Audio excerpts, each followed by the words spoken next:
Can I talk to you? I really wanna know you.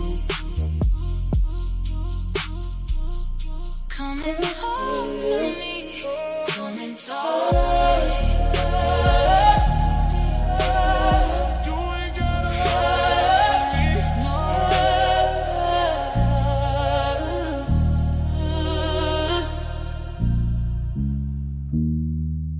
Come and talk to me. Come and talk to me. I really wanna meet you. Come and tell me.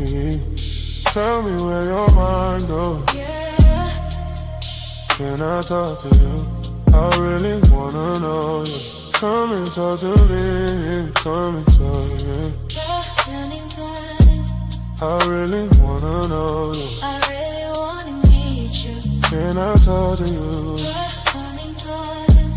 I really wanna know you. I really wanna be yours. Come and talk to me. Come and talk to me. I really wanna meet you. Come and talk to me. I can feel your energy. So deep. Can I talk to you? I really wanna know you. Come and talk to me. Come and talk to me. I really wanna know you. Your heart. Come and talk to me. Come and tell you. I really wanna know you. Yeah. Come and talk to me. Come and talk to me. I really wanna meet you. Come and talk to me. Tell me what you've been through, yeah. Can I talk to you? I really wanna know you. Come and talk to me. Come and tell you. Come and talk to me. You can put your trust in me. I really wanna meet you. Can I talk to you? I really wanna know you. I really wanna hear you speak. Speak to me.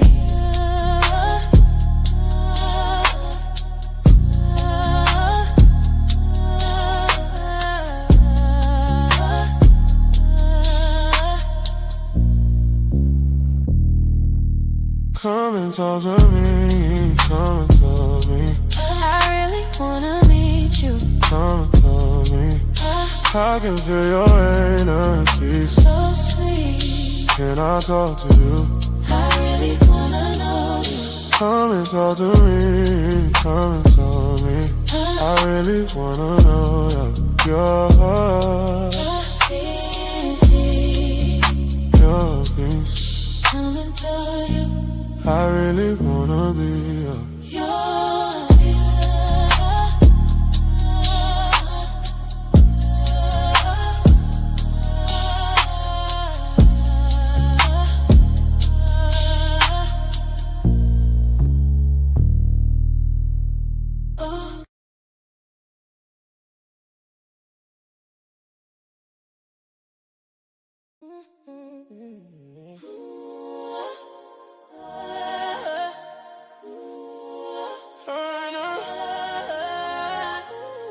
Come and talk to me. Come and talk to me.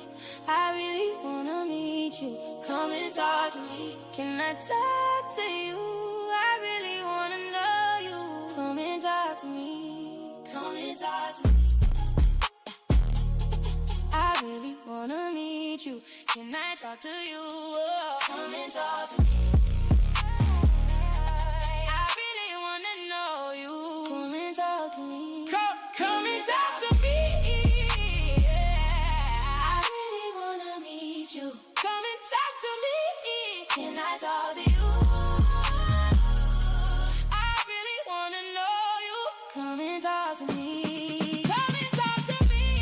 Come and talk to me. I really wanna meet you. Come and talk to me. Can I talk to you? I really wanna know you. Come and talk to me. Come and talk to me. I really wanna meet you.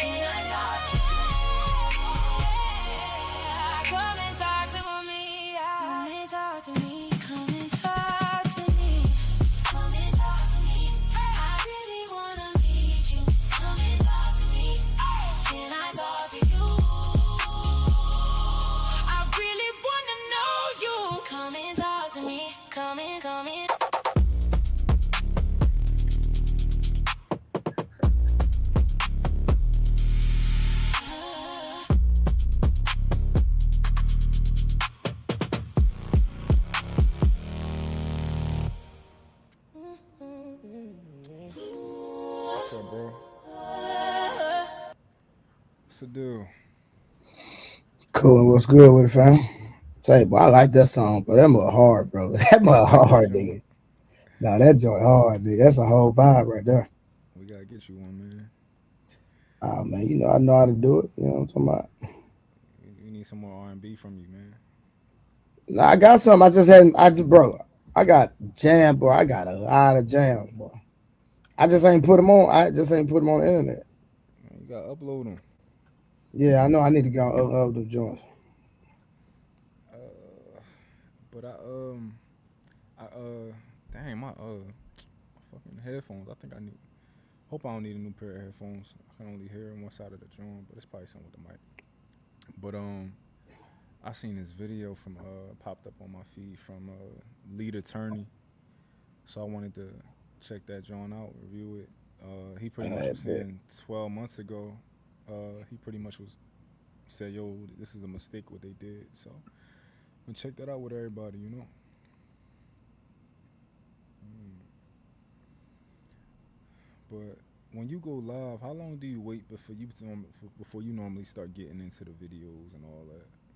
My bad. Say it again. No, I'm saying when you go live, how long do you normally wait till you start to actually dig into the topic and the video and all that type of stuff for you? Bro, I be winging it, bro. I be all over the place if I'm being real, bro. Oh no, that's true. But I'm about I to be all over the place, bro. And I let the goddamn I just let them roll as they may, bro. That's all I can say, fam. Real talk. You I never dig know that. what direction I'm gonna go in, fam. All right, I dig that. Let me go to my other page. I'm about to find that video I was watching.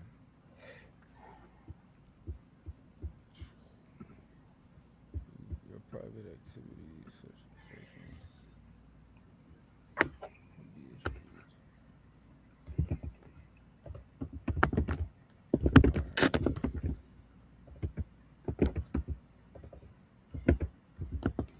All right. Uh, Lead attorney.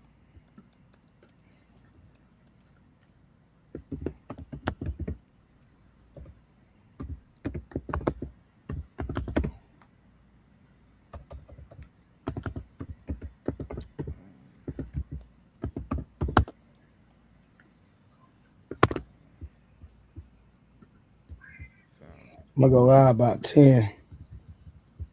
You said 10 o'clock. Yeah. True that. Uh, But if something change, I'll let you know. But I try. I'm simulcasting now. But All right, I'm gonna be I'm gonna be in and out though. true. Hopefully somebody come up that ain't gonna be in and out because I know I gotta run home at a certain point. You got what? I know I'm gonna run home at a certain point. So Oh, get somebody else well, to come up. if you have to end it, just end it. Then we could. Like I say I'm gonna go back at 10. So Yeah, I probably switch to my phone when I do that though. I switch to my phone. yeah, you can do that. Yeah. Sometime I do that, but Share my screen they should start popping in a minute. for sure. Share screen.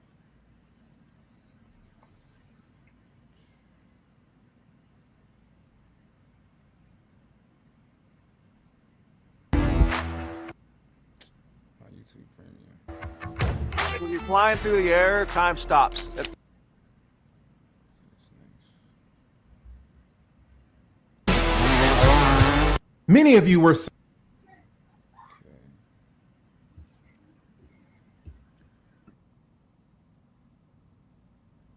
All right, here we go. Let's play this video.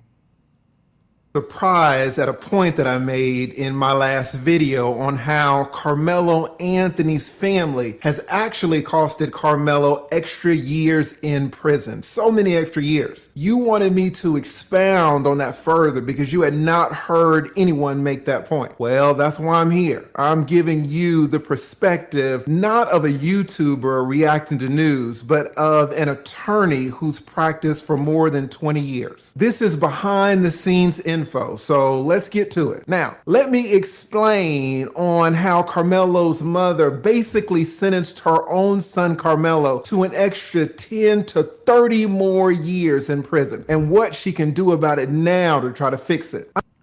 Now, Trey, be mindful. Oh, what up, jerk? Be mindful. This video was a year ago. Well, Gotcha. So.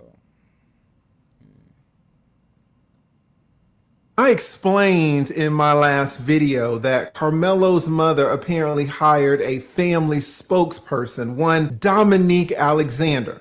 This Dominique calls himself a minister of justice, whatever that is. Dominique is a convicted felon. He's alleged to have beaten his girlfriend. Then he got a new girlfriend, and when that girlfriend left out of the apartment, the good minister grabbed that woman's 2-year-old baby and shook him until that baby got brain damage. The good minister pled guilty in that case to felony charges and was in prison. Now, this is the man that Karmelo's mom chose to speak on Karmelo and the family's behalf. The good baby shaking minister. The minister did exactly what you would expect a convicted felon to do when handling Karmelo's case. He absolutely destroyed it. How? He ostracized the most important person in Karmelo's case. Now, who is that? Is that the judge? No. Is that the prosecutor? No. The most important person alive in Karmelo's case is actually Jeff Metcalf, the father of the young man that Karmelo Anthony killed, Austin Metcalf. The father, Jeff Metcalf, is the linchpin to Karmelo's entire future. Let me tell you that in a murder case where the victim is gone, the case lives on through the victim's next of kin. When a parent has to bury his child, everyone looks to that parent to gauge how to react. Judges consciously and subconsciously look at the parent's facial expression when they're testifying on the witness stand. Prosecutors run all their plea offers through the parents. Reporters knock on the parents' doors for statements, and they aim their cameras at the parents when the verdicts drop. And the jurors, oh my goodness. The jurors hang on every word of the parents. Notice every little movement, every gesture. In this case, Jeff Metcalf, the father, is not just a spectator in the case. He's the conscience of the entire community. If you win Jeff, you win all the sympathy. But if you alienate him, you can go to prison for life.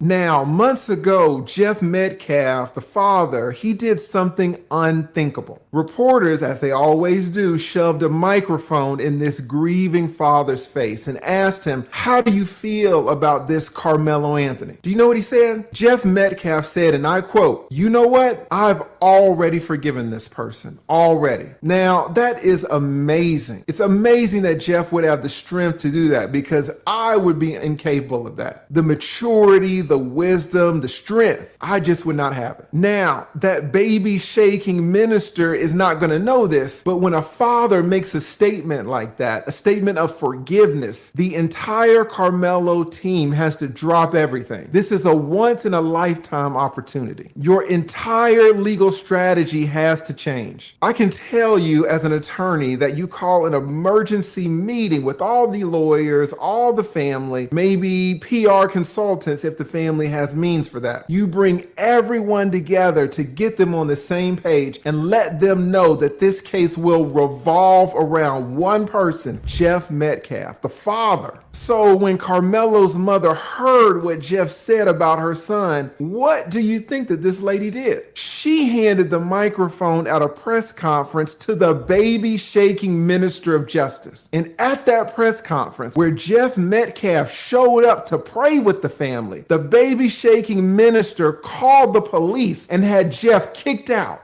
Like, can you believe it? They kicked Jeff Metcalf, who came there to pray. They kicked him out of the press conference. The entire spectacle went viral within an hour. And do you know what else? Karmelo Anthony's prison sentence was prolonged by 10 to 25 years within that same hour. Now, why do I say that? What did the family show Jeff in that instance? Jeff, the father. They showed Jeff that there was no remorse. They showed Jeff that that there would be no mutual prayers, there would be no reconciliation. Showed that man nothing but hostility and aggression. The same hostility, the same aggression maybe that was at that track meet that fateful afternoon, that was under that tent. Some of you are not going to appreciate how important this father is. You just don't know how these criminal sentences work. I see your comments on YouTube and Twitter. You think, oh, this person killed that person, so put the killer in prison and throw away the key. Put him there for life. That's what you guys say. You have no idea. I will tell you that people kill people all the time, and the sentences range from insanity on the low end to insanity on the high end. Now, who controls where the sentence is going to fall? At the end of the day, it is the sentiment of the community that will decide. And in this case, Jeff Metcalf is at the center of that entire community. Now, let's do this. Let's suppose it is your first day of law school, and I am your criminal law professor. I am going to tell you some quick facts, and you tell me the sentence that you would give in this scenario if you were the jury, if you were the judge. But first, and this is important, put right now for the record what you think Karmelo should be sentenced to in the comments. Put it below. Now, here is the quiz. I want everybody to take it. Here's the first case, 4 cases. A 16-year-old in Texas, basically the same age and state of Karmelo. He gets hammered, consuming alcohol, consuming drugs. He does the whole thing. He gets behind the wheel of a vehicle. Of course, he gets into an accident. Now, here's the thing. He kills 4 people. He intentionally gets hammered and gets cooked, and then he takes 4 lives. Now, little law student of mine,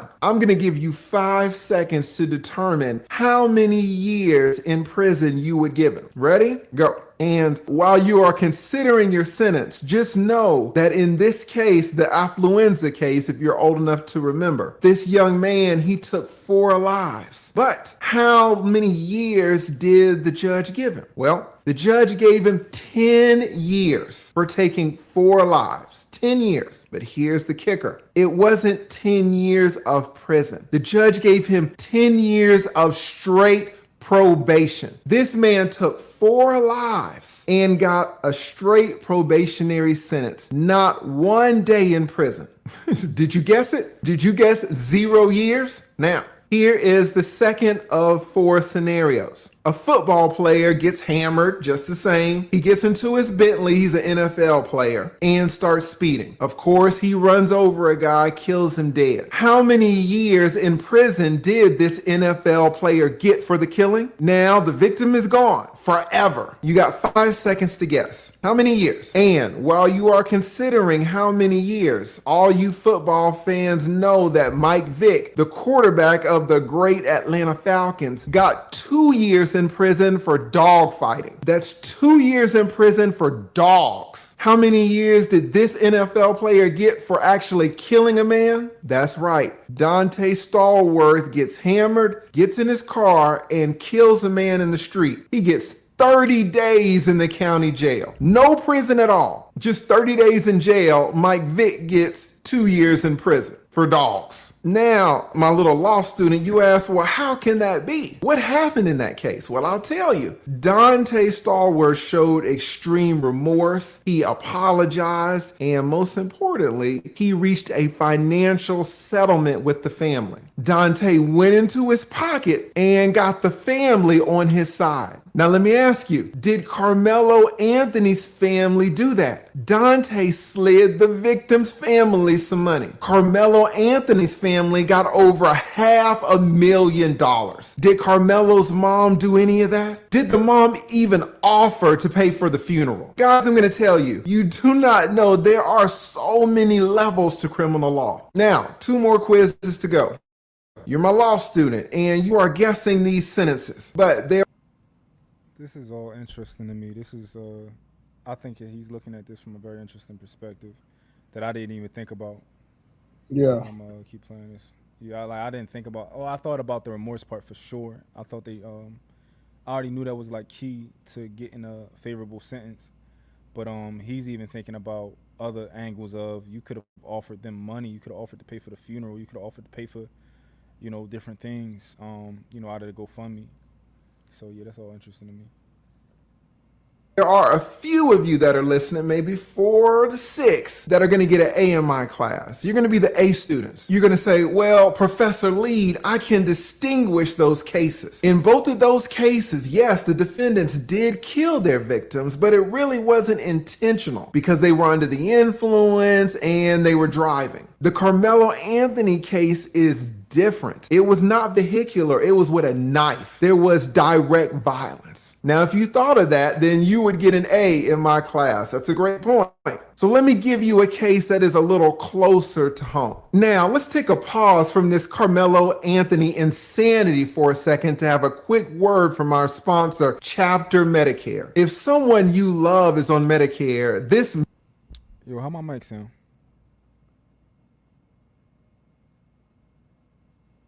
Trey, can you hear me? Say it again. How my mic sound?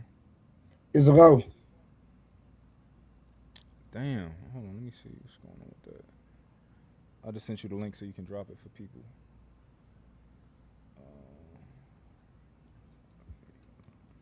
I'm about to try and fix my mic. Hard one trying to pull up, so. Let me see.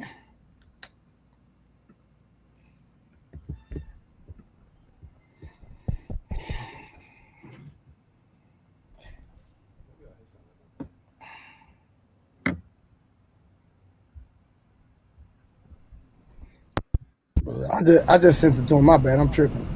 How that sound? Oh. How it sound now? It's louder, but like if you have a fan, the AC on in the back, I can kind of hear that as, What about now? Perfect. You had a fan on, you did? Nah, it was well, the fan it be on in here, but my Nah, gain what was you up just real turned high. off now? I just turned my gain down. My gain on my yeah, that joint was up real high. So Yeah, that's what had it a little. Where I can hear that little noise. I don't hear it anymore. I just sent it to him. all right, bet. Let me get past this commercial. This noise. for you. I've seen firsthand how confusing and frustrating Medicare can be.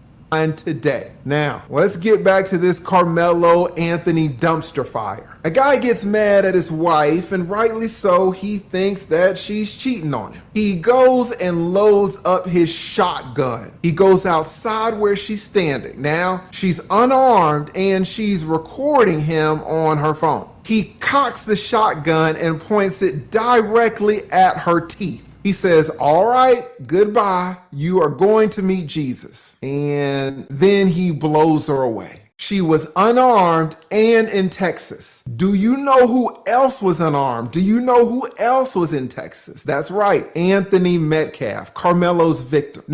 Creating custom clothing with Tap Stitch is simple. Start by choosing a garment, then click Design. Now, the jury in the case with the husband gave that man just 10 years in prison, and he is eligible for parole after only 5 years. Think about it, 5 years in prison for a straight up killing. I am positive that every single one of you would have said, lock him up for life, lock him up forever. She's a woman, she was unarmed, she didn't even hit him. And he only got 10 years with maybe 5 years to serve. Now you ask, well, Professor Lead, why so little time? Well, the defense team in that case did a great job of humanizing the husband, humanizing the killer, and getting the jury on his side. The jury didn't hate the killer. In Karmelo's case, do you think the jury would hate Karmelo if Austin's father, Jeff, pleaded with the jury for mercy, pleaded with the jury for grace, is seen praying and reconciling and crying with the Karmelo family? Everyone in that courtroom would be crying, listening to Jeff's victim impact statement. The judge would be crying, the bailiffs would be crying, the attorneys would be crying, the jury. Believe me, everyone in that courthouse would have their eyes full of tears. At the end of the day, we are are all human, Karmelo would have been spared. He would have not gotten a lot of time. You can absolutely get a judge and jury on your side. You just have to know how to do it. Now, and this is the last case, and this is for all of my A students. Let's go back to the vehicular homicide cases. You think that you can get off easy by killing somebody with your car, remember? Remember when you thought, oh, well, it's because the guy who killed 4 people was driving. That's why he got 0 years in prison. Okay, that guy killed 4 people. What about a guy that killed 6 people in his car at a parade? You've got 5 seconds to consider how many years this guy would get for killing 6 people. If the first guy got 0 years in prison for killing 4 people, how many years in prison did this guy get for killing 6 people? All right, you got your answer? Don't you know that this guy got 1,000 years? 1,000. They calculated it out to like 1,067 years. He got 6 life sentences and an additional 760 years for the people that he hurt with his car. Now, how do you go from 0 to 1,000? Well, this guy got every single person in the community to hate him. Darrell Brooks never apologized to any of the family members and was hostile to everyone in the courthouse during its court case. The judge ended up blasting him. So now, my law student, you can see the importance of getting the families, getting the community on your side. It can be the difference between 0 years and 1,000 years. Is the Karmelo family doing that? Is the Karmelo family getting the Austin Metcalf family on their side by kicking out Austin's father at the press conference? It's insanity how they are handling the Karmelo case, and Karmelo will pay the price. Now, people have asked, they said, well, Lee, if you represented the Karmelo family, how would you have handled it if Jeff Metcalf showed up at the press conference? Guys, there are so many ways that this press conference could have been used to benefit not only Karmelo, but both families' entire well-being. I would have already talked to Karmelo's family about how important Jeff is to the entire. So what I'm learning here, and what I kind of already thought I knew, is that it's not always about right, wrong, facts, right? A large portion of what lawyers are doing is framing the narrative and controlling the narrative. Like that's a huge part of the case from what we're learning right now. Where everybody's been arguing facts, you know, this, that, when a big part of his sentences would have been the narrative, you know, empathy, sympathy, these type of things. What y'all think?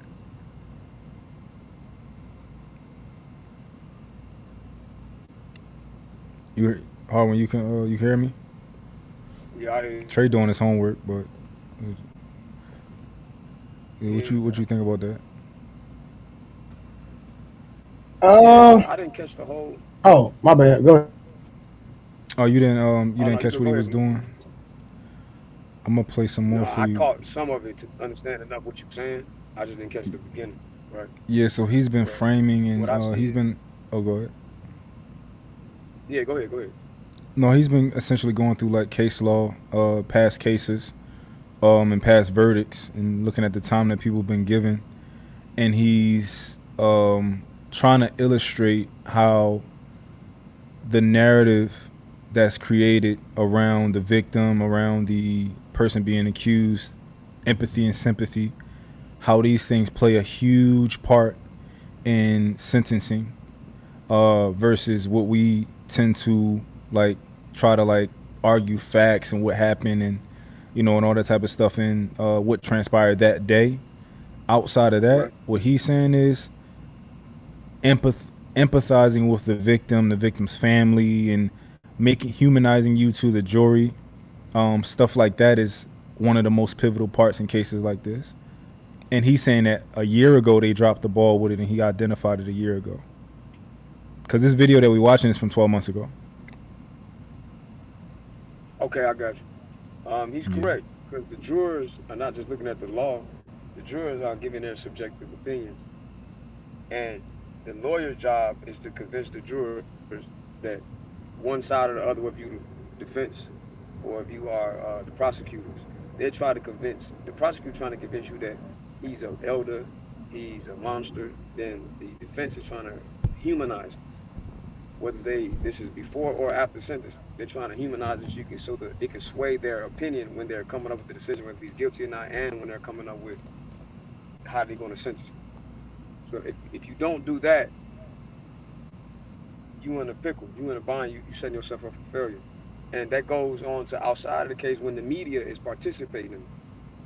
Certain media, depending on which, if it's Fox or if it's CNN or etc., will give you certain viewpoints while they're presenting the facts. And you were showing that when we was talking about it one time on Trey Show. About how they was reading the facts of the case, but then interjecting their opinion, trying to sway the people that's listening. Yup. That's the same thing that you have to. Yup. That's the same thing that the lawyers have to do with the jurors. And this is why it's very important about what juror of your peers actually mean in a country that is a melting pot and has a history of racism. That's very key. Yeah. Because how could they truly empathize with you if they're not your peers, quote unquote, right? Mm-hmm. And not just peers from a basic standpoint, or you're citizens of the same state. Not just peers, you're citizens of the same county. But we don't look at peers in just that sense in America. Or we wouldn't have a thing called demographics that separate race. We wouldn't have whole studies and fields and universities that study the demographics and social justice and race issues in America. It wouldn't even exist if we lived in this utopia that people want you to believe when they say juror of your peers. That's why when I went to juror of your peers, I was breaking down how it came from the Magna Carta, and it was talking about how dealing with the nobles of England, and then how that drizzled down into the American government of jurors of your peers, and how it's defined in the Constitution. Then how that deals with us being considered citizens, and then us having to fight for civil rights and certain rights that we didn't have because we wasn't viewed as a citizen in the first place. And that is key. That's not just talking about something because it's old. That affects us still right now. When you hear jury of your peers, right? Give me what you would have liked that jury to look like, for, that would have been fair to you. Not an all-white jurors from, and I'm gonna go off somebody that lived in that area. I'm gonna go off what Trey said. Because Trey from that area, and he said that those people from that area are very racist. So somebody that's full of jurors that's European descent, white Americans, how could that be considered his peers? Hold on. You gotta remember my question though. Okay, I said for me again. Give me the ideal jury of peers that what would that look like to you? Right. When I'm saying is, it would be the complete antithesis or opposite of what we witnessed, because those couldn't be considered jurors of his peers per se. Subjectively, it could for somebody if they're just speaking from a citizen standpoint. To me, juror of your peers, turn that down, baby. Juror of your peers would be somebody of similar race, similar background, similar culture, and including citizens. So that could have been a mixture of different demographics across the board, whether it's gender, race, and location. So you haven't answered my question. I did it. So just give me the 12. Like show me like what would it look like the 12 jurors. Give me like a idea of the 12 jurors that you would have been ideal or that would have been fair to you. Anybody of his similar demographics, whether it's race, location, and you couldn't say, I don't think, how old you got to be a juror? I don't know. 18 or older, or is it 21? I would assume. Whatever age that's legal to be a juror, somebody close to his age, somebody of his same race, somebody that, of course, location, the same area that they come from. Juror of your peers. Okay. So this is what I'm looking something up just to see, like, what's the overall idea of jury of your peers, right? Look up on Cornell, law school, Cornell. All right, cool. I just did a quick AI search, and you let me know what you think. So the jury of peers is the concept that a person accused of a crime has the right to be judged by ordinary members of their own community, people of similar standing, rather than by government officials, nobles, or the state alone. Core idea: the jury acts as a check on government power. If the state wants to punish someone, it must first convince a group of ordinary citizens that the person is guilty. Historical roots: the concept traces back to Magna Carta 1215, That's what I where just said, where English barons secured the right that no free man could be imprisoned or punished except by the lawful judgment of his peers. It involves it evolved through English common law and was embedded in the U.S. Constitution, Sixth Amendment. What peers means today: originally it meant social equals, nobles judged by nobles. In modern democracies, it broadly means fellow citizens. The jury is drawn from the general public, not legal experts or government appointees. The reason that I was curious about that is because, like, let's say I'm on trial. Am I supposed to expect my jury of my peers, right, to look all like me and be a similar age and come from the same particular neighborhood, or should my expectation be that these will be citizens who live in a local zip code, right? I wanted to know, like, what is it designed for? A combination of both. Okay. Of both things you said. Notice everything you just read is it was a synopsis of what I said basically about what jury of peers is. So you have to put that, and you have to take into account the race issue that's permeated throughout this country's history to present. So when we go to court, from our historical standpoint, the first thing you can look at is the Dred Scott case, right? The Dred Scott case, we were not even considered to ever be a citizen because we was property. Now, then that leads on until the Jim Crow era after slavery. Then that leads to during the Black Codes and Jim Crow. Then after that, the Civil Rights era, all the way up until now.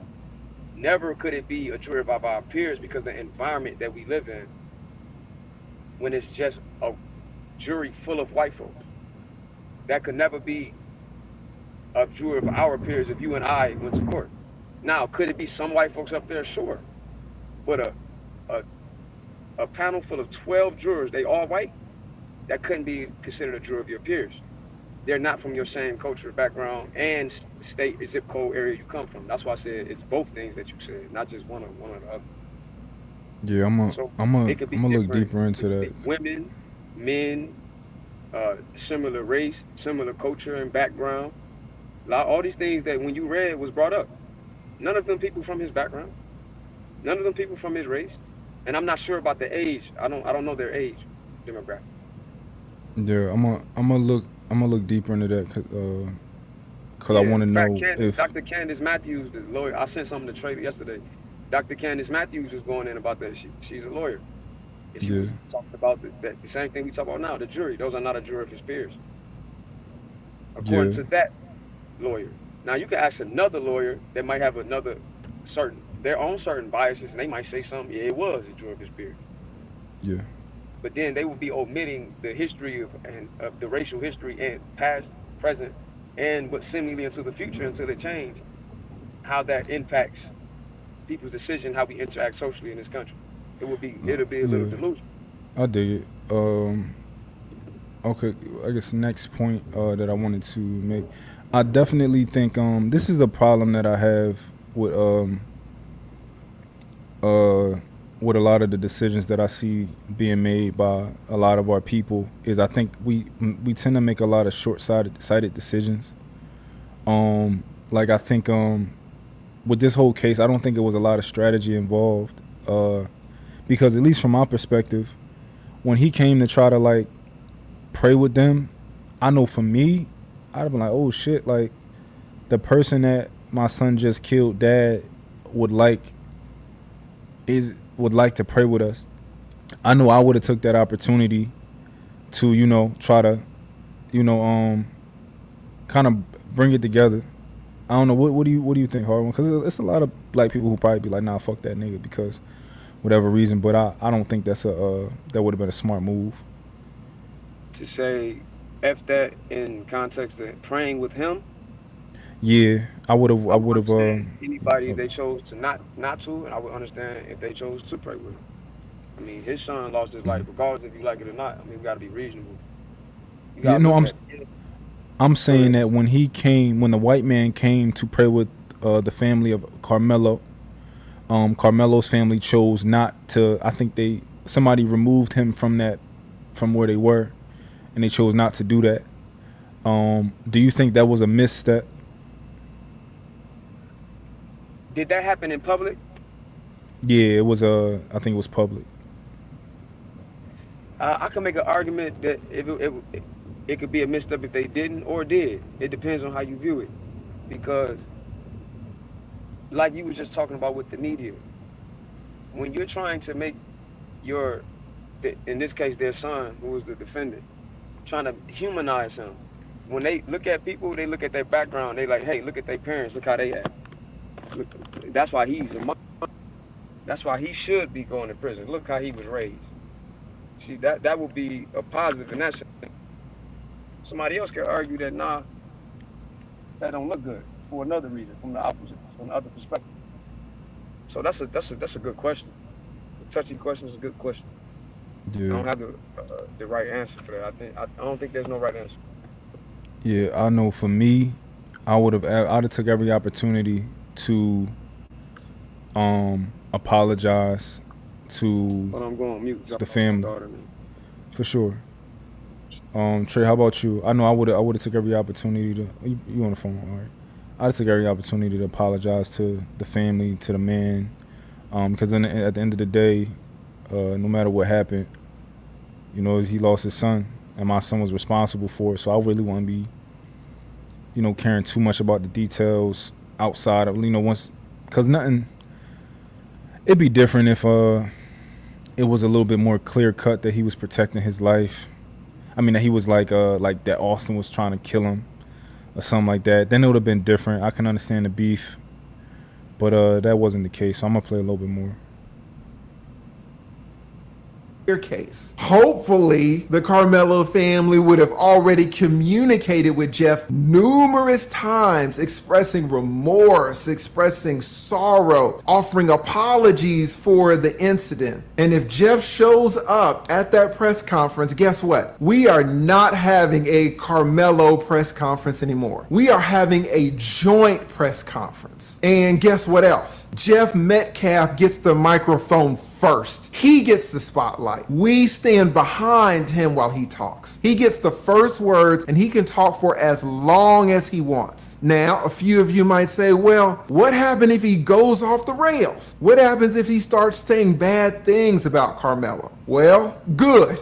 Let him say it. He's not saying anything that we all haven't felt. And you know what we do? We stand there behind him and we take it. We take our loss with grace and patience and understanding. This man just lost a son. We are taking all of his heat. We know that the jury is going to see that too. The jury is going to be watching our demeanor while this man is up there blazing us. And after he's finished, we get on the microphone. What do? We express our understanding of his words. We express how justified he is in feeling everything that he feels. All parents can understand where this man is coming from. We thank him for his strength to join us. We tell everyone that we welcome this and all future opportunities to listen to Jeff. We express remorse at the circumstances again, and we apologize for the circumstances again. And you know what we do then? We shut up. We end the press conference right there. We don't go on to put the blame on racist white people. We don't go on to keep claiming self-defense. We don't need to argue self-defense at the press conference. The attorneys, if they need to, can argue that in court. Blaming white people and screaming self-defense gets us nowhere. We have to be intelligent for once in our lives. We end the press conference on the best note possible. The jury is going to see it. If the press conference goes off the rails, it's not going to hurt us because, again, everyone can understand where Jeff is coming from. And Jeff is always free to say those things anyway, inside the press conference or out. So we take the risk. But you know what? Because of what Jeff expressed in the past and because of the man that Jeff Metcalf is, I bet that press conference would not have gone off the rails. I would bet that it would have been beautiful. And like Jeff said, we would have prayed together and sought reconciliation together. And that would have been the start of getting so many years off Karmelo's prison sentence. So what needs to happen going forward? If the family hired me, the lead, to consult with them on this case, here's what I would tell them. First, and this is number one, fire the baby shaking minister of justice. Fire that man immediately and publicly. Let everyone know that he is no longer on the team. We've got attorneys now. We've got the lead consulting now. We definitely don't need baby shaking convicted felons representing us. Second, I would appoint Jeff, the father, to choose a new spokesman. I'd tell him to think of someone like a retired pastor, a real pastor, or a retired judge with impeccable standing. We are giving Jeff the control of this because Jeff is the person who can do the most to help Karmelo and to heal the community. Third, I would tell the family, Karmelo Anthony's family, to cut a check to Jeff immediately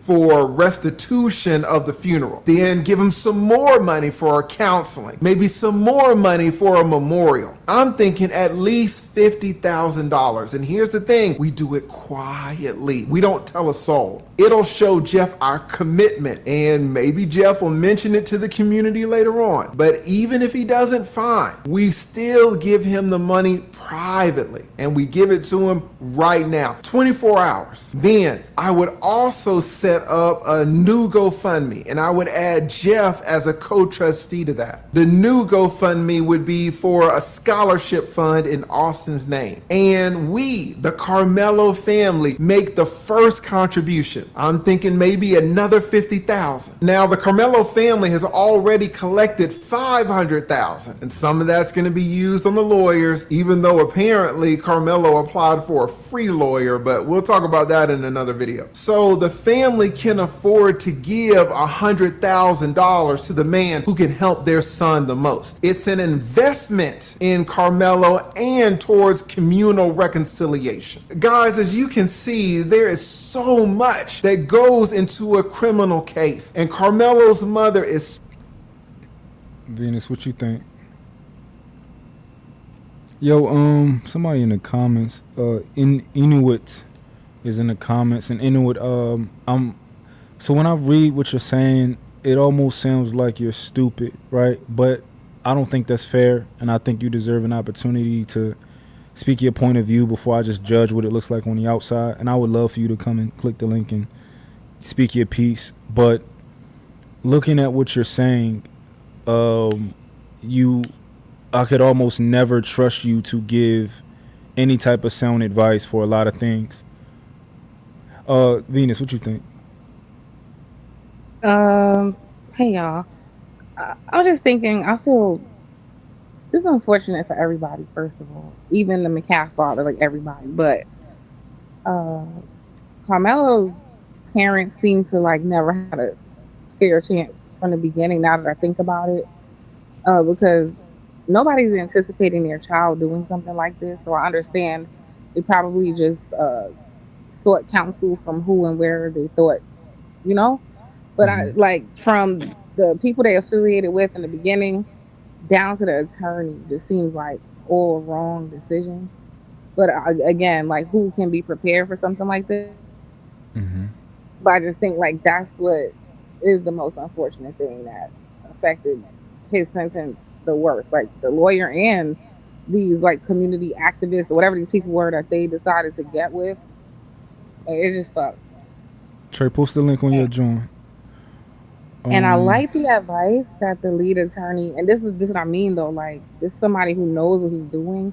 Most civilians, we're not conditioned to think this way, but you see how he's thinking about optics and Like all the we wouldn't know that, but the right counsel around you knows to tell you these things, right? So Yeah. yeah, it just sucks that they didn't seem to at any point have good counsel around. Yeah. I think that's the biggest thing. Is it seems like they just been like ill advised. A lot of what they call them snake oil salesmen. They come, they try to get your money, and they don't actually give you what you were asking for in return. So a lot of it is probably due to them just not being very well educated on what they was going through and how to seek good counsel, how to vet good counsel, you know, all that type of stuff, which is crazy. Yeah, even down to the Someone said they first have guy that they 48 hired. hours. Is that true? 48 hours for what?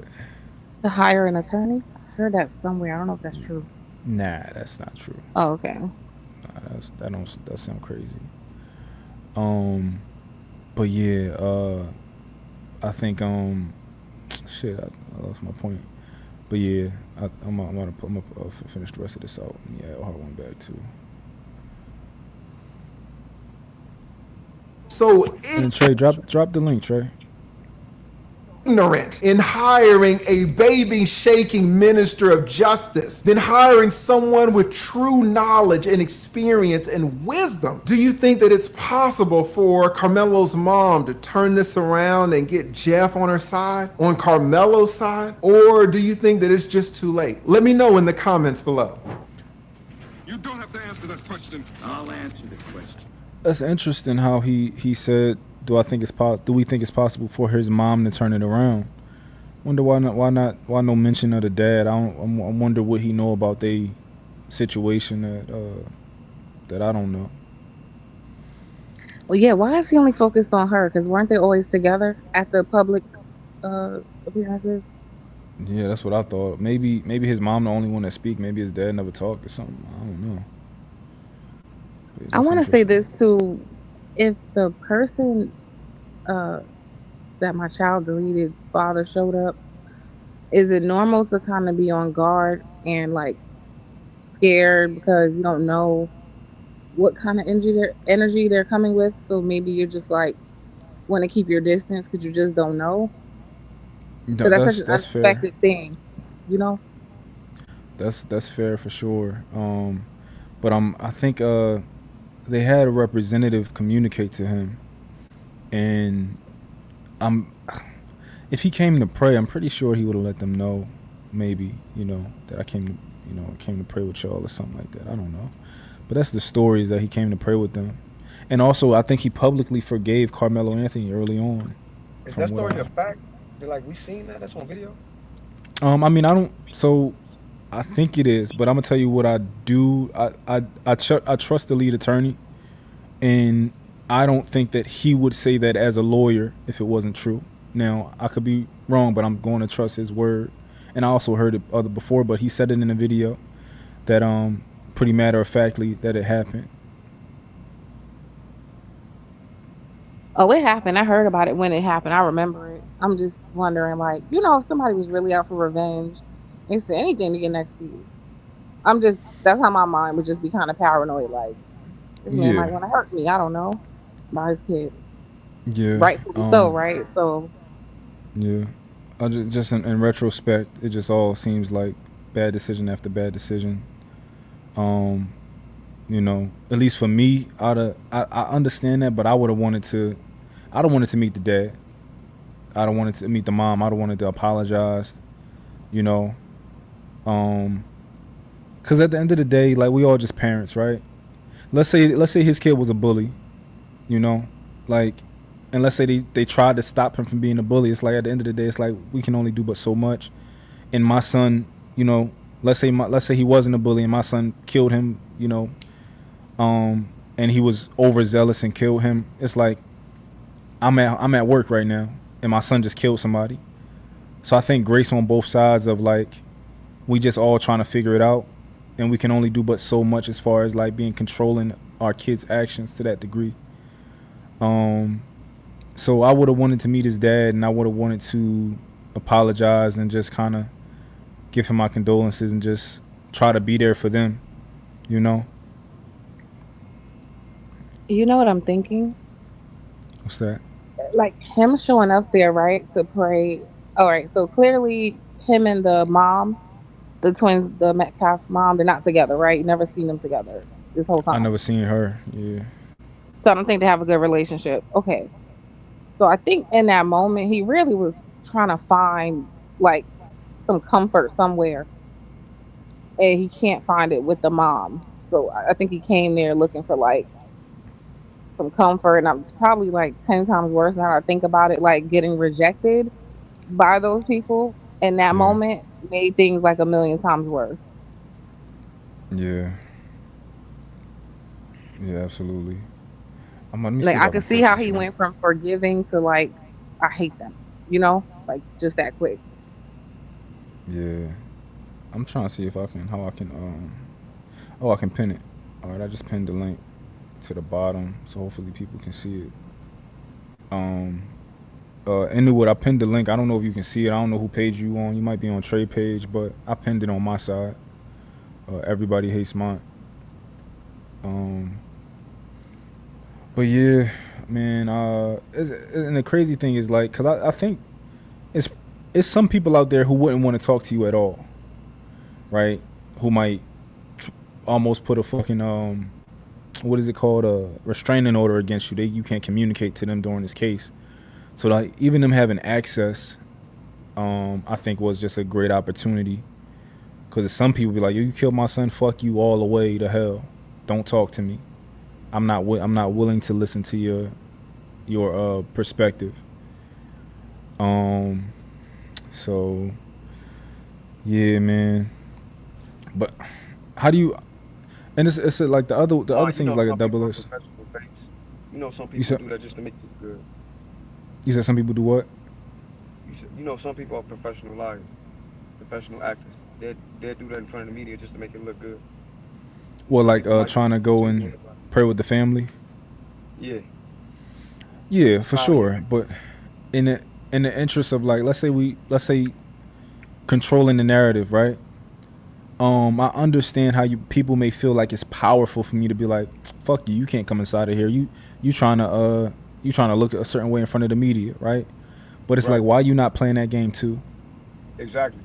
That's why I said it's a You good know? question when you asked it initially, because how the Yeah, media can make it look, how you might make your son look more human, because to them he's exactly, not human at all right now. He's a monster to a large exactly, public. exactly. How do y'all feel about the racialization of the case? Because on one hand, I think it was good because he got all of that money from it, and he could use that money to, help, give some money to the family, pay for lawyers and all that type of relocate, right? All of those type of things. But on the other hand, I think it could have added some negative fuel to the case. What do y'all think?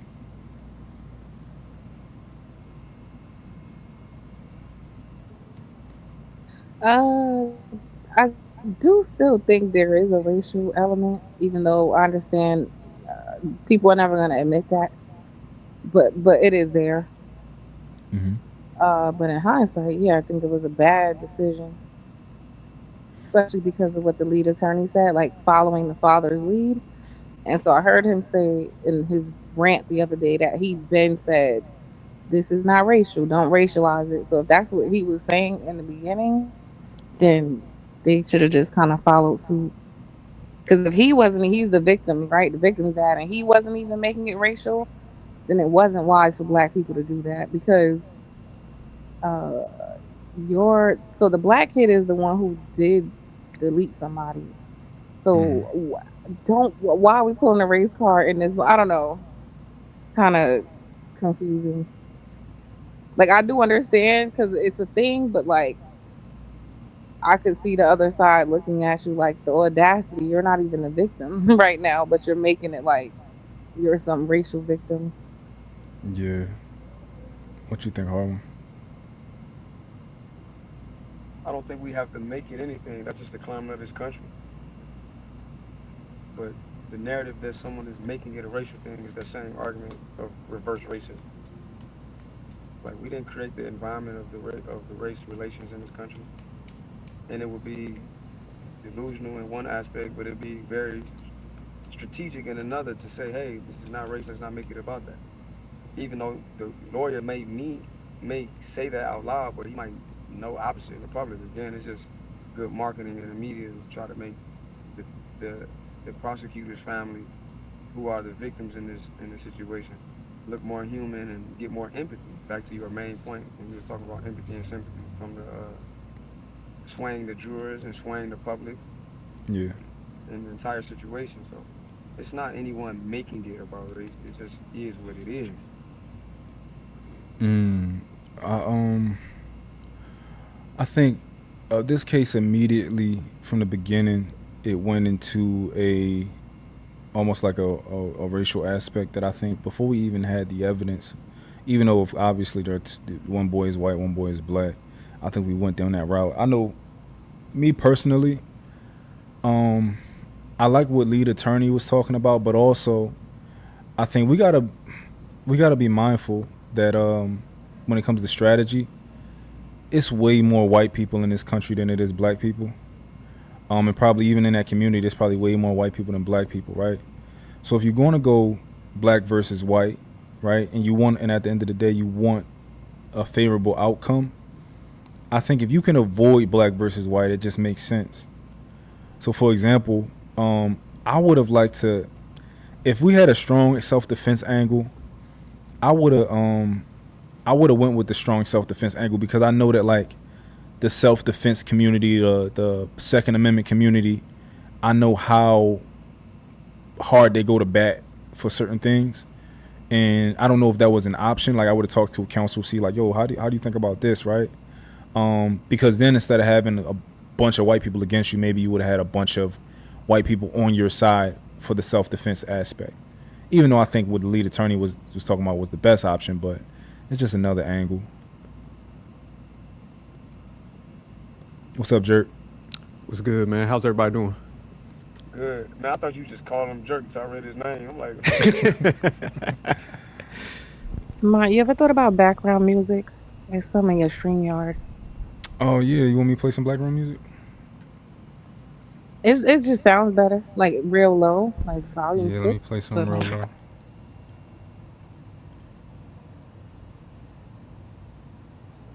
It like fills in the silence. It's just silent when nobody's talking. Okay. I'll just play some of the music I got in the background. Yeah, Jake, what you think? Yeah, the question you asked, man, I think people did jump to the race thing, and I think, man, hiring a good lawyer, he'll point you in that direction because you know he's gonna look at the area, he's gonna look at the demographics, then he's gonna break it down like, hey, man, this is our strategy, like you were saying, and I think that's was the issue with this case. Like you said, there wasn't a lot of strategy that went into it, because that's why I was in the chat. I was asking because I didn't really follow this case too much, but I think K Clarity was saying it was like only 10% black. So yeah, it's like when you in that area, yeah, you gotta pivot, you know, to a different strategy because the numbers ain't on your side. So yeah, I definitely think like that a lawyer missed an opportunity with that. Rush, what's up? What up, Rush? Yo, what up? Salute, what's poppin'? Talk to me.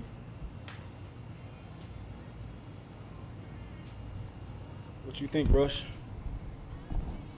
I think everything you mentioned about like the whole more percentage of white folks than black folks within that area where he got to deal with the court system, I think you're real accurate on that. I mean, so it's unfortunate that he doesn't have enough money to, you know, hire an actual attorney to take it to trial. You know, that's why he got hit with the book, like 35 years and all that. And you know, I mean, his best bet is to, I guess, try to file an appeal, and you know, hopefully, you know, he'll have enough funds by then to, you know, hire an attorney and you know, fight the trial. To my personal opinion, I don't think he should be doing any time. All of that was self-defense. You know what I mean? You know, you violate somebody, man. Hey, man, they got the right to defend themselves, man. You know. I see that perspective. I see both sides. So from one perspective, Like I think when people hear 35 years and they be like, "Oh, that's crazy," right? I'd be like, is it really that crazy? You know, because at the end Well, of I the mean, day, hold on, wait a yeah, go minute, ahead. yo. When we talking about prison politics, man, you know, you behind the wall with all them walls, man. You can catch tickets, man. You know what I mean? You catch some static over there, man. You might have to cut Yo, somebody in Rush, there. You catch a Rush, ticket in there. Rush, you gotta That's speak English additional for me, time bro. for you. You know what I mean? Rush, you gotta speak That's English for additional me. time for your life sentence or whatever. You know what I mean? So Yeah. he, nah, yo, by him catching 35 years, man, yo, he's kind of cooked, man. His best bet is to try to, like I said before, file the appeal and hire a decent attorney, man. You know what I mean? No, no. What I was saying was, and I heard part of what you were saying, but you use a lot of slang that I'm not familiar with, like jail slang. I ain't never been to jail, so I don't know all of it.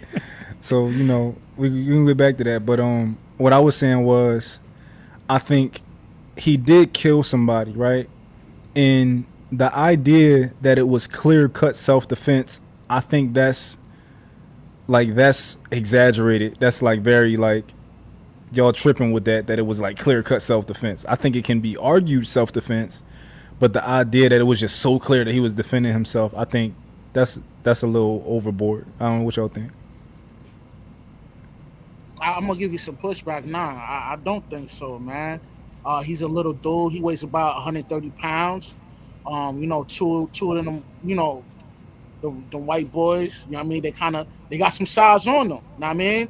And the white boys, they got a reputation of bullying and beating up people. So it's only right for him to defend himself, man. You know what I mean? Like, hey, man, yo, as a man, yo, you keep your hands to yourself, man. You won't have those kind of issues. You know what I mean? But Rush, what you're doing is you're making an argument for self defense, right? The idea that it's clear cut Yeah. self defense is what I'm pushing back on. You're making an argument that these guys were bullies. They knew karate. He beat up his dad. All that other stuff. That's I you say making that I say argument. they knew Well, you ain't throw that in there, karate. but I'm just saying. I'm saying that's how you make an argument. 130, like those kids are twice as, and that's two. It's not like he wanted to shoot a fair one. Know what I mean? Yeah, Two dudes, man. Both in the yeah. football team, 130. See, you can't empathize on that because you're a big dude. You about what, 6'6", right? Oh, I You ain't know what I mean? that You could tall. take a couple dudes. You know what I mean? You could take a good ass whooping. You know what I mean? But not the dude that's 130 pounds, man. Yeah. He had a So few ribs broken jaw, self, man. yeah. You know what I mean? So yeah. No, I dig it. But still, even if you're smaller than another guy, right? The idea that it was a clear cut self defense is hyperbolic to me. I don't know, Jerk. What you think? Yeah, I don't think it's clear cut, like you said, because man, I'm just thinking back in high school, man. I don't know too many of these incidents happening. You know what I'm saying? And there was a lot of fights, so this ain't a typical situation that plays out. So I don't agree too much with Rush about the size thing, because I think with kids, man, typically you just get a fight. So yeah, I don't. That's where I agree with you. It's not clear cut, but like you said, you can still make the case. But yeah, as far as like clear cut, yeah. Yeah, you can make an argument for either side. You can make an argument. Honestly, I'm gonna say on its face, it leans towards murder. I'll say that on its face, if you just give like the most bare facts possible, kid was told to leave. He was pushed. He stabbed somebody. On its face, it looks like, just plainly put, it looks like murder. But I get that you can make an argument for murder and you can make an argument for self-defense. What do you think? Real quick, Mon, one thing I agree with you on a sense is because where the area is. Because like I said, if it's a suburb area, they're not used to a lot of that shit. That's why I think a lot of people don't understand. You know, I grew up on Myrtle Ave in Brooklyn, so this was, that's a bad area. So I think you place this in that area, it probably wouldn't have went down different. But when you talk about like a area like that, yeah, that's not the norm. So I think that sometimes impacts some of these cases. No, that's a fact. I think it was You think it was what? like self-defense. You think it was on its face? You think it was clear as day? Yeah, because if I'm not mistaken, the way they described it was like he was like kind of boxed in, right? Like Oh wow. Sorry, it's like thundering real bad right now in Brooklyn. But anyway, Yeah, we heard uh, that, boy. that scared me. But, what I want to say? Yeah, from the explanation I heard, he was like boxed in, Yeah. like a like sitting in the bleachers, and then they're like towering over him. So the only way out is through, right? I gotta get through these people who I know I can't beat, and then one of them just put their hands on me.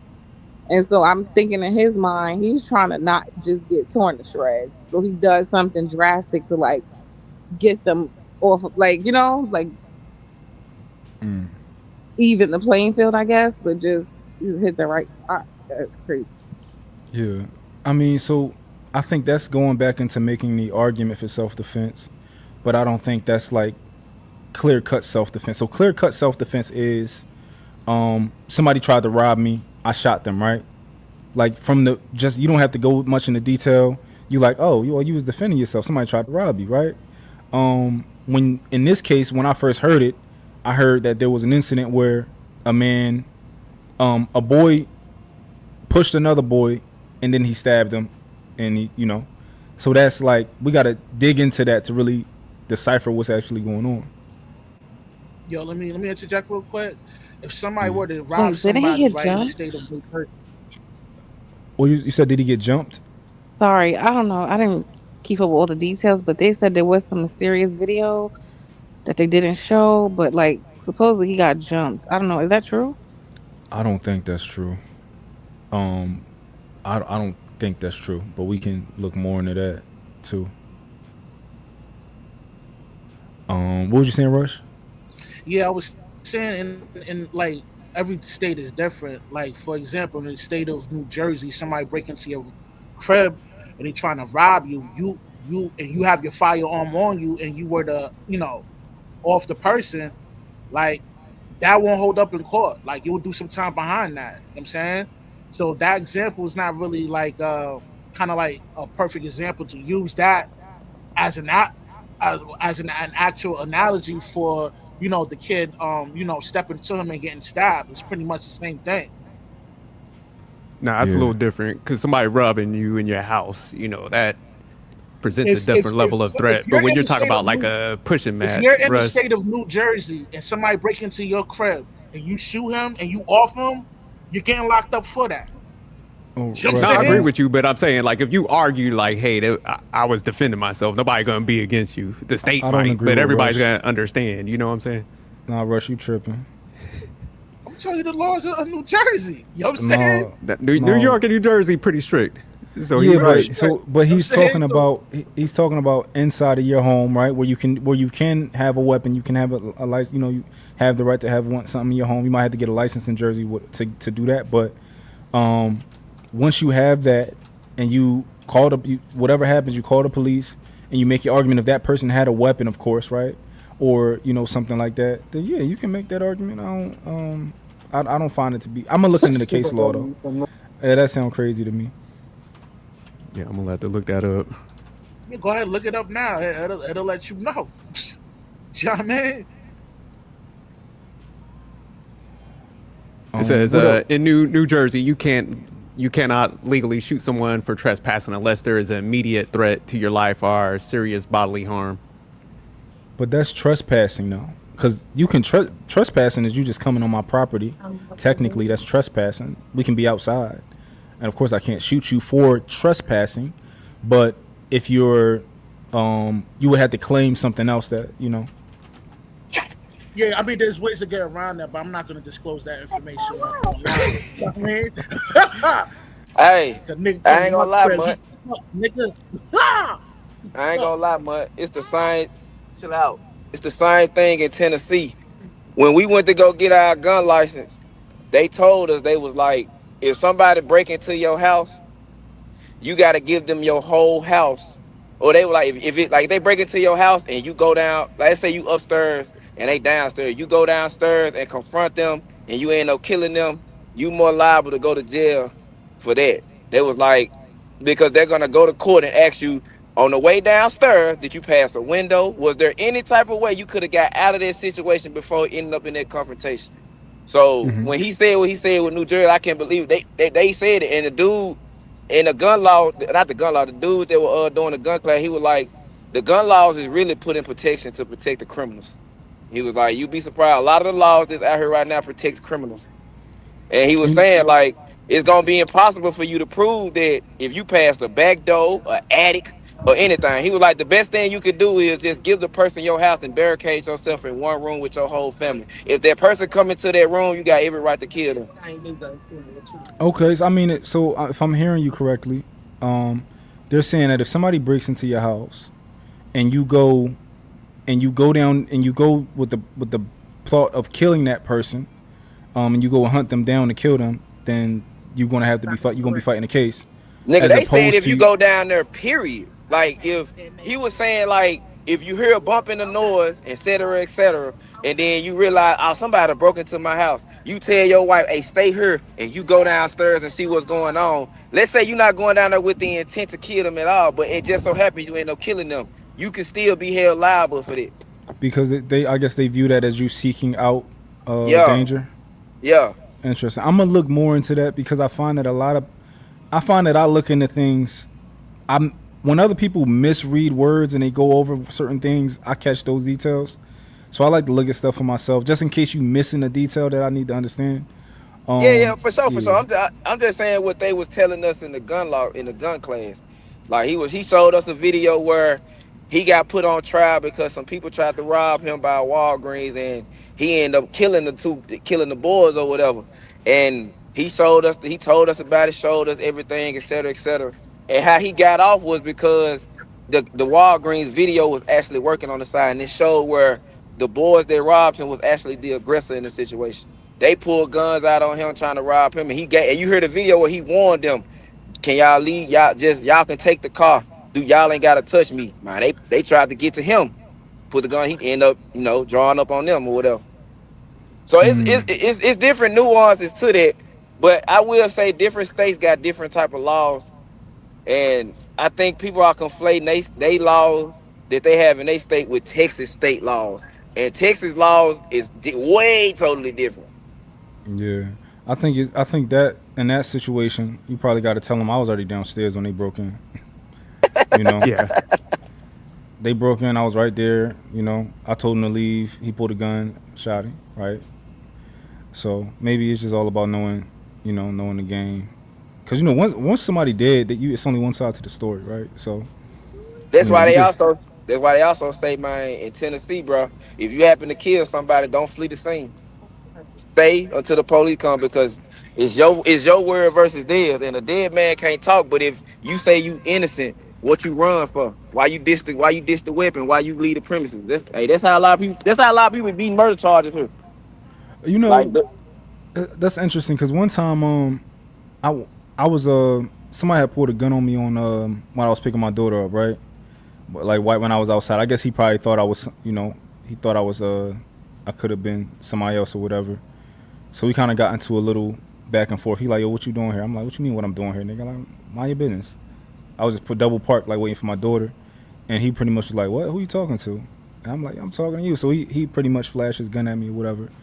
So I pull off, right? But at the time I didn't have my license to carry at the time, so I didn't have my gun or nothing like that. But I always think back, if I had my gun, would I have shot him? And if I did, I feel like I would have fled the scene because I was on his block, and I'm almost positive, like his homies would have came outside, right? So I probably would have got out of that area and called like the police, but I definitely would have left. But yeah. I don't know. When it comes to this situation, the only thing that bothers me is, man, I believe that in any state, any city, any town in this country, it's gonna be hard to solidify self-defense when you the one with the weapon and they don't have one. I think that's on any case. Yeah, that makes sense. It depends. I guess it depends on cause if you elderly, that's a lot easier for you, right? If you older and somebody else is a lot younger and bigger. Hold on, report. Hold on, let me put this over there. What piss from? That's funny. No, that definitely ain't happened. But I definitely pulled off though. I ain't gonna lie. This whole case is this whole Carmelo Anthony is a whole total shit show on both sides, bro. You said both sides? Yeah, like it's on the like when I ain't talking just race side. I'm talking about the moral ethics side of it and the reality of it. Like it's shitty on all sides, bro. Okay. All right, hold on. I'm about to play his dad crash out. Let's see if I can find his crash out.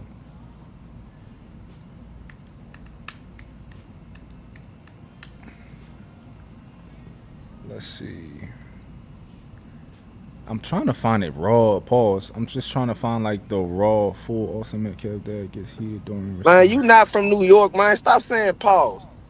No Diddy then. That's better. But hold on. All right, let me play this.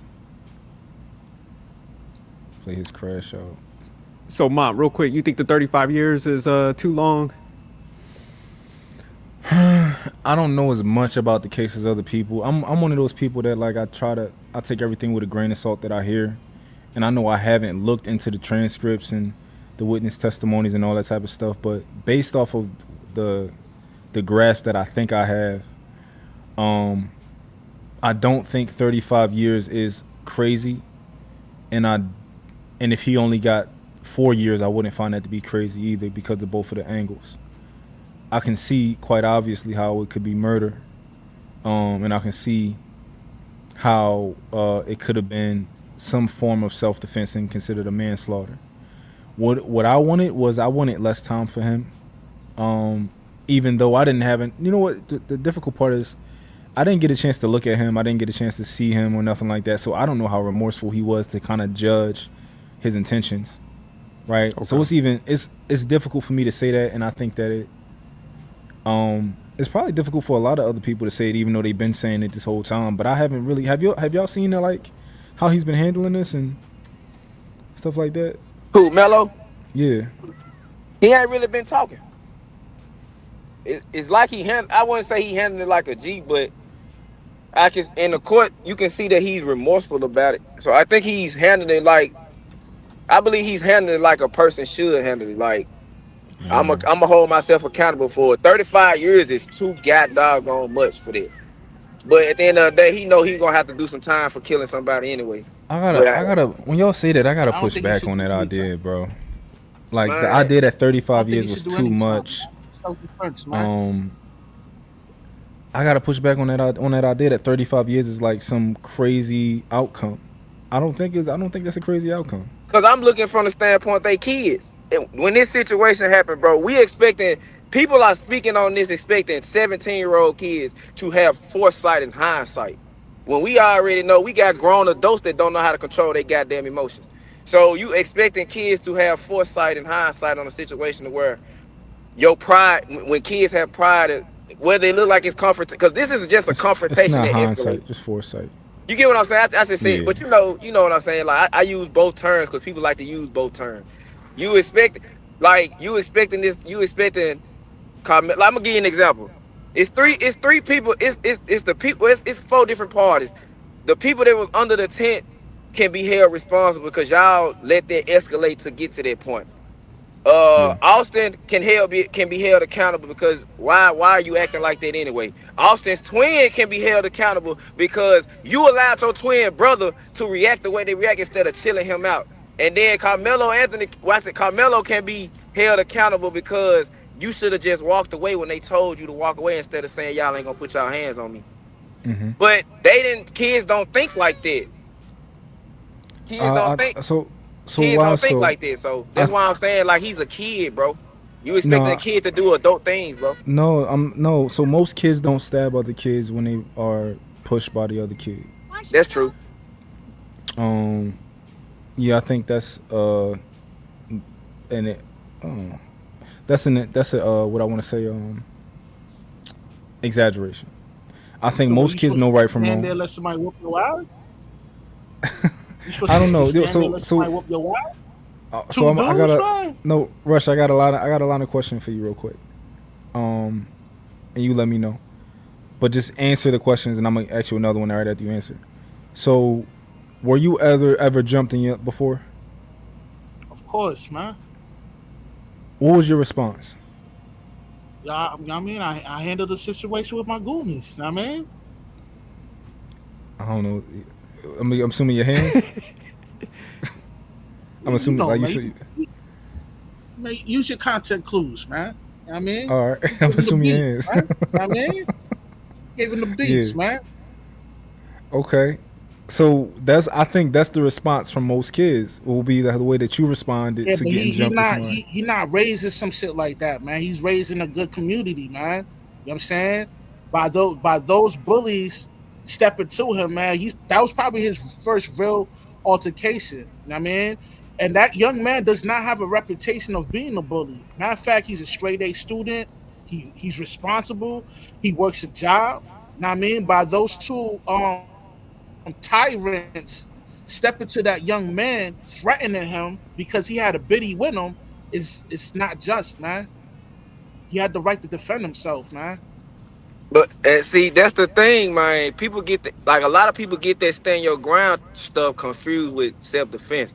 Stand your ground ain't gonna justify self defense at all. It's just saying that in confrontation, you ain't gotta walk away. But understand though, just because you don't walk away, you can't scream self defense. So people gotta stop trying to combine those two. Those are two separate entities. And like I said, in Texas, it's gonna be hard to prove self defense when you got a weapon and they don't. Like that's the only thing that I said. I was telling people So he had a so weapon.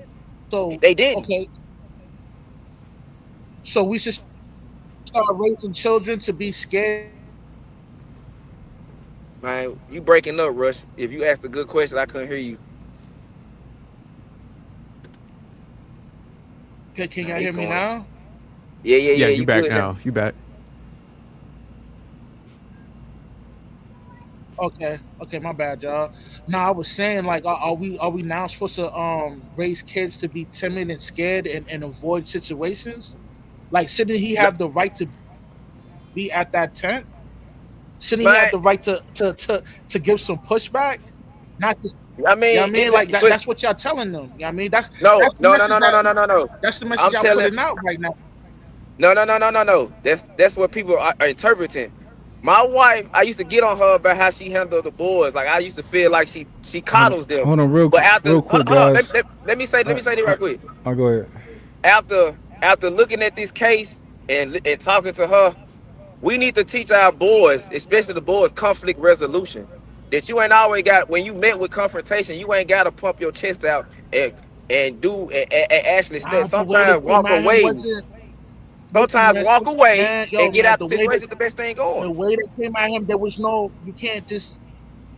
It Why wasn't. so? It That young wasn't that kid kind of that walked sting, away from man. the Like situation the at way the they store came with at the him, it Chinese was man, what happened serious, to man. him? I can't hear if Why so? somebody. What happened to the young black man that walked away from the store, the He got. He situation at the got. store with the Chinese man? I mean, you right. He got gunned down. They chased him. What they said, 130 yards. I So mean, I'm not saying you're wrong. What I'm saying is it's not that simple. I agree that we need to have that conversation with our children for sure. what conflict resolution? Yeah, for sure. I mean that's just anybody of any race got to have that conversation. But And it's it's more not that nuanced. simple. But I hate this. It's not that simple. But I wish he would have walked away because him not walking away cost him 35 years. And if they say 17 years, if they trying to appeal his case, if they can't get the appeal off, the minimum he gonna do is 17 years. But he 19. He gonna be almost 40 when he get out of jail. He ain't live life at all. So that's why I'm saying like the foresight behind it. Sometimes being a pussy can save your goddamn life. I But wouldn't call it Rush, being a pussy, cause, He but oh, go yo, I'm ahead. he just didn't My have bad. the option to be a pussy. That's what I'm saying. Like, they were serious about that. And these kids have a reputation of beating up kids, man. He's not raised to be conditioned to deal with that kind of hostility, man. You know what I mean? He's from the suburbs. He was raised right. The kid is a straight A student, man. Like he ain't. I mean, it's his first time getting into his situation like that. So we should punish him for that. Well, right now, how and I understand where you're coming from. Why so? I don't know your name. I can't see your name, but I understand where you're coming from with it. But you know, there's some. Listen, man, we gotta stand up for ourselves, man. You know what I mean? Or we gonna end up, you know what I mean, reverting back to slavery, man. You know what I'm saying? Hell nah. I'm saying, I mean, I'm saying, you laugh, but the 13th Amendment says that slavery is legal if you're in prison. I don't buy that. Oh, I mean, yeah. No, Well, that's a different whoa. conversation. That's a different conversation. The It's prison not thing. because he's in prison. Is he in prison right now? Oh yeah. So it's legal. It's a lot of people in prison. Look up the 13th Amendment. Exactly. It's true for sure. What I'm saying is, it's a relevant conversation. What Rush just said, but it's nuanced. Why so? So the fact that we have to have conversation. Go ahead. No, I was just saying because he said that if we don't learn to defend ourselves, we're gonna end back in prison. But if we defend ourselves like Karmelo did, we might be a higher chance that we end up in prison and we end up slaves. Going to prison. Yeah, so I think what Rush is saying, Rush is telling us how to be a slave. Okay. But can I ask Rush a question real quick? Rush. So the fact that us defending ourselves will lead to us being a slave, but it don't do that for others, is to show you that there is no, we're making up a race issue. It's clearly race already embedded in it. It's not something that we're bringing up just have wit and making excuses and complaining. The fact that we even have to have these conversations with our children. We have to have a different type of conversation than a white family have to have with their child. That's a fact. That's a fact. Can everybody agree to that? Yeah, for sure. Yeah, I the think fact so. that we have to have a different conversation is evidence that race is clearly an issue, or you wouldn't have no need to have that conversation. You can make that argument, but you can also make the argument that it's not necessarily fully race. That it could be class, it could be demographic specifically. Two things can It be could true, be. man. What you say? I agree. It's race and class. Yeah. Okay. So can I ask y'all a question real quick? Also an issue too. Because I know Rush was saying the only way to kind of fight back was the way it played out. But could Karmelo just got in a fight? Possibly he would have got jumped. Would that have been another way to handle that situation, Russ? Where you don't have to back down, but you stand your ground by fighting. Is that a possibility, Rush? I mean, it's a possibility, but he's not conditioned to even be like that. He probably never been into a situation where he's been jumped before, you know? Like, come on, man. Like, let's not. We're just kind of like brushing it off and just saying that this kid was wrong for defending himself, man. So you mean to tell me that young man doesn't have the right to have some type of dignity, man? The man stepped to him and called him a bitch, man. Come on, man. That shit's not right, man. He had the right to off that kid, man.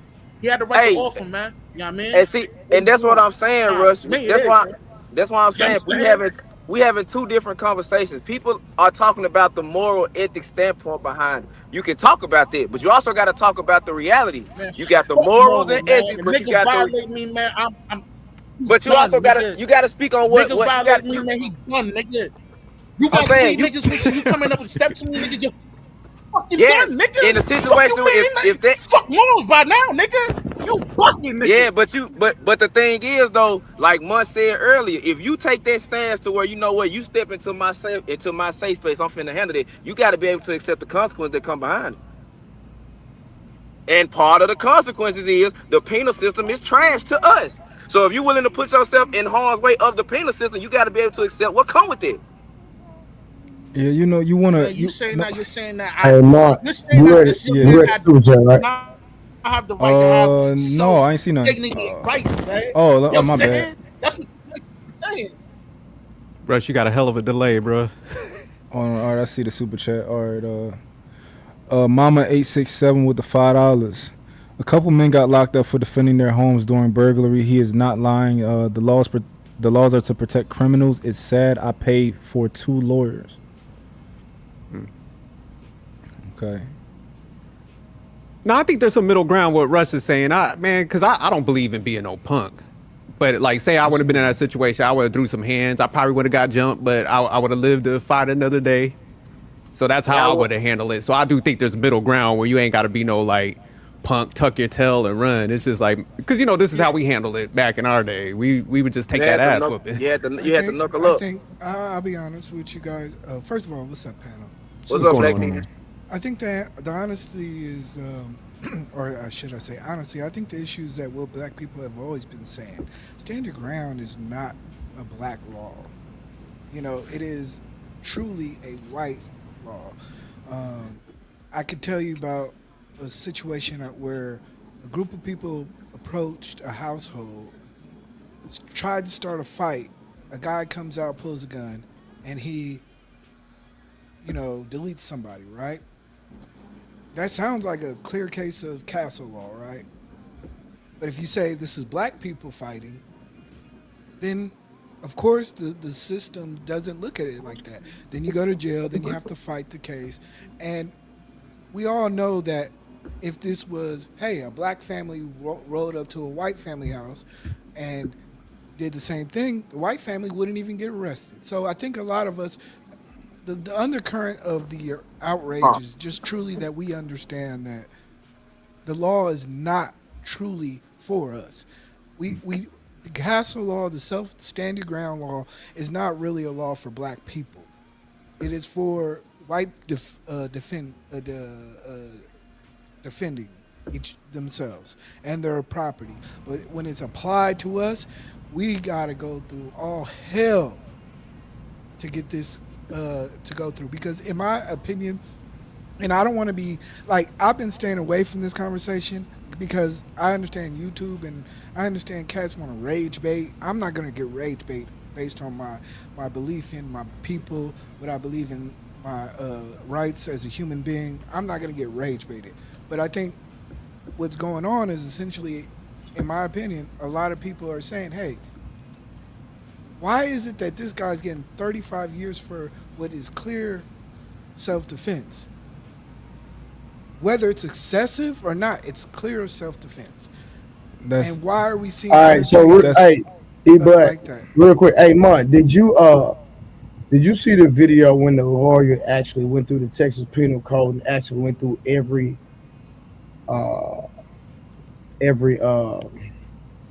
tier of the section of you want me to send it to you?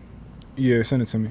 So like when he actually like really explained it, like, and talked about how it applied to the actual case, it'll open your eye. I'm gonna send it to you real quick. Yeah. Trey, let me ask you a question real quick.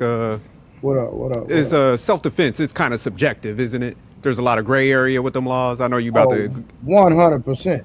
And I think that's what people got to realize, man, where when you're dealing with gray area, it could go in your favor. It could go the other way. So that's where you got to kind of be careful with this type of stuff, man. No, I agree 100% for sure. Okay, let's take, for instance, the George Zimmerman situation, right? A kid walking down the street gets touched, defends himself, and the guy shoots him. And there's just no repercussion, and he claims self-defense. And it's just, only reason why we're even considering it is because he's a black kid. And that's the only thing that we're doing is saying, hey, he's a black kid, he should have known better. And that's the issue that we're having with this law. And I've always said this, even before this case. Yo, this law is bullshit. We need to clear up the language of it. We need to strengthen it. We need to create more case-by-case scenarios of it, so that way it's not just white people being in fear of their life or white people putting themselves in dangerous situations against black people, and then next thing you know, a black person is on trial and he's getting a book, or a white person is getting off. That's the issue that I think, from my standpoint, that we're having. It's like, I agree, a person should get punished for whatever crime they're doing, but at the same time, we all understand, it's like, come on now. Like, we know that the way the law is applied, not written, applied, is not truly for us. Well, Black, I gotta push back on the idea that it's clear-cut self-defense. Yeah, I don't think it's at all clear-cut. I think it can be argued, as I said earlier, but clear-cut self-defense, like, I don't, like, if you came to me and you said, hey, your son almost got into a fight today and somebody stabbed him, you know, because he pushed them and they stabbed him. I'll be like, what? You know, I wouldn't be like, oh damn, my son just clear cut self defense. I wouldn't be that way. Mm. Wait. You don't think that? Okay, and this is where I differ on the conversation. Was Karmelo doing a lawful act when he sat in that tent? Yes. Yeah. Was he in the midst of any crime? No, I don't think so. No. Was he the agitator of this situation? So No. he's being approached and the way that the law is written is specifically like that, where if you're not doing a crime, if you are being agitated, you're supposed to get protection under the law. But for whatever reason, because he's a black kid, it's like the worst of the worst. So Black, in that law, does it speak about use of force at all? I'm not talking about the use of force. I'm talking about the perpetration part. Before you even get to use of force, you're categorized. Are you doing a crime? Are you running away from a police officer? I agree with everything that you said so far. Like before you even get to the action, they define who you need to be and what status you need to be in to define this, right? Yeah. Yeah. So if you're a person at a store and somebody's robbing the store, So there's things like that. So but at Black, that particular moment, he was in a lawful position. Yeah. And that's the issue that I have. Yeah. So what you've communicated so far is that you think it's a clear cut self defense, right? So then we go through the beginning of it. And then we get to the use of force part so that we can determine if it was a clear cut self defense. But what I'm trying to present to you is that the idea that just because you are encroached on or pushed or something like that doesn't mean that you can do whatever you want in response, because the law specifically speaks about use of force in response to, things like that. Yeah, it does. It speaks very minimally about things. It says basically if you have a fear of imminent danger. But other than that, the law is very clear cut. It speaks very candidly about what status you need to be in, and then it says, okay, a little bit about your state of mind. It says, okay, if you feel imminent danger and proportional danger, but at the same time, it also says you don't need. So I'll give an example.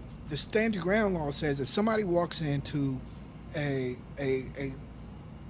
corner store and says, hey, give me all your money, and he has a baseball bat, it doesn't say, well, the proportional response is to hit him with another blunt object that is 16 ounces. It says exactly what it says. It says essentially you need to, if you are in a certain mindset that you feel that your life is in danger, you need to do that. Or if you feel like you're going to get hurt. So this whole, everybody keeps saying proportional. And I'm like, I don't see that in the law. There's no part of that in the law. It's really just about a mindset. But Black, can I ask y'all a question real quick? Go ahead. Yeah. Didn't they tell him to leave the tent? Because I don't know the case. I'm just asking. So did the boys ask him to leave the tent? That's the story so far that I think is accurate. He was asked to leave. So did the jury kind of look at it like, since they asked you to leave the tent and you stayed, you were showing signs that you weren't scared? That could have played. Is that how they kind of interpreted it like that? Because typically if somebody was scared, like if just looking from the outside, they would bounce at that situation. They'd be like, let me get up out of here. That's very reasonable. Because some people make the argument that like, oh, it wasn't nowhere for him to go and all this type of stuff. But it's also like, I know me, if somebody asked me to lead a tent that's not a teacher or something like that, I'd have told him suck my dick too, right?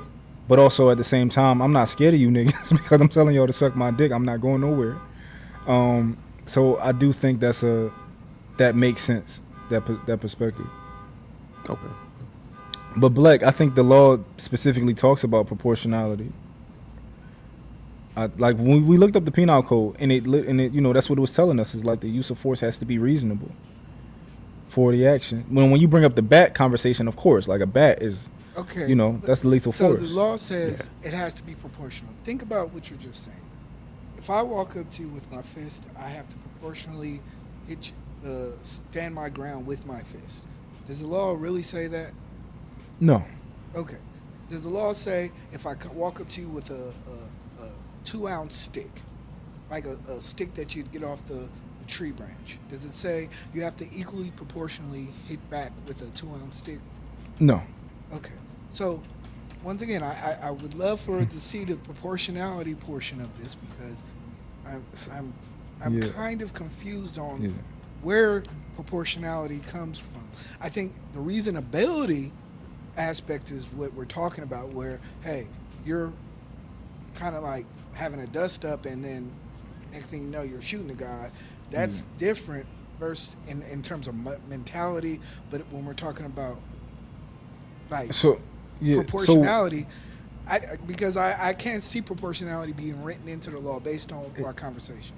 No, it is. I will pull it up, but this Go is ahead, my. pull it up, please. Can you pull it up, please? I'm pulling it up. Yeah, but Thank you. it seems like you're asking for a scale of like a visible scale where they're like, all right, well, if somebody do this to you, you can do that. If somebody do this to you, you can do that. But it's not written that way for sure. But I don't even think that we necessarily need that. I think it could be helpful, but I don't think we necessarily need it to be reasonable. And I think most people find it unreasonable to, in that situation, to go to that extent. And I think most people, in retrospect, if they could go back and be like, yo, retroactively tell him don't do that, I think most people would. Yo, E Black got a point, man. Just because he's black, man, everybody expects him not to have no type of dignity to defend himself. E Black ain't say that. You know what I'm saying?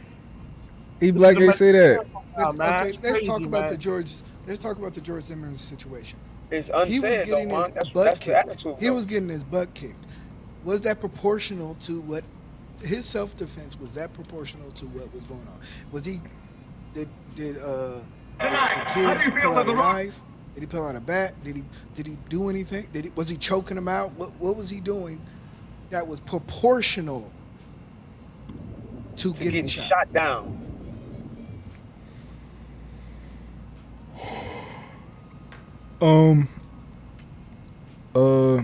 From what they said, and that's from what they determined.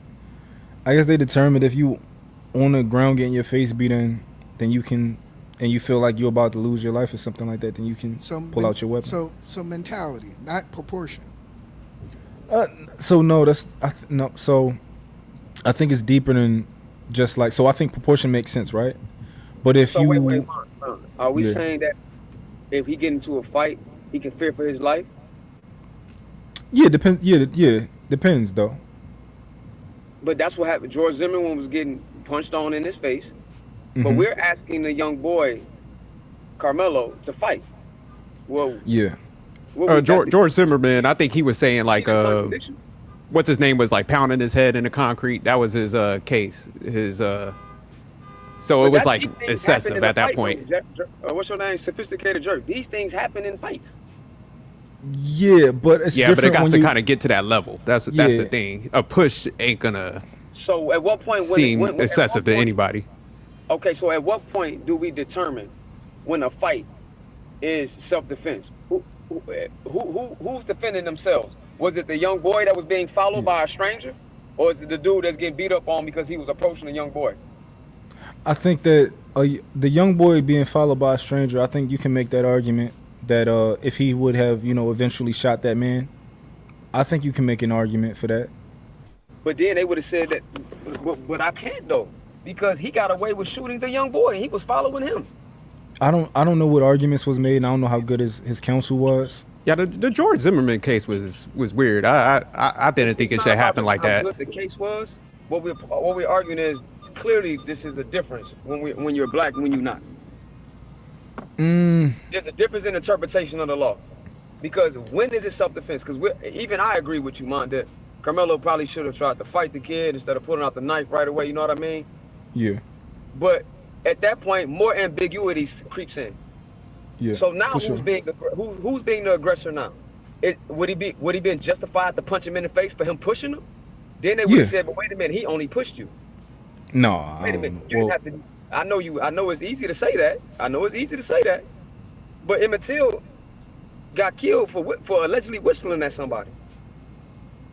But that was a long that's time ago, R1. Come on now, That don't was do that. even true. yeah. Hold on, that's I That's a don't That I long was don't time want even to. ago. true. So you Y'all got merging murdered into too many enough. cases, man. Yeah, no, But the young man that just I'm gonna left tell you out that's of a the long time. out of the mini mart got gunned down for walking away from the situation. He didn't even throw a punch. Yeah. Yeah, so I don't agree with the outcome of that case. I think at minimum that should have been a manslaughter, but I don't know like why they weren't able to just downgrade it to a manslaughter and from the first degree murder and all that type of stuff. But I'd like to hash this other one out real quick. If Carmelo Anthony was on the ground getting his face beat in, right? This would be a different case, a different story, right? I agree. Or even for me, if Carmelo Anthony pulled the knife out and was like, "Yo, don't touch me," that would even be a different story for me too. If he pulled the knife out and was like, "Yo, do not come near me, do not put your hands on me, I will defend myself," right? That'd have been a different case for me too. If he pulled the knife out, then somebody would have pulled a gun out and shot him. Then what? Then that would have been a, you know, He would have lost his life, right? he'd have lost his life. Yeah, but he was. I mean, He wouldn't but have been they there had to fight for his life. But they at school though. Like I mean, I know like I get it, but Yeah, exactly. and that would have been that's more unlikely because that's illegal to like him having that little pocket tool. That's different. But somebody bringing a kid bringing a pistol, that's obviously you shouldn't have had that on school grounds at all. You shouldn't have had that nowhere. You're not even old enough to own one. But I know that's a fair point. Like you out in the street and you pull a knife on somebody, it's very possible that nigga gonna shoot you in Texas for sure. Absolutely, man. Anywhere, Facts. anywhere. You pull Especially a knife Texas on and somebody Florida. like you bringing a knife to a gunfight. Yeah. You pull out, man. People, listen. You can pull out a fake toy gun and pump fake like you finna do something. Somebody will pull out a real one and pop you. It's not gonna be a conversation being had. Yeah, But no. E Black, you're pretty much you're looking at it because the mindset Carmelo could have been in under the tent, being surrounded. That's where you're saying he has the self defense. To be honest with you, I think I'll be honest with you. My thing is this: it's up for a jury to decide. I believe when we're talking, what Monty was talking about, clear-cut self-defense. I believe that basically, I feel that he felt he was in danger. So that's kind of my position. I don't know if that answers your question, but I don't want to go too far to say, hey, I believe he's innocent or whatever. Okay, I got you. I'm just No, that's trying what to I was say- asking. You answered it. Yeah. I'm just saying that, okay, for me, it sounds like a self-defense case, but it sounds like he's getting punished for his actions of the self-defense. He may have went overboard. You know, that's kind of what I'm seeing, what I'm thinking that he's getting punished for. But for me, once again, this is about the law, the way the laws are written. I'm like, okay, I see thousands of these different cases where, man, if you know anything about Texas, road rage is crazy. These motherfuckers will pull you over in a 4x4 F-150 for cutting them off on I-10. You know what I mean? Like it be real dangerous situations out here, and self-defense is very sketchy based on who's doing what. And I believe Exactly. for black It's too people, ambiguous. It's too ambiguous. and that's why I don't like self-defense laws in a lot of ways, because I do not believe that, you know, for black people it's very advantageous, because it goes back to medical. We can withdraw a lot more pain and a lot more suffering than any other race in America, in the world.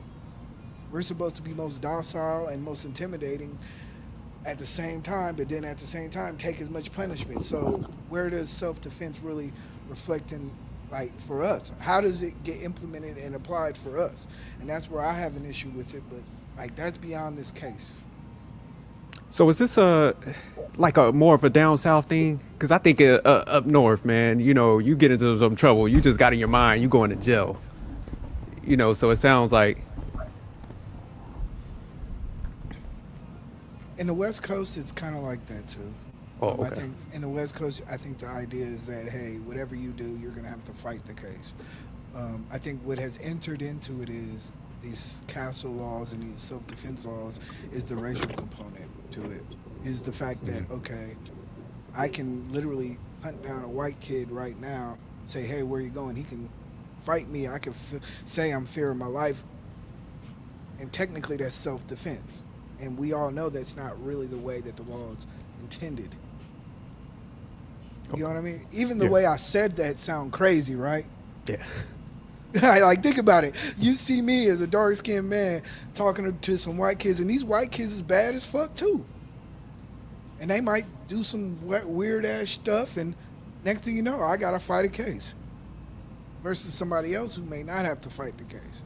Because it's automatically assumed that we're in the wrong. And that's kind of the way that I've always said, no matter what, we need to kind of like, if your state does have a self-defense case, you need to harden that case law and make sure that it's really written strictly for the book, because I'm seeing too many of these situations, especially in Texas where they have open carry. And that's another thing that people are not talking about. What's happening with open carry is that people are getting into fights like over parking spots. And then they're claiming self-defense. So you think it's like emboldening people to Yes. kind of get at? Okay, I got you. A lot of these cases are a lot of these laws are, let me say this, the law is written very vaguely, and the way it's implemented is for especially black people we're not, it's not very good, in my opinion. Real quick, Mike, can I ask you a question? So Yeah. say like the one kid that was kind of bullying Karmelo came up and swung on him. Do you think the response from Karmelo would have been substantiated at that point? I think it would have been closer to being substantiated. Okay. I'm not sure if it would have been necessarily fully like a home run. But I think it would have been closer, because when we talk about a shove, you know, it's just a shove, right? But yeah, I think it's so many scenarios where but he's a kid at the same time, you know, so can't expect him to make a decision that I would make. But I'd much rather would have preferred him showed them that he has a knife and let them decide if y'all want to still make the decision to approach me, you know.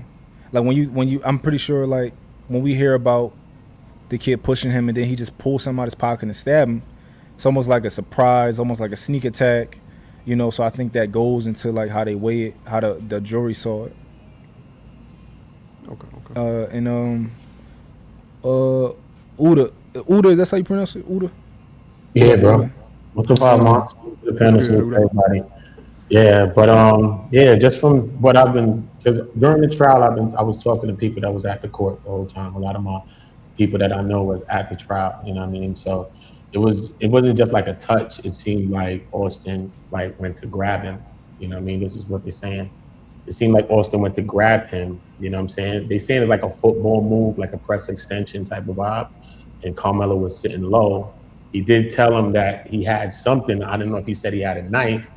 And they saying that Austin responded saying like, he ain't got nothing or something like that. Because somebody was like, yo, watch out, he probably got something.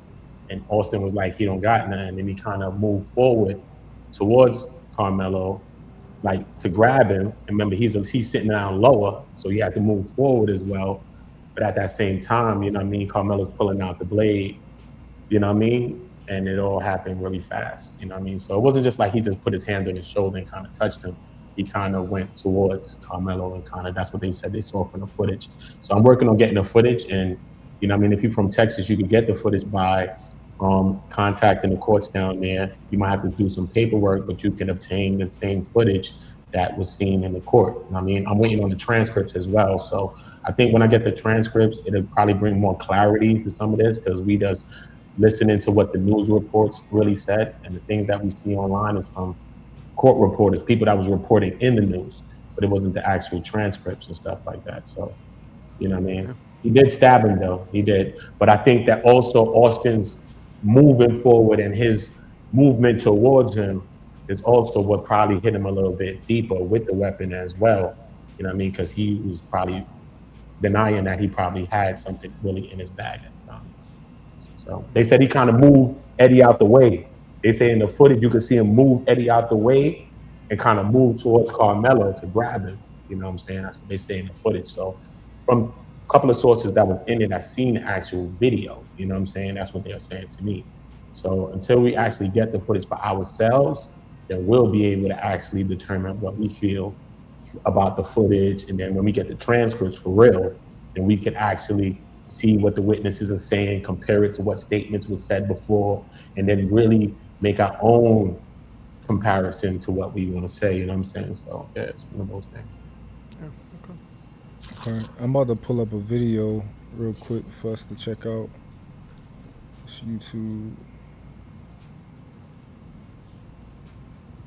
Nah, Uda, we gotta be super nigga. We gotta be super nigga out here, man. So, starting from the beginning, April 2nd, I received a phone call from Coach Jackson and said, Jeff, all I know is Austin has been stabbed. I asked him where. He said Kirkendall Stadium. I immediately hung up the phone and I made it there in about 4.5 minutes. When I arrived, it was pretty chaotic. A lot of police cars, a lot of people. I ran through probably 10 different officers who tried to stop me. When I did reach the track, the scene that I saw was my son, Austin, and they had a C machine on it, which actually it automatically pumps on your chest. But when I saw him, I knew he was gone. Hi, can I take your order? Can I get a plate of half chow mein, half super greens, orange chicken, and kung pao? Beef and cheddar sandwich, fries, curly fries. Come on, Mont.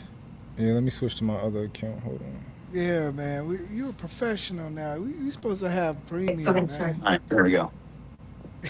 All right, we So, good now. We good now. starting from the beginning, April 2nd, out of control, bawling, emotion. I prayed for a miracle. And as soon as that happened, I asked the ambulance, the EMTs, what hospital they were taking him to. And once they instructed me where they were going, I directed my attention to finding Hunter. And they said he was taken to the locker room in the field house. So I proceeded to go run over there. And I found Hunter, who was uncontrollably out of control, bawling, emotional wreck. So I have to try to gather him and maintain myself. And all we do is we pray. And I tell him, let's go. I'm taking you to the hospital. You're riding with me. And we get in the car and we're praying. Because I am praying for a miracle at this point, because I know my son was gone. But we get to the hospital. We get in the room. I have to make the phone call to his mom when we were driving to inform her to meet us at the hospital. By this time, the word's getting out to certain family members. Certain people are showing up at the hospital. Takes probably, I'd say, a good 10 minutes before the doctors come in. I knew what was fixing to be said. I knew by the look on their face that Austin had passed away. And they confirmed that. That very second, Hunter spun out of control. It took 5 officers to get him under control. We had to admit him and get him sedated. And then at that point, they wouldn't allow us to see our son because now it is a crime scene. So they have to process the body. So for over 2 hours, we can't even see Austin. And by this time, a huge crowd of students, parents, friends is overflowing this hospital. It is so touching and so moving and we're all so distraught over the news of Austin's passing. That moment, I became totally numb and went into what I call survival function mode. I had to find and buy burial plots, funeral homes, arrangements, so many things that had to be done. And I needed to stay focused. That very first night, our church held an impromptu vigil. Our church holds 1,500 people at Hope Fellowship. It was overflowing. There was over 1,700 people that showed up that night. Very touching. An outpouring from the community, friends, family, even people who didn't know us showed up in support. And I spoke that night about who Austin was. He was a leader, on and off the field. He touched people's hearts in ways others couldn't. He was loved by so many, and so many loved him. I told a story that night, and I told the story when I was diagnosed with cancer in my cancer group. They asked us, define success. And it went around the room, and most people, some of the common stuff, I'd like a big house and car and, a lake property or whatever. But when it came my turn, I had a different view. I said, my success will be judged by how many people show up at my funeral. And what do I mean by that? Well, when you go to a funeral, the people that attend are someone, hopefully, you have touched their life in a positive way.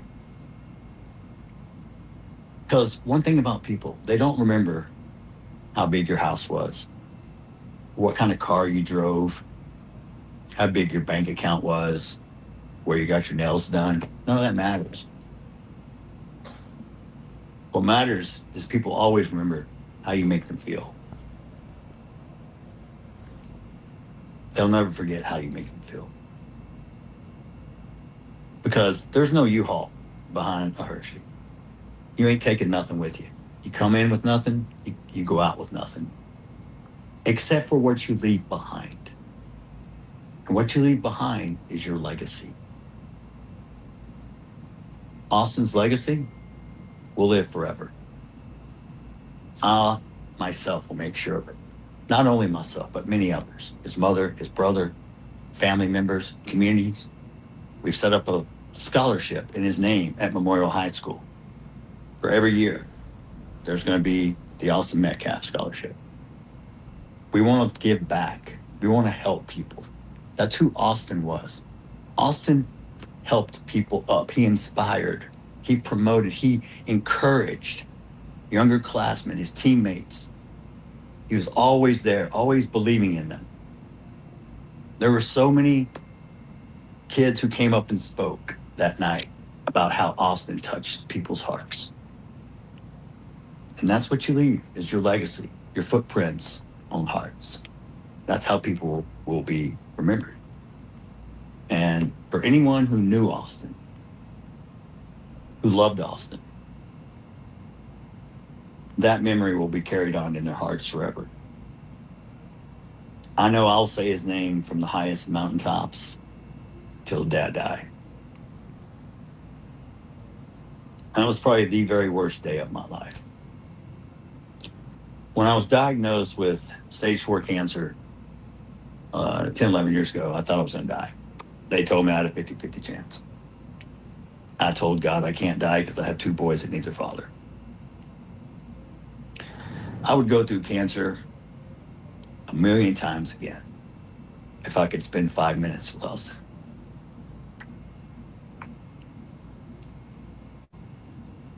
When you're faced with your own immortality, it reprioritizes your life. All of a sudden, things that were important don't matter. You really start to really find out what's important in life. It's the people who love you, the people you love, and those who support you when you're down. You should never, ever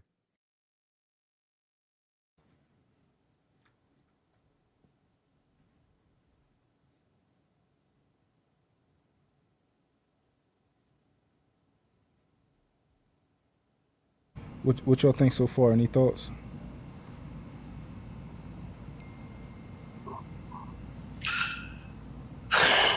Heavy. It's real heavy, bro. I ain't gonna hold you. Really heavy. I ain't gonna hold you. Heavy. I mean, like, as much as I think about this case, and as much as, I have my opinion about this case, this still is a father. So, you gotta let the other side have their truths and what they believe in. And that's kind of where I'm trying not to be as cynical to him and to the situation as much as possible, because the fact of the matter is everything he probably is saying is from his perspective true. He went to the hospital. He's trying to calm down his kid who's erratic and going through some issues, and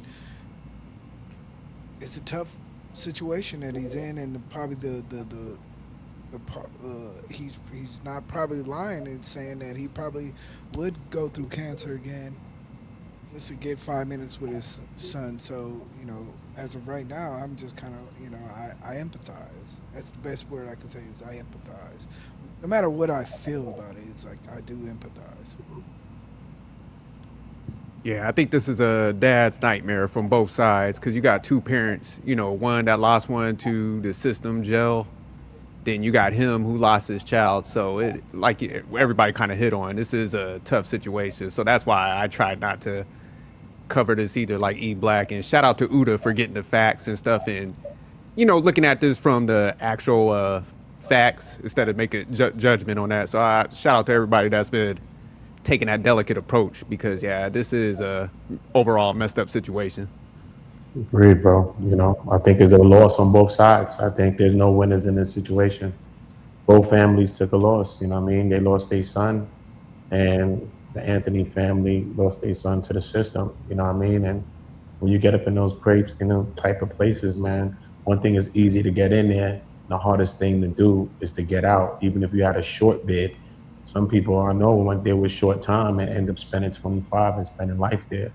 So, it's a rough situation, So when I heard him kind of say that he felt for Karmelo in his other interview that he did prior probably to this before the gag order was lifted, he actually said, he felt bad for Karmelo as well and that he didn't know what he's really up against right now being in that system. I know he went after that, said the watermelon felon type stuff, but I was shocked to hear him even say that. Some people say he's posturing, he's just saying it to say it, but he doesn't really even have to say that. Yeah, So, yeah. With all due respect, Uda, I'm just talking. I just want to make sure that we're clear. At this moment, that's my opinion. Yeah, I'm not against nobody's opinion. We all gotta have our opinion. Yeah, you have to empathize at this moment in time the way that he's kind of laying this out. Now, when he starts going into other stuff, it's another deal. It's another deal. That's what I'm saying. Oh, there's more coming. There's another deal when he starts going into the other stuff. But I've seen the headlines, but I've actually never heard the quote. So I'm watching this for the first time myself. Yeah, he actually went in on black people at the end or at some point in this, and it made a lot of people feel away.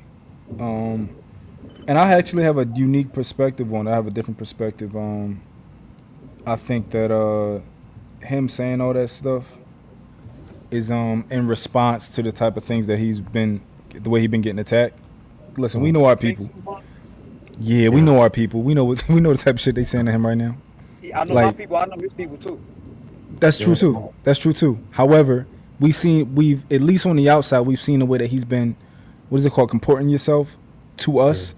Right, and it hasn't been hostile, but I know that he's been getting a lot of hostile messages and a lot of death threats and all that type of stuff. And in my opinion, I think his response is like, "I'm not no pussy. All the shit that y'all saying about me and my people, I'm going to go back at you and say a bunch of dumb shit too." What do you think, Harlan, or whoever? So What do y'all think? he should have racist response, or should it just be "I'm not no pussy" response? 'Cause you can say I'm No, not a if pussy without being racist. but if he's being met with what he perceives to be racism, and his response is proportional and equal to like, all right, I'm gonna say racist shit back to you. That's what I think is going on. Nah, I got to give some pushback to that, man, because he was pretty much saying he was at church and stuff. So, if you're a Christian, that means you don't retaliate the same way somebody else does. You could be like, "Fuck y'all," that would be a valid response, but you don't meet them with like racism or prejudice back. You see what I'm saying? That's a perfect Christian. Yeah, that's a perfect Christian. I heard somebody went through his son's grave and urinated too, bro. I heard that. Immediately go to that. I heard that. I think, come on now, like, let's be free. So Harwin, if it's true, right, that black people have been saying, like, you know the type of shit we say, like the type of things we call them people and stuff like that, right? Like if it's true that he's been being told to what you would consider, I'll consider to be racist things, you consider to be bigoted things, right? Yeah, if he's been being met with bigoted things and he responds with bigoted things, do you at least think that's reasonable? I think it's reasonable to say that for coming from you, I think it's reasonable for you to think, as a reasonable person that I think that you are, from my experience with you, that you would think that, hey, he's gonna be a bigot to me, I'm gonna be a bigot back. But what I'm saying is, I don't think that's what he is, because of how his people's background is, and particularly the people from this area that he's from me learning from Trey, how those people are in that area. I find it hard to believe that he hasn't said that behind closed doors already. The way I feel about the things you say about behind closed doors versus what you say in public, I think it's a big difference, right? Because when I go outside, I think that I have a duty. Well, at least for me, I try to be a good person, right? I try to leave whatever I think about gay people, all that type of stuff. I think that when I go outside, I should put my best foot forward, and when I speak, I should be mindful of the things that I say to you, no matter what I think about you. I think that that's how we should operate. I mean, do you agree with that? I agree that we should operate that way, but that still just proves my point that he already felt that way, if that's how he's being, long before somebody responded to him with that. So he wasn't just responding back with that just to respond back because they was throwing it at him. He responded that way because that's how he really feel, and now he like, oh, okay, since you saying it, then I'm gonna tell you how I really feel anyway. The decorum is going out the window. So yeah, it's the one thing to show decorum and act a certain way, how my mama would say, boy, act like you got some sense, than having to tell somebody how you really feel about them. But it's another way if he didn't actually feel that way and he was only saying that in response because they were saying something similar, which is what you're saying, but he's not doing that. He's telling you how he really feels. How he feel behind closed doors is how he really feels. So you think that he truly thinks that black people are stupid? Yeah, I think he think that. Hold on.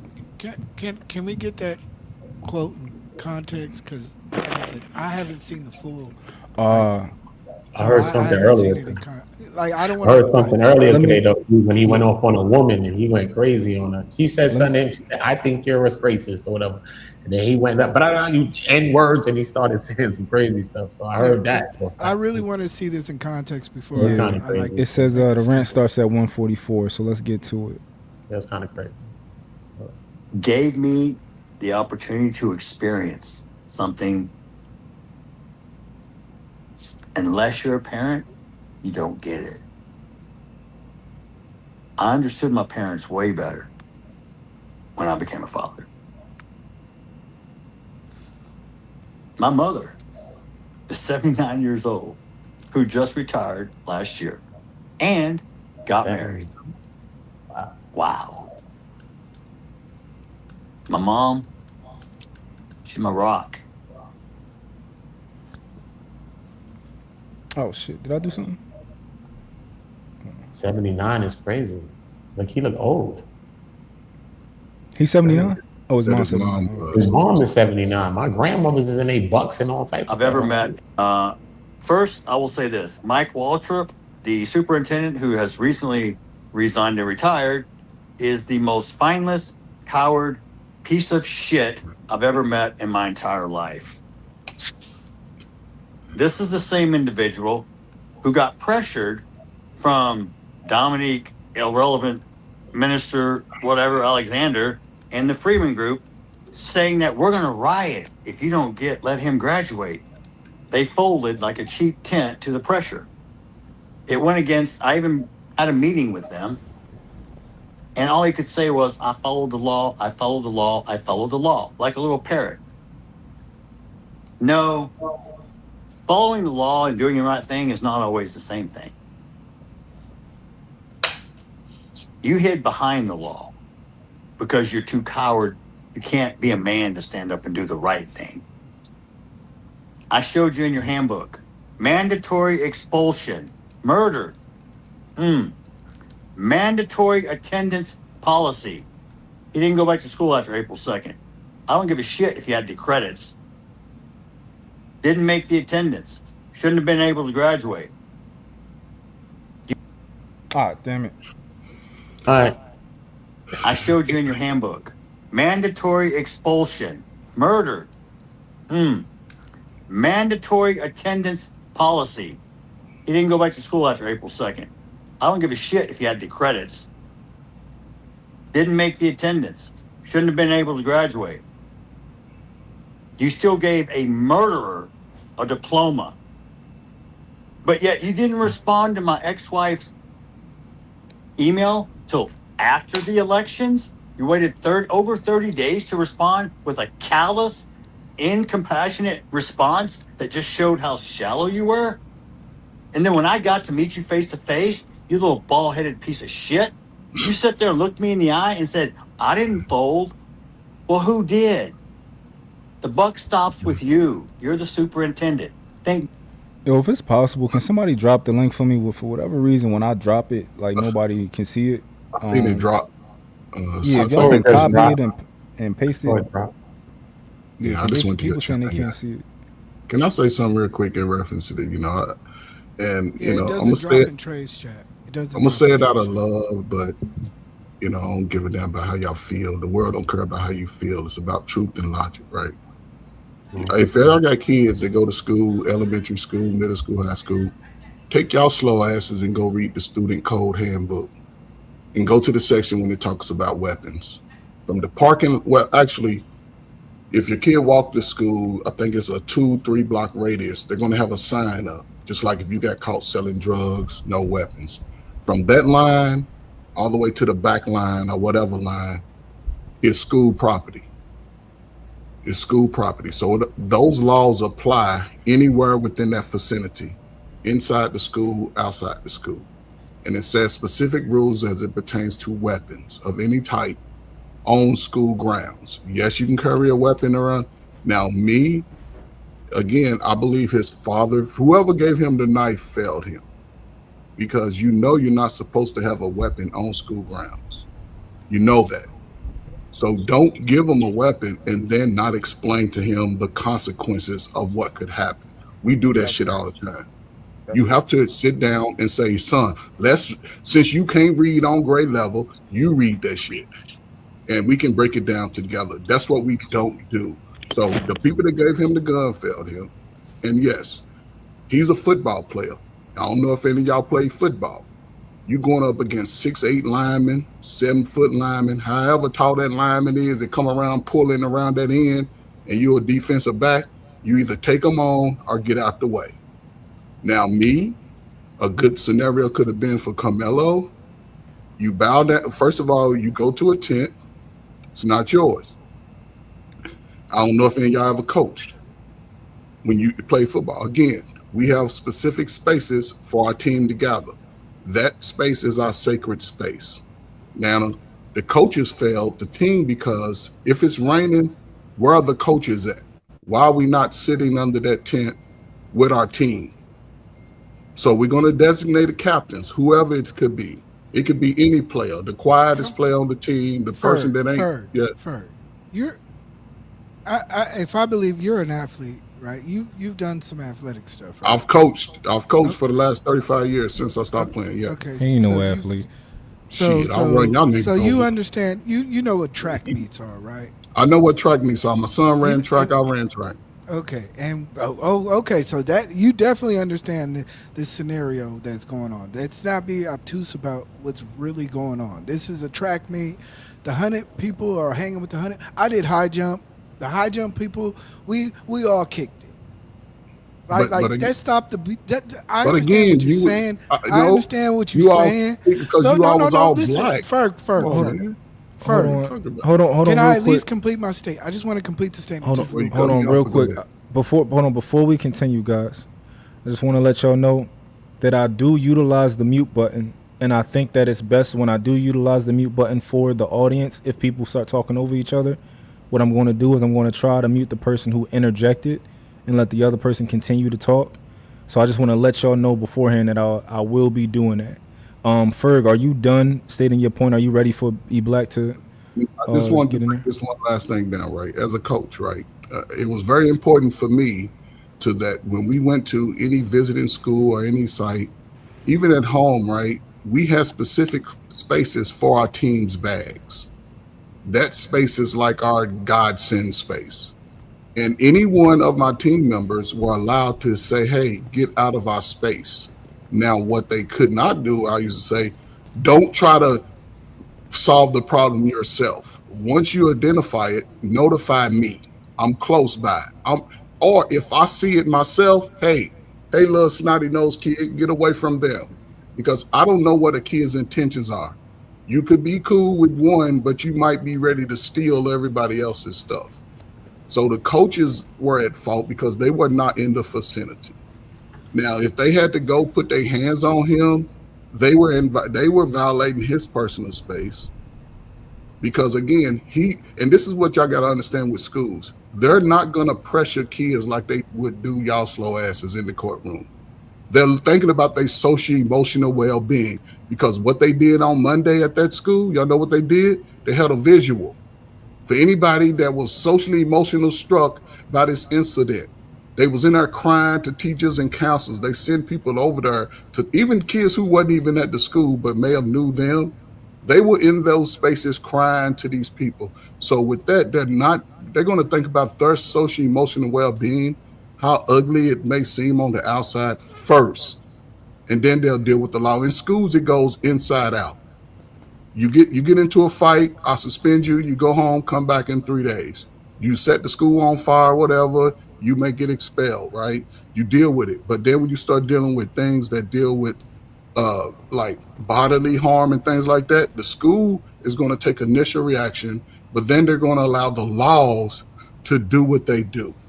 And last thing, you a fucked up parent if you intentionally move into a racist community, knowing that there's a possibility. Who my teenage son, y'all all used to roam around your neighborhoods.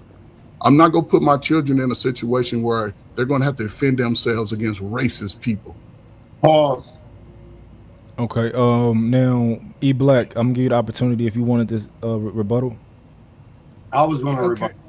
Yeah, I just want to really like Ferg, like I said, we all understand track, and if I'm being even more to the point about this situation, this was a jamboree where all the teams are doing their like final heats for state, right? If I'm correct about this. Yeah, they was having. Yeah, so that's even better, because if I know certain schools, like especially my school, our shot putters used to train at the other school. Or Okay. I used to do high jump. The high jump facility at my school, they wanted me to go to a whole nother school, and I would do it like every other week because it was too far. But if I wanted a good high jump bag or a high jump squad, I do that. So we're like, let's not be so obtuse to the situation where it's just black and white. You're wrong, you're right. Let's be real about the situation. It was a rain out. It was a rain out. And kids are going to be kids, and we want them to actually foster this type of environment where, we're sharing, where there was no real harm to this. And we try to do this where we try to say, oh, he's wrong for being in the tent. The tent is not the issue. The issue is trying to punk a young man out of the tent. And we never really addressed that. Again, the kid who invited him into the tent did him wrong. So if it was a female? It was a guy. But listen, here's the problem. He wasn't in participating. If it was a female, hey, he wasn't participating. Uda, pay attention. It doesn't matter if it was about a no female coming up to the tent, and you like, oh, she shouldn't be in that damn tent. Is we really having the same conversation? Again, you're thinking minimal level, son. No, you thinking minimal. Yeah, because again, that's the dumbest shit ever, bro. That's dumb. Listen, the kid that invited him could have squashed the whole thing. Y'all press me, hey fellas, this is my man. I invited him into the tent. Once it stops raining, he gonna get up through. Right now, we're gonna chill right here in this little corner, and that's it. But it wasn't none of that because they gotta live in that community. That's what y'all fail to realize. They're not looking at old people, they're looking at young people. They already setting up. So these kids are gonna be writing books in 5 and 10 years about the emotional traumas that they went through. That's the problem. That's why his family failed him. If it's true that they sold his car to Charleston White, niggas knew he was going to jail because they knew something was wrong with what they did. I'm not saying it's right, but I'm appreciative he has a date. In Kentucky, it's the last thing. A black boy got killed by 2 teenage black boys. They just sentenced them boys today. They both got 37 years. Today, teenage boys, they shot a boy on a bus stop. They just, in Fanger, if you lived in Chicago, was it 2005-06 in Fanger High School, kids got into a big brawl at the school. One kid took a bleacher plank, a wooden bleacher plank about 20 feet, whacked the kid over the head. The kid died on the spot. Everybody that was out there was affected by that. The kids, they was spending the rest of their school years trying to run from it. And every time their name popped up, they were either not allowed to participate in sports, even if they were bystanders. It's just an unfortunate incident. Teach your kids how to fight, because guess what? If we on different teams, we gonna catch y'all at the next time. And I'm gonna get my boys against some white boys, and we gonna bloody their noses. Simple as that. Oh, Coach Ferg, if you could summarize into like super fast your overarching points, could you just let me know what your main points are? So if for example, if one of them is like, yo, his parents should have did better, they should have taught him something. All right, that's one thing. And the other, let me know. Well, it's sort of a handful of shit. You know what I'm saying? The parents failed them. The community failed them because they're going to always side with white kids. We're in a racist community. So just putting my children in that situation, I failed them. I wouldn't do that. And I'm going to give them instructions on. Hold on, Coach Ferg. So if you could just kind of just run them off real quick. Parents failed them, community failed them, so we got 2. What are the other points? The friend failed him. The friend failed him. And that's pretty much, and he sort of told on himself when he got into the hands of a white officer. He sort of, that's why we teach ourselves, be quiet, call me. Quiet. Right. But that's a lot of teaching that has to happen. And it has to be more than one conversation is all I'm saying. Okay. Now, Constructicon, I want to know what you think, right? If you could try to be as clear as possible what your points are, I appreciate it. Go ahead, Construct. Ready? Yeah, we're ready. You ready? All right, check it. Well, microphone check 1 2 1 2. You hear me? Sound good. Yeah. Right. So I'm going to be very interested to see what unfolds after all of this, after all the smoke clears, right? Because there's a lot of things that don't fit. There was however many teenagers under that tent, and all these kids, all they do all day is they on their cell phones. You mean to tell me they have mad video footage? You mean to tell me they have video footage up to wazoo? What I believe what happened was that he was alone. He was outnumbered. I don't condone his. He definitely deserves some sort of punishment. 35 years, diabolical. But I'm saying, he definitely deserves some sort of punishment. But There's no way that there's not more footage of what really went down because we're speculating. He was outnumbered. It wasn't his team. That wasn't his school. They both on football teams on opposite sides. And this dude is a bully. They didn't come down on him like they came on the white boy. They didn't come down on him. They made the little boy, Trayvon Martin, 14 years old, right? They came on him. They came bad on him with George Zimmerman, but they didn't do that to this kid. He was a bad kid. He was a bad kid. Did he deserve to die? Hell no. You know what I'm saying? But let's be honest. His brother was going to jump in. Let's not act like that was going to happen. His twin brother was going to jump in. They feel each other. They was going to, Wonder Twins activate. You know what I'm saying? They was going to jump in. So I would already have felt in my own mind, like I would have took the fair one. Because you know what I'm saying? I could take a hit, but I could throw one too. But that's me. Not everybody's built like that. So I get it. He brought whether he had the nut, whatever. He said, yo, I don't even want this problem. He's gone. Should he have ran, should he have done whatever? He's going to face the consequences. But what I'm saying is that I want to see the video footage because I know there's more than one video. These kids have all these cameras. They have all these cell phones. There's no way there's just not one picture of a grainy video. There has to be more. Okay. Man, my helicopter right there. Boom. Wolf Stacks, it's on you now. I'm gonna say as a father myself, I don't think that's messed up that both kids lost their life. One kid's going on to glory, one kid going to prison for a long time. I feel like his parents might have failed him, his friends failed him, but he failed himself. I think you shouldn't have went to that tent. You should never stayed there. You should have just went on by his way and went home. Like, it's sometimes as a man, even as a young man, because you all been that age before too, right? When you see something don't feel right, you don't go that way. You go a different way. That's my opinion. Okay. The problem with that Wolf Stack is that not everybody has that inside of them. You know what I'm saying? Everybody, like, common sense ain't common no more. Like, everybody doesn't have that. Let's get back but to I a little will bit more agree. of this. I will agree that I think that not only is the Vince let him down, but his parents. I feel like his parents kind of let him down too.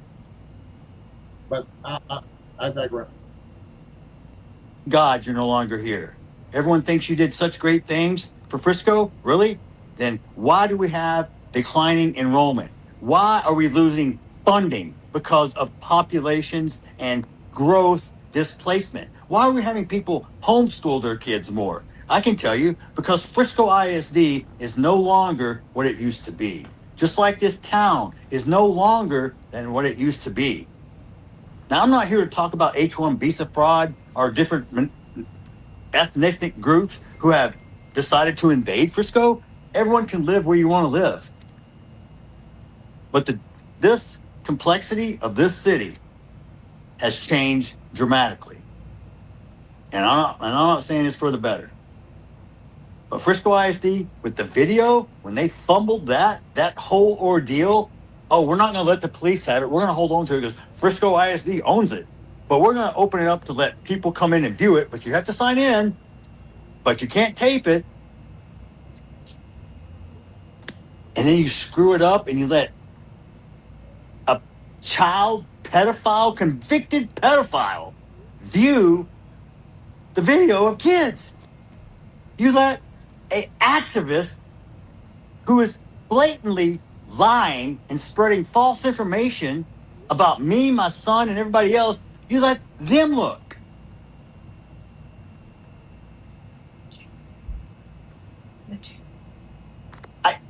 What? Not only that, I asked him straight up who was responsible for allowing school property to be used 3 weeks after my son was murdered at the same exact stadium. After fumbling, I said, it's either you or someone else. Who is it? He said, it's me. His brother. That's it. No big hoopla, no special stopping, no big banners and signs, no. Okay. Because then they tried to pawn it off Receptionist, please, I need to see Mr. Waltrip. And tell them that you're the only smart person around. Woohoo. Woohoo. Drew, you're just an idiot. Wait. Did he say what? If y'all want to talk to me, you're the only smart Hold on, know hold what kind on. of glamour shot you steal from other people and put up on your profile? But it don't match to your fucking goddamn water buffalo looking ass when I saw you at the courthouse. Hold on. Did he say Charleston what? White, you look like a fucking crackhead. Even though you got money, you're the only smart person around. Woohoo. Sound like he was about to say the N-word. Woohoo. Drew, Wait. Todd, pause. Yo, that's crazy. Hold on. He said smart nigga around. It sounded like he was about to say are the we N-word. serious? Can I go? I feel like I skipped something. Hold on. Wait. You're a shit stain on Frisco ISD for the past. Now go ahead, Black. No, I just want to make sure. Am I? I didn't know if it was on my end where he like self-muted himself, or am I the only person? Uda, you muted. I can't hear you. You muted. He not muted. Hold on. Let me see if it's his audio. Let me see. Hold on. See. I hear him talk. I see him talking, but I can't. Yeah, Uda, we can't hear you. You can refresh maybe. Nah, you on mute.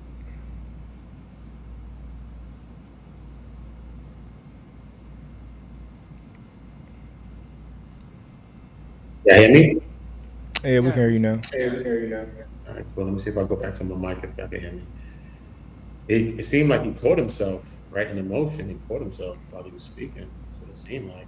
He either caught himself or he did it on purpose. He purposefully wanted to allude to, like, I'm about to say the N-word, but I'm not. That's something too. That could be a thought. That's a good thought too as well, bro. Agree with you there. He's inebriated. You can tell by he's inebriated. Yeah. Dang. He drank some beers. You know how he do it. Drank some beers. Wow. Okay. I'm just making sure we. Hey. Yeah, nasty. That's 9 years as superintendent. Tiffany Billions. I don't know what kind of glamour shot you steal from other people and put up on your profile, but it don't match to your fucking goddamn water buffalo looking ass when I saw you at the courthouse. Charleston White, you look like a fucking crackhead. Even though you got money, you're the only smart person around. Woohoo. Woohoo. Drew, you're just an idiot. Anybody If else y'all want heard to talk to smart me, name? you know Smart where I name. am. I heard. You never Yo, once he said apologized. smart nigga around. You never once said you were sorry. You lied your ass off and tried to tell people you paid to offer to pay for my boy's funeral. You couldn't even offer your hand for a handshake. You're a grifting piece of shit. Your character says it all. I don't have to say a damn word. Your actions speak for themselves. You and your little faggot bow tie? What the hell is that, dude? Maybe you and Chris King are butt buddies. Like y'all swap ties and shit. I don't know. He lives in Washington and he's lived here in Plano. He thinks he's some intelligent dude. Really? A 1989 Saab. Oh, I'm fucking impressed. Ooh. Look at me. I talk to my shit all day long. You put it on people so they can't see me. I think you have some serious insecurities, bro. I'm a lawyer. Who gives a fuck? You're not a very good one. Oh, I've done this. I've done that. You have to brag on yourself? You have to blow your own fucking horn? Really? You're not a man, dude. You just want attention. Maybe your parents didn't give you love when you were little. I don't know. I don't know the way you are. Why? I can't explain it. And you know why? I don't give a shit. You're nothing to me. But yet, what'd you come up with the word? Metcalfians. I live in your head every day because you talk about me every day. Dude, thank you. I'm so flattered that you think about me. But I'm not your type. Sorry. I figure in a couple months you'll move on to the next hot topic, or you'll have some legal crusade you can join, maybe, or lead possibly in your '89 South. And the only thing about you is I like your dog. That's about it. In your house, dude, I'm not one to judge, but you don't live in some sprawling mansion. Really? Clean your house. You look like a fucking hoarder. Better yet, why don't you have Tiffany move in and y'all could live together and do a podcast? That would be fun. Pause. Please. Pause. Damn. Stay out of my life. What we got? This is very telling. This is very telling. This is where he came from. He's got a little bit more poise. He just lost his son. And he still got the other twin son. But you know what? It kind of gives me an understanding. And I get everybody grieves differently, but the way he's coming in, the way he's coming out, I can see why his son beat the shit out of him too. And I can see why his son was a bully that he was. He was a bad kid. He did bad things. And I can see where he got it from, this archy dog ass nigga. Like, I can see it. I can see it. I can see it. I can see it. I can see it. Yeah, they say the son put hands on him too. All right. Yeah. Put hands on him. Now, let me be fair. I'm gonna be real with y'all. I don't mind him going off on the people who he feel like. I don't like the rant ain't the issue. Like him calling the superintendent fat and all that stuff. That ain't the issue. Hey, go off. You know my kid did, but the N word was kind of like okay. I think it gets worse. No, it's wordplay, but it's not. You better go deeper than that. But I mean, you gotta understand. Hold on. Oh man. Hold on. I'm a mutual icon.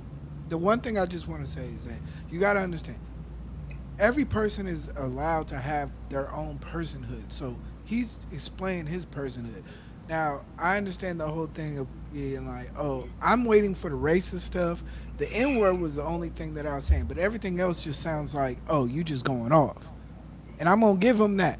I'm going to be fair about it. And I'm the most pro-black person you'll ever meet. No, I doubt it, but... It's going to get worse. Can I say this, though? Let me jump in. Listen. Are we surprised that he's given a response and to some it could be considered racist? Why would you be surprised? All y'all live in states where some neighborhood is the racist part of the state. Y'all don't dare take yourself over through there. Y'all drive all the way around instead of going through there. So the fact that he's doing this in a state that's, but I'm just saying though, what, and this is me, I guess I'm jumping the gun, but here you are, 2026, y'all hearing this. What steps do you take for your lives and your community forward?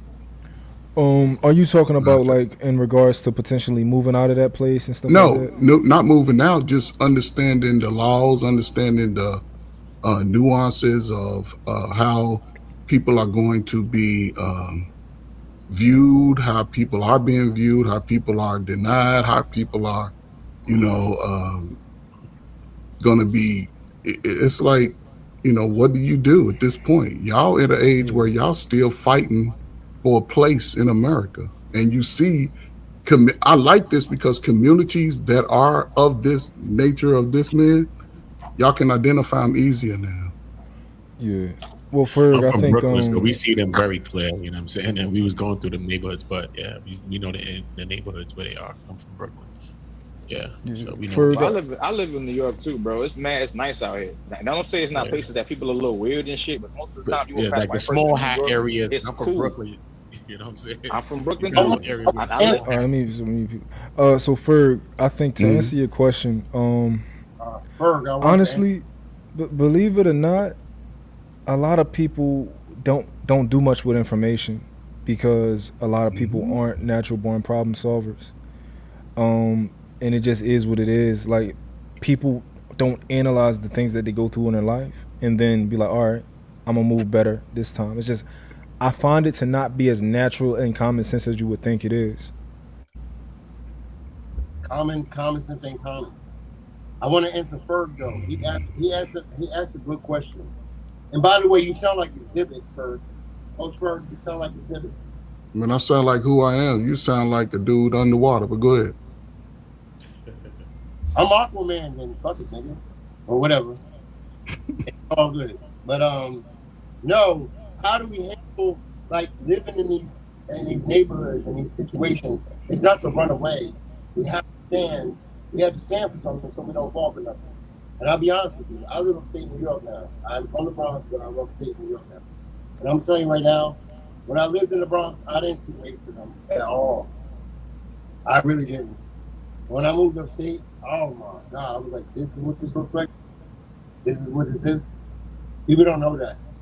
People don't even know New York. They live in New York City. There's so many people, 8 million, 9 million people there. New York State is vast. Huge. It's a huge state. I'm telling you right now, it's country up there. It's country, but it's different. It's not southern country, it's northern country. Yeah. They don't like us up here. They be like, why y'all niggas don't stay down there? It's like, what, pause. You know what I'm saying? And I had to learn how to acclimate to these people. Cause I buy a house, they like, nigga, how you know Octagon? Wait, I understand that, bro. That happens everywhere. Yeah, I'm asking you, what are you doing in reference to your younger G's, young fellas, young guys in your house, in your family? I teach them how to build. So for instance, like I'm in the newspaper around here. I'm low key famous, right? I don't like all the glitz and the glamour. I'm not like that. I try to keep low key as I can, but at the same time, like I build things for the library. I build a tiny library. I do things for the community. And they be like, who built that? And it's like, this black guy built it. His name is Constructicon. And I was like, who's that? And I'm like, what do you teach them about the laws in their area, how they can, have safe passage? Yeah. Well, that's a case-by-case basis because that's not my thing. I'm not a lawyer. My sister's a lawyer. I'm not a lawyer. What I do is I teach people how to build, use your hands, use your mind. You know what I'm saying? Deal with, like, from that create so many other conversations. You know what I'm saying? Just learn how to do your John Dickens. You don't have to, I can use this for war, but I can use this for peace.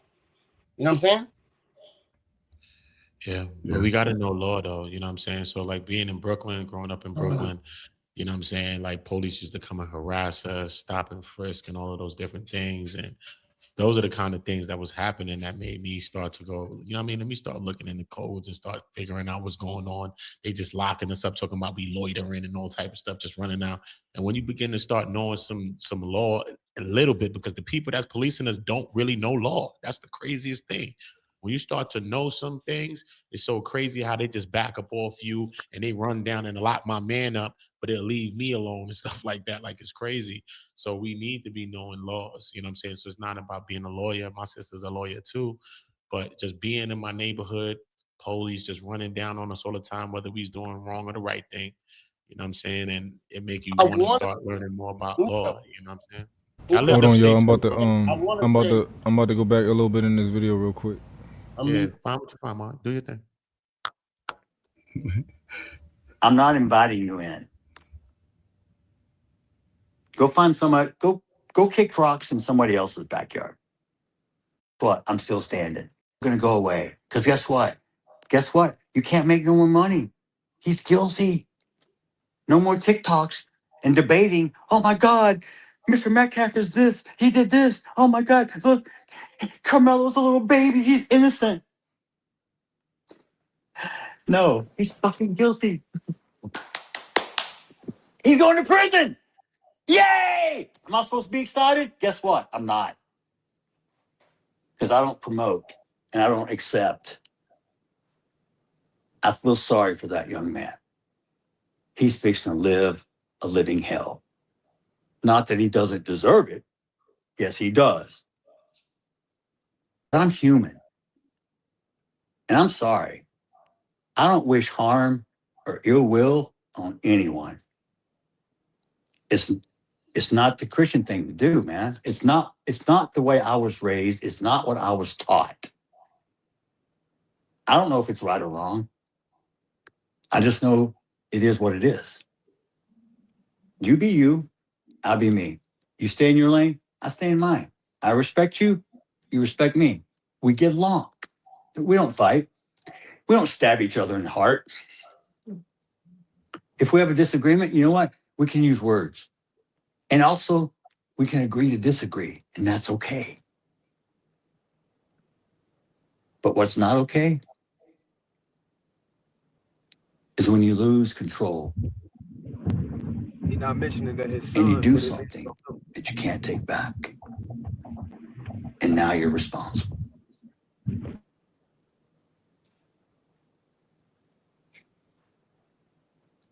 Let's open up for some questions, guys. Mark, can I go for a second, bro? It's about to get hot. It's about to get hot.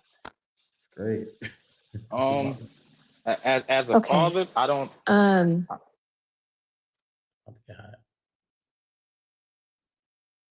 Who that? What's that?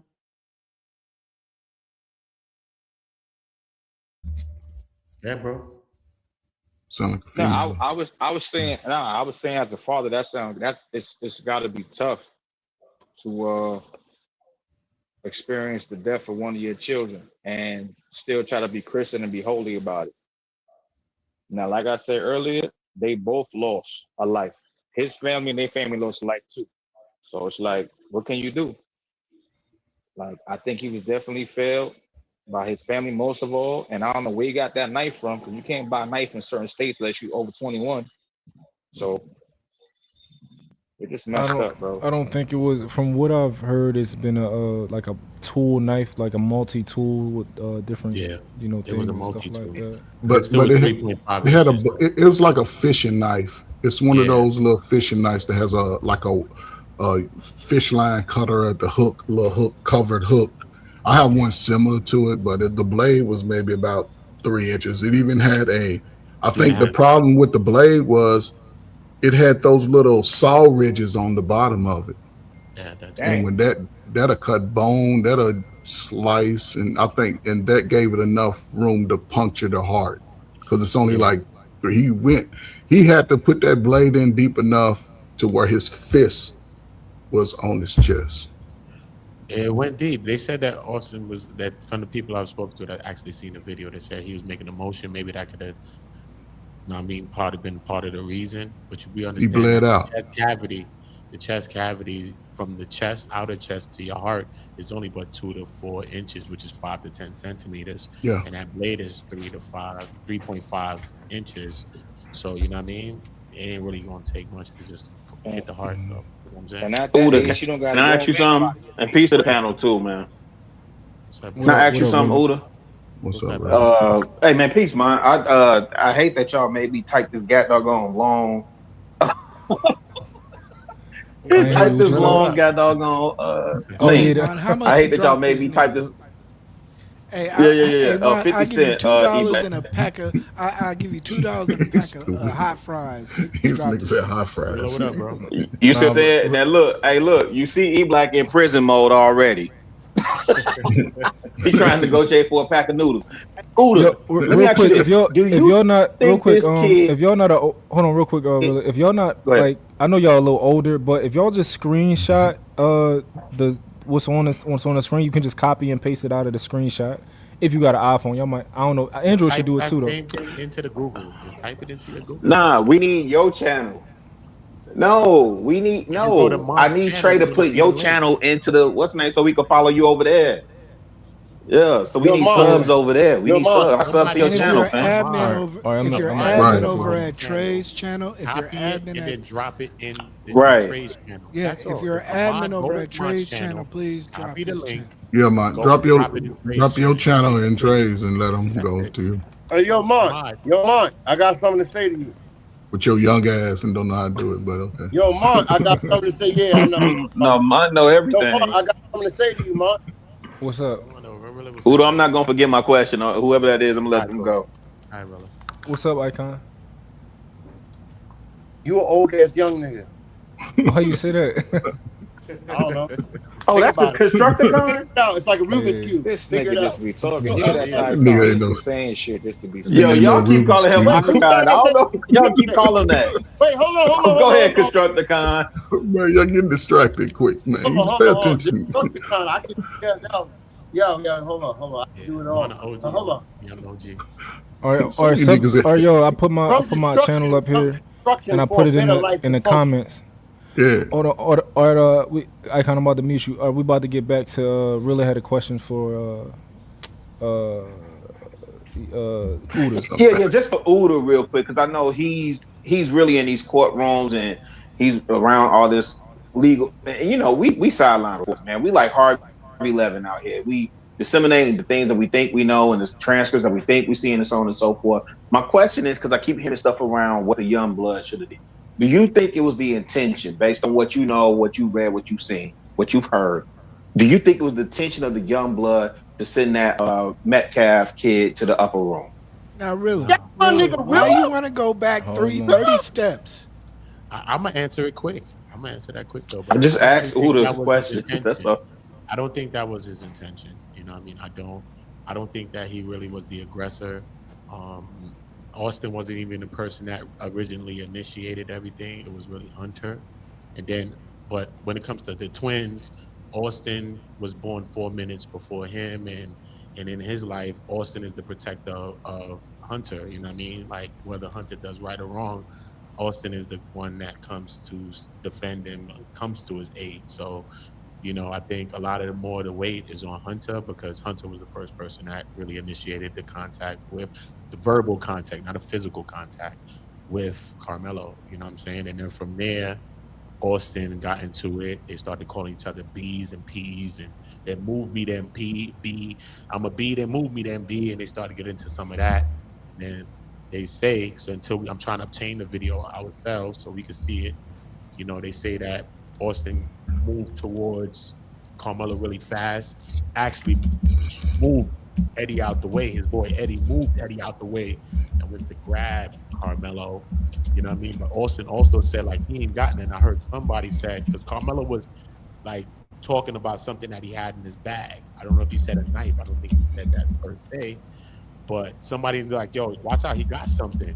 He's like, man, he ain't got nothing. This Frisco. You know what I'm saying? So basically, Austin was like, he ain't got nothing. This Frisco. And he kind of went towards Karmelo. Karmelo was sitting low, kind of like Corey Holcomb and Anton. You know what I'm saying? He was sitting low, and then he ran down and tried to like grab him. But at that same time, he was pulling out what he pulled out. So I'm not saying he didn't poke him, because he said that to the first person that really spoke to him, that he did it. He said, I got the alleged suspect. He said, no, I'm not alleged. I'm the one that did it. You know what I mean? So he did poke him, but I think Austin was also moving with force towards him. And I think that's probably also what did him dirty as well at the same damn time. Yes. Yeah. Yes. And What up, Blanco? What up, family? And the reason why is because the white boy was coming from 3 stairs. He had to go 3 stairs just to get to Karmelo. This is in the bleachers. Remember that. Yeah, keep that in mind. Yeah, this is it. So was he coming? How's everybody doing? So sorry. Why do we have to relitigate this case? Like, y'all got to get off of that. Like, in my opinion, like we don't have to relitigate it because it's already done deal. Yeah. No, because the reason it is, E-Blaze, because I truly believe that was self-defense, homie. Yeah, me too. Sorry. What does it matter? Like, I believe it. I think hold on. If we do a poll of this panel of 10 people, what does it matter what percentage comes out? Like it's done deal. It's done. All right, Blizzy, you got it. M1. So what's the next part of the conversation? The reason why, brother, I say is because he had a terrible defense, bro. His lawyer did that nigga dirty, bro. That's why, bro. People like, do you think, I could have defended the nigga better. Hell, the mother of my kid, she didn't even practice criminal lawyer. She in the health department right now. She's a lawyer. She could have did a better job. I was talking to her about this case. I agree with you, but what does that Like, what is all that magic powder and magic won't do for us right now? Hold on, E Black. So the reason that I think your question is interesting, is because even before the verdict was out, us having this conversation and discussions could not have helped Karmelo, right? So us having it now is just us having a discussion, regardless. Before or after, we weren't helping Karmelo with our discussions, if that makes sense. Yeah. Actually, before it was probably helping because we were part of media and we influence potentially individuals that are part of the case. After the fact, it don't. That's I got a question extremely for E Black. far-fetched. Oh yeah, go ahead. Just really quick. Hey Blizzy, because you down there. Do you feel, if any, repercussions?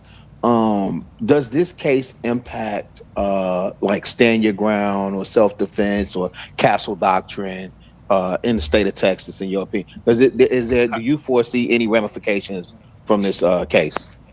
In my opinion, no, because I've already you missed the part of the stream where I kind of said that stand your ground and castle laws aren't really meant for black people. And they need to be strengthened in the way that they're written, so that it can be very clear and defined that it's equal protection amongst all the citizens. But the way that it's applied, I don't believe that it's really written. These situations, the way it's written right now, is exactly what's going on. So E Black, I agree, right? But here's a catch. I'm gonna say, all you smart YouTube lawyers now coming up, go to law school, get those laws changed. Wait, but first, no, we can't do that because that's not how that works. I don't want to skip. No, wait. I don't want to skip over that because now you just introduced something that I didn't know. So the law in black and white on paper, the same law that everybody say we should acquiesce, abide, toe the line, follow these steps, you'll get these outcomes. You saying that law doesn't apply to us? Yeah, I definitely say it doesn't. I just want to be clear. He's saying that in his opinion, it doesn't apply to us. Yeah. I mean, but Ian, you down there, you could probably obtain that video that's down there too. Damn. I definitely can. But like I said, that's I not scary to y'all. Just think about that, you know what I mean? Because you could obtain the video since you're down there. You know what I mean? But wait, that's not scary to y'all. My whole premise has been, if they convict this young man, like I get if they had gave him manslaughter or whatever, but they punish him harshly or whatever, that challenges stand your ground. And I think somebody could argue because you set case law and precedent. Now, E Black is saying, in his opinion, to your point, Mark, that no, it's, the law has not been equally applied across the board. It's rules for thee and none to the problem. I just want to say this, man. Everybody subscribe to Everybody Hates Mont. That's the channel. Make sure y'all all subscribe to the channel. Drop likes, share, do all of that. But make sure everybody is going over to Everybody Hates Mont and subscribe to that channel and make sure you locked in. You know what I mean? Y'all got it, bro. Appreciate you. Nigga, subscribe to me, nigga. I'm a ghetto lawyer. I'm a better lawyer than whoever defended that. I've been subscribed Karmelo, for years, Poppy. I've been subscribed. I put it like this. I think I was joking, bro. I think just like how open carry and concealed carry is not judged or persecuted or held to the same standards. I definitely think every black person should be aware of that also.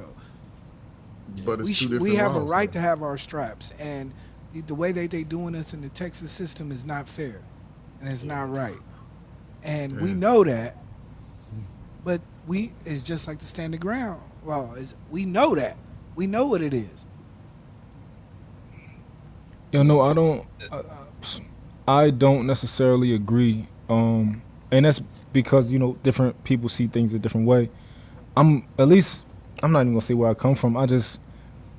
I'm confident in self-defense for the most part, right? Like I got homies, like my homies, like we'd already been down this road of like where they had to defend themselves, and it was pretty much a breeze, they cases and stuff like that. So, but I'm not opposed to the information, but I do think that we do happen to cherry pick a lot of things, right?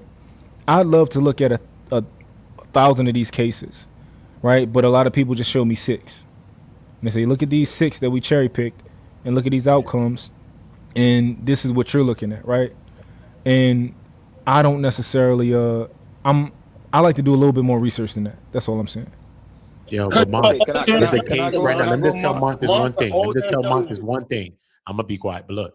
But Mark, see, something happened last night in Philly, you know what I'm saying, where 2 young boys unalived this white kid. They went to go get a phone from him and they unalived him and stuff. So I'm gonna be going to Philly to go see if I can at least go there for a few days and see if I can cover that too as well. So that's something that you could look into though. You know what I'm saying? It's a case that happened like yesterday or so, you know what I mean? With 2 young guys unalived the white kid, a young white kid, talking about he was going to try to play for the Philly Eagles and type stuff. That's how they talking about him in the news, whatever. Okay. And yeah, for a cell phone, for iPhone or something like that. So yeah. All right, bro. I'm looking at that. Yo, Uda, mad respect. Yeah, bro. Salute, bro. Look, Mom. I think that everybody should protect themselves, but I think it should be like mental health laws that make sure you're liable. If you carry a weapon, you have to be mentally stable before you can carry a weapon legally. That's what I think. You shouldn't just be carrying a weapon. You mentally ill. You slow.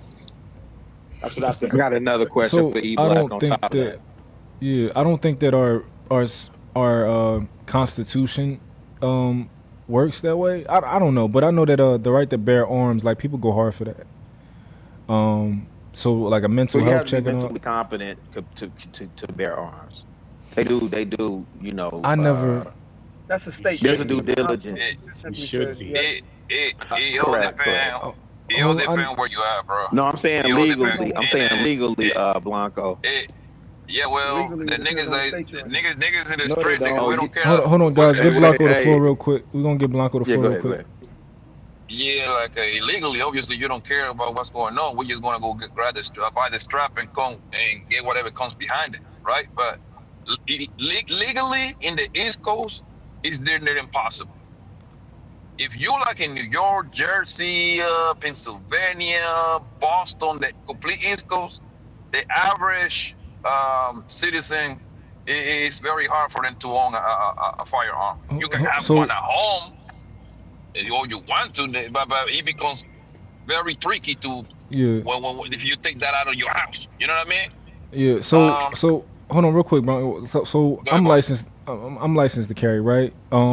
Because in Philly, even though I live in Pennsylvania, where it's an open carry state, in Philly you still need, in order to carry, you need a CCW, right? Now, I didn't go through a mental health check. I just didn't, right? I did whatever paperwork they needed me to do for the background check, but they didn't check my competency or my mental health check or nothing like that. So I'm curious, when y'all say that you have to be mentally competent, at what point in the process does that come in? Yeah, so from what I understand, go ahead, Fred. But only say, like, yes, they're not going to ask you if you're crazy, right? But if you come up on a register, if you've been to an institution or you've been diagnosed, right, and they have your diagnosis on record, which they will, then when they run your background, and that'll show up on your background, and that'll be cause for pause for you getting your gun. And then let me ask you this, Ferg, or anybody that's in Northeast or familiar with Northeast or just gun laws, all that stuff here. Don't the person that's like, if you go into a gun shop and you're legally, right? So I understand, Blanco, Ricardos can get guns, right? I know they can get them on aftermarket or whatever, right? But I'm talking about legally, right? Because those people that possess them illegally are not protected by the Second Amendment, right? But the ones that got them legally, from what I understand, is there's a process, and that first process is when they screen you and they run your background. But the other part is when you go to make a purchase, the person that you're buying from, if you're from a gun shop, right? Not like if I'm selling you something personally from my collection, I don't necessarily have the obligation if I don't see nothing. But the person, like, let's say at a registered gun shop, don't they have the obligation to report what they're seeing, or they could deny the sale?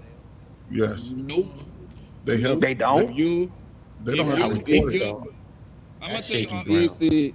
If you in Florida or Arizona, fam, you can literally walk in where they sell guns, hand out your ID, and they're gonna No, I get run that. your Those are shit, those are and they're yeah, gonna those are get gun into friendly you. states. No, Yeah. Rilla said the That's my point. Northeast. Rilla said he said the Northeast. It's There- virtually impossible to get like a licensing in It, most of Peace, those Rilla. Oh, what up, Northeast Willie? What'd you corridors. say, Peace, Willie? what's good, family? Hold on, real quick. I want to let y'all know, just for the new people, that I do use the mute button out of respect for the person that's talking in the crowd. I think it makes it better so if they can hear people argument position. So if somebody's talking and you interject, I'll mute you. It's not malicious. I'm just going to mute you because I think they still trying to get their point out. That's You why good, man. We ain't sensitive over here, young man. nigga, man. That's We why ain't you're sensitive. a old nigga. Yeah, I love I'm a mute nigga. So you. Me go right ahead. now. What Willie said though, let's get some new blood Shut on me here. up. Oh, E Go ahead, Black Willie. drop. I had a question for him. Dang. Because like in New York, I filed for my gun license in New York, and what they'll do, they'll just keep sending you paperwork back every 3 months. Like, oh, we need you to confirm this. Oh, we need you to do that. You look up, 2.5 years went by and you still can't get a license. Like I moved to the South. I went online and applied. I think in 6 weeks I was good. So Mm-hmm. The that's kind of easiest how way to that get in is. New York, you'd have to be like a CO. If you get a CO, you get like license to carry.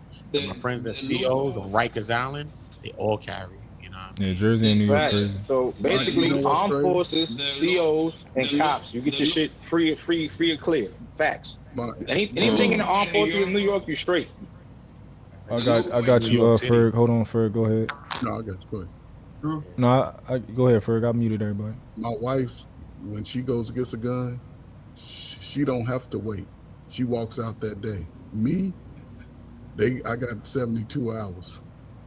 I have to go through the system, and I'm military, veteran.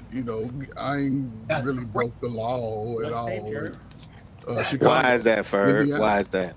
because I'm a brother with a Ferg? big nose, big lips. We're a threat. Okay. We're a threat. What state though, Ferg? What state? Chicago, in the what In the Chi? notorious city in Chicago, Jesus Indiana. Lord, yeah. Pennsylvania is different, So, like Mont said. You know, but outside Ferg everybody's still different. carry a And I musket. also look at y'all black everybody was men. lit. If you a man, a black man, they're not just gonna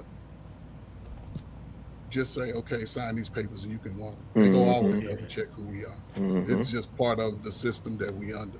But they'll never tell you that they doing it just because I've seen white guys do the same. Anyways, Go in, I just they carried see the them, gun, they take 20 minutes because it take about 15 minutes for once they run your stuff, and they'd be like, if it's 0 on the record, they'll just say, all right, go have a nice day. They're gonna wrap it up for you, give you the discount. But me, I'm gonna have to. I gotta wait.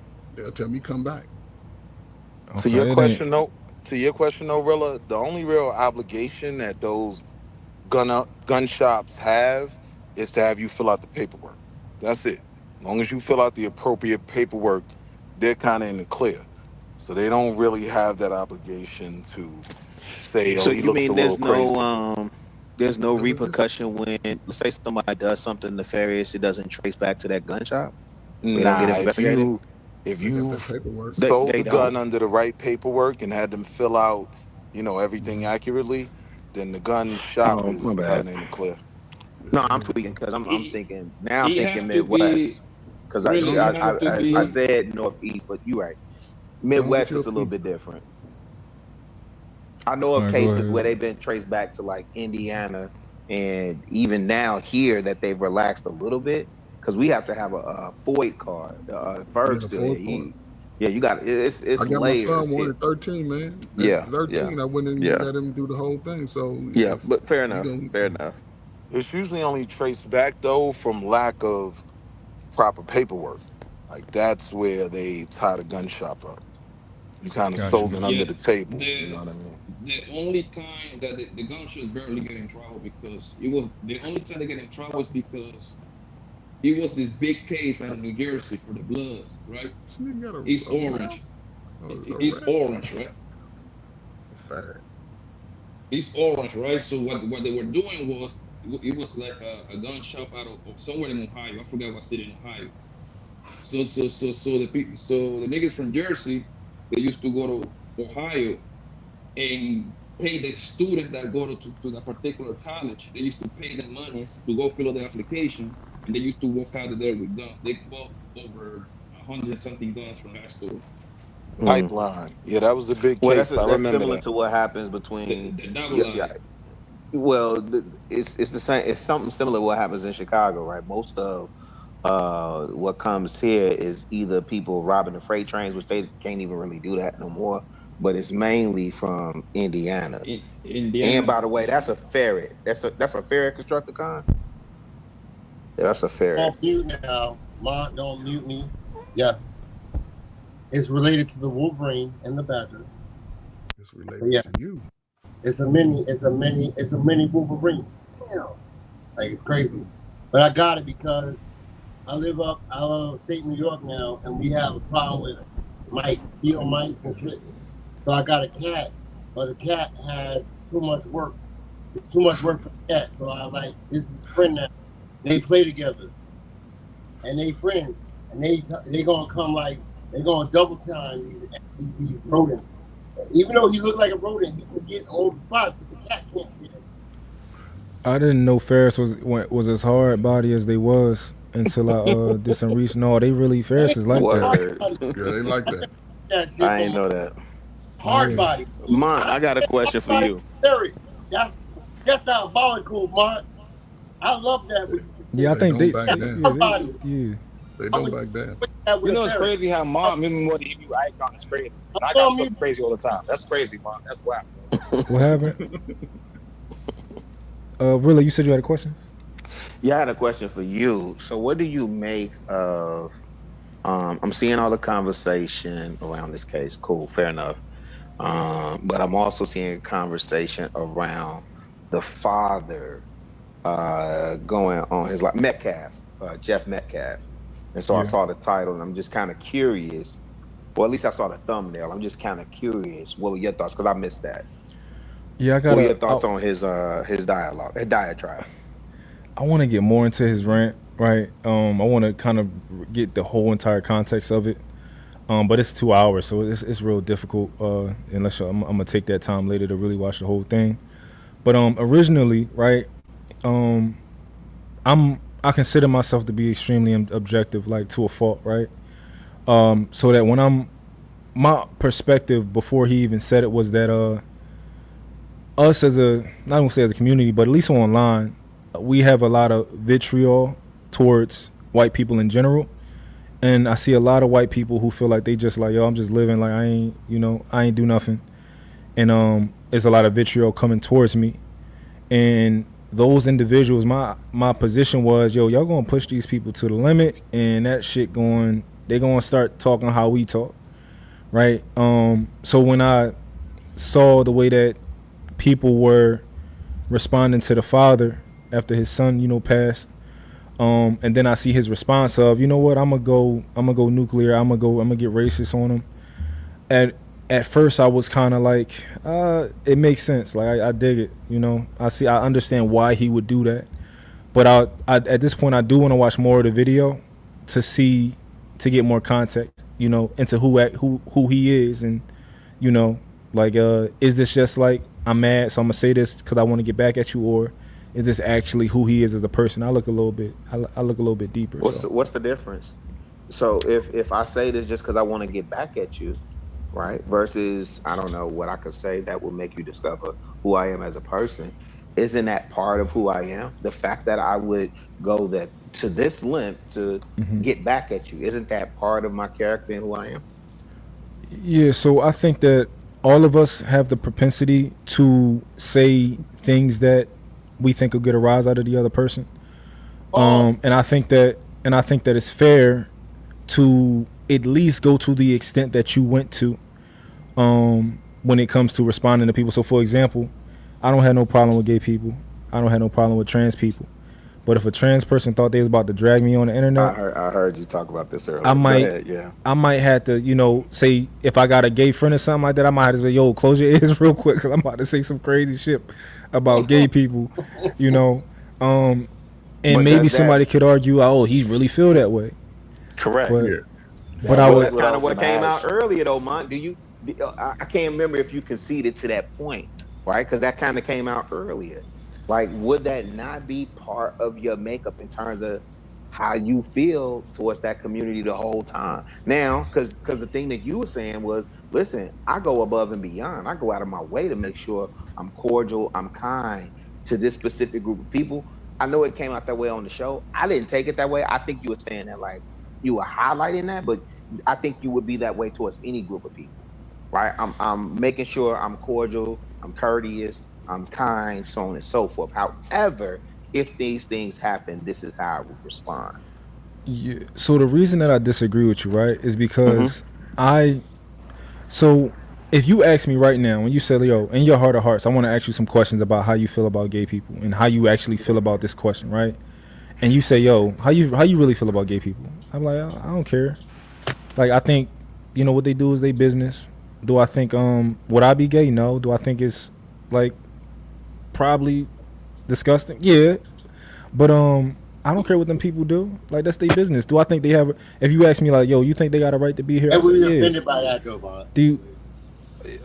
If you just ask me certain questions, I would answer them honestly, and I would try to dig deep and give you the truthful answer. But then also, if I get mad, maybe I might say things that are extremely offensive to gay people. I don't think that means that the real me is what I said when I was mad. I said that on purpose. I said it as a tool because I want to make you feel a certain way, and I can't make you feel a certain way unless I say certain things.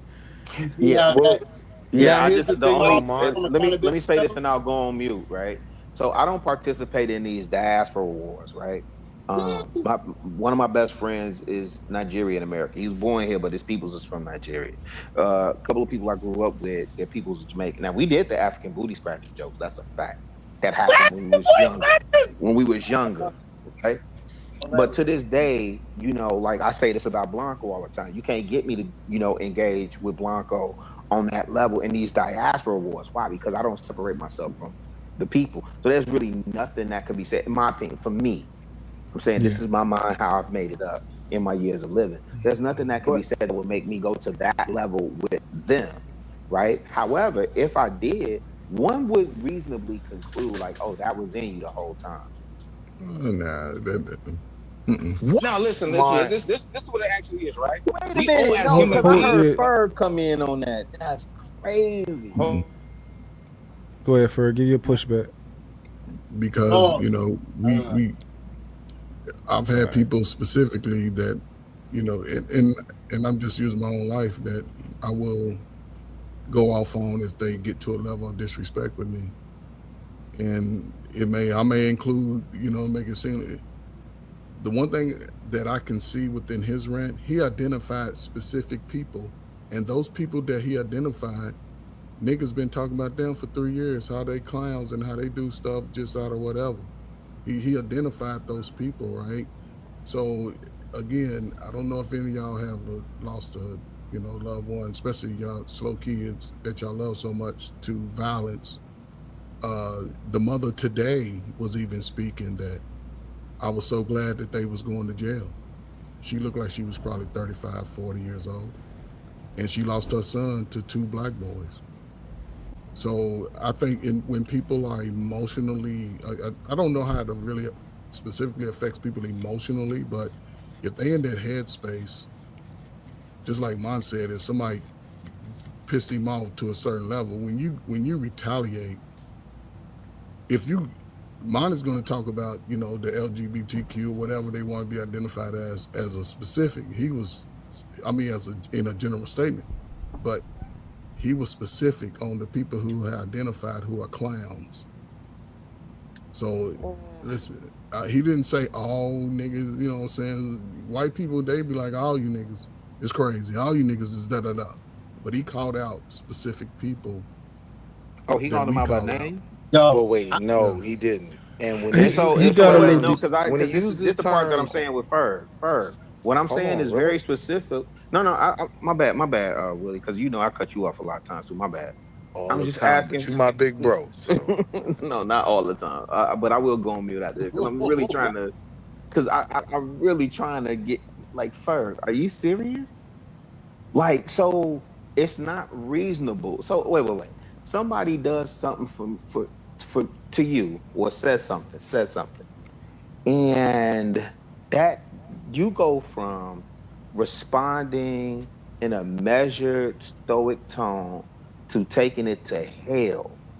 And then it's not reasonable for someone to say, "Oh, that's what you was thinking the whole time." So, in other words, let's take it away from race. When you deal with people on the everyday, and and when we walk in the earth and we dealing amongst each other, and you somebody do you dirty, you low down, no good for none, dingy t-shirt wearing, braggy, woo woo woo, pop pop pop. Oh, that's what you thought about me the whole time. That's not reasonable for somebody to think that. Yeah, That's what you So thought of great. me the whole So time. that's a I great point. agree.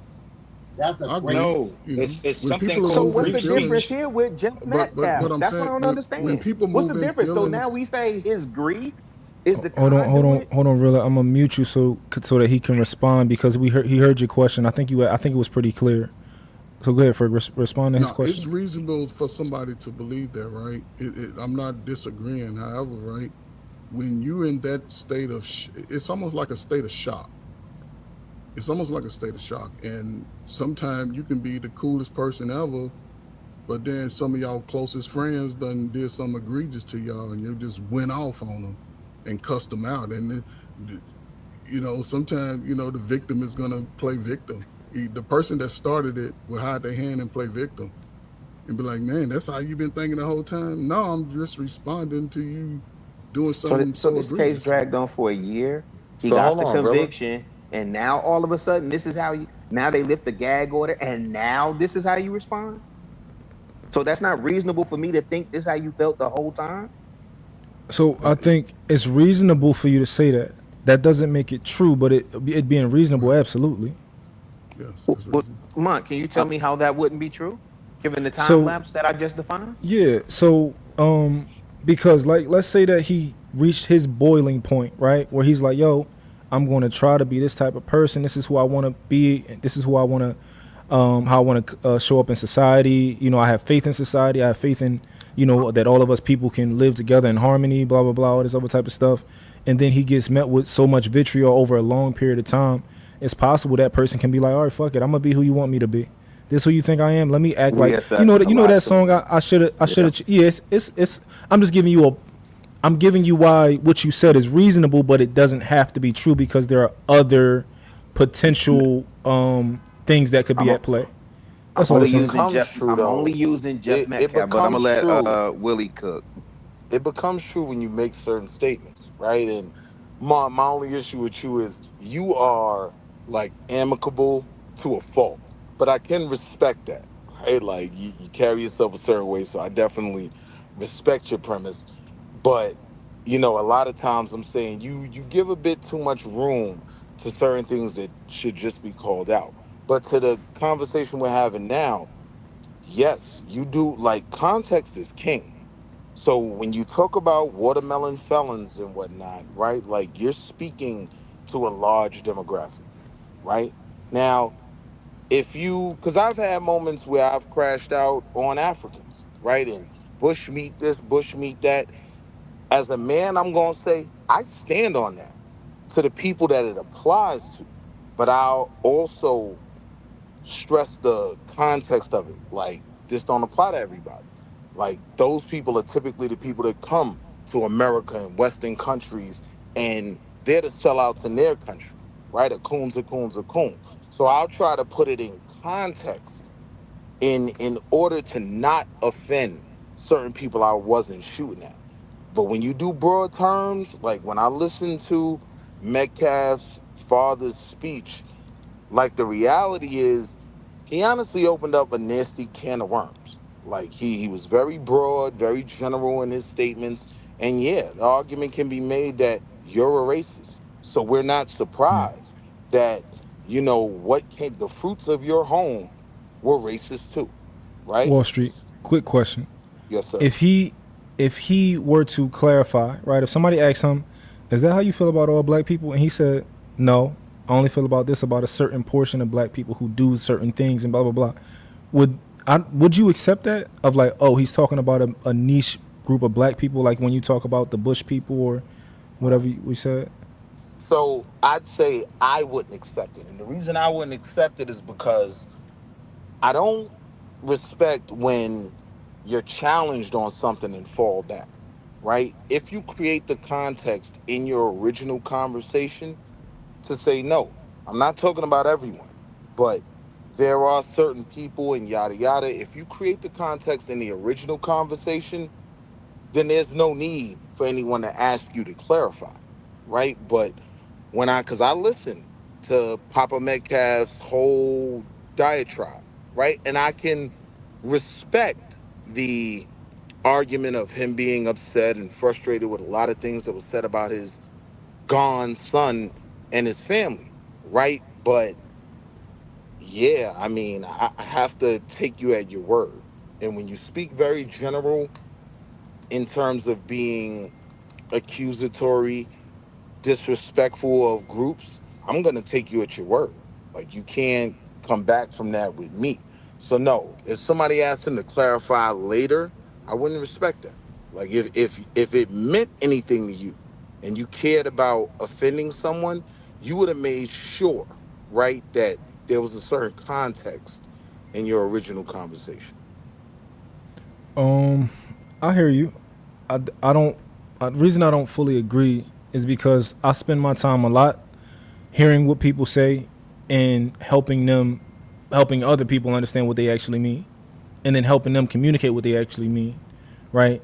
Because most people, especially like in these spaces, especially like a lot of the women, like they don't be communicating what they mean. They bad at articulation, and they don't understand like how to clarify what they mean. So I help them do that all the time, and so I understand how it's possible for somebody to say something and not necessarily say like exactly what they mean in the moment, right? Not clarify it in the moment because they just talking. I got you, but let But me you ask fair you a though. You should show question. fair. I got you, but let me ask you a question, right? Can you understand the argument from people that would say you become a vehicle, right, for a racist or a Manuspherian or whoever, right, that said something crazy? You actually become the vehicle to alleviate some of the legitimate criticism they should receive by Do opening up the door to be understanding. Sometimes, because like I said, like I've seen you in these YouTube streets, and sometimes you make an argument for people that's better than they could make on their own because they don't really feel that way. yeah, They really feel they're really disgusting people. yeah. I think that I think that to a degree, right? It's very possible that I can make an argument and somebody be like, "Yeah, that's what I was saying," but that's not really what they were saying. Be, but I think at that point it's up to us to choose, like, "Oh, that nigga lying," which is cool, right? So we'll be like, "Nah, I don't believe." And That's that's the fine. only reason I get upset with you because I'm sitting there like, no, he meant that, bro. Like So you're being a better defense attorney than Carmelo had. Like you're digging him out of a hole. Let me bury him in that hole. Because to me, he meant what he said. But I understand, like, having had some small conversations with you, but more importantly, listening to some of the things you've said and the premise and understanding where you come from, I get your purpose, right, and what you stand on. But for Mhm. me, it becomes like, yo, you bailing him out. He doesn't even really deserve the amount of protection and covering you're giving him. No, let me bury him. You know what I'm Mhm. saying? Yeah, and we'll let him I bury guess with that, himself. it's like I can't pick and choose, right? Because then I'd be disingenuous. If I was like, when like the guys be like, "Oh, nigga, you just be caping for the girls," and it's like, no, I don't cape for the girls only. Like, I do this with everybody, and it's not caping. I try to understand everybody, and I think that if I start picking and choosing who I do it with, that's going to like affect my credibility and what I'm actually doing. Like, so it's like, what I, are you I, actually I can doing? respect that. I You get know? that. So, Wait, Mont, do you think this is the first time he's been able to get off that 2 hour rant? I think He so, couldn't. right? Because he was gagged. Pause. Yeah, It's the first time he's been able to get it out to the public. You don't think in his inner circle, with his family, with his friends, he wasn't getting all that off already? And to add to that, right, like watermelon felons, I don't think it's something he was witty enough to come up with. But, This is Probably something family. him and his hey, friends Willie, use. let me tell you this, because this is the thing, right? Because people been saying this all day about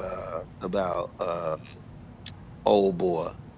He could not wait for that gag order to be lifted because I ain't want to go over there and do no prayer with y'all to begin with.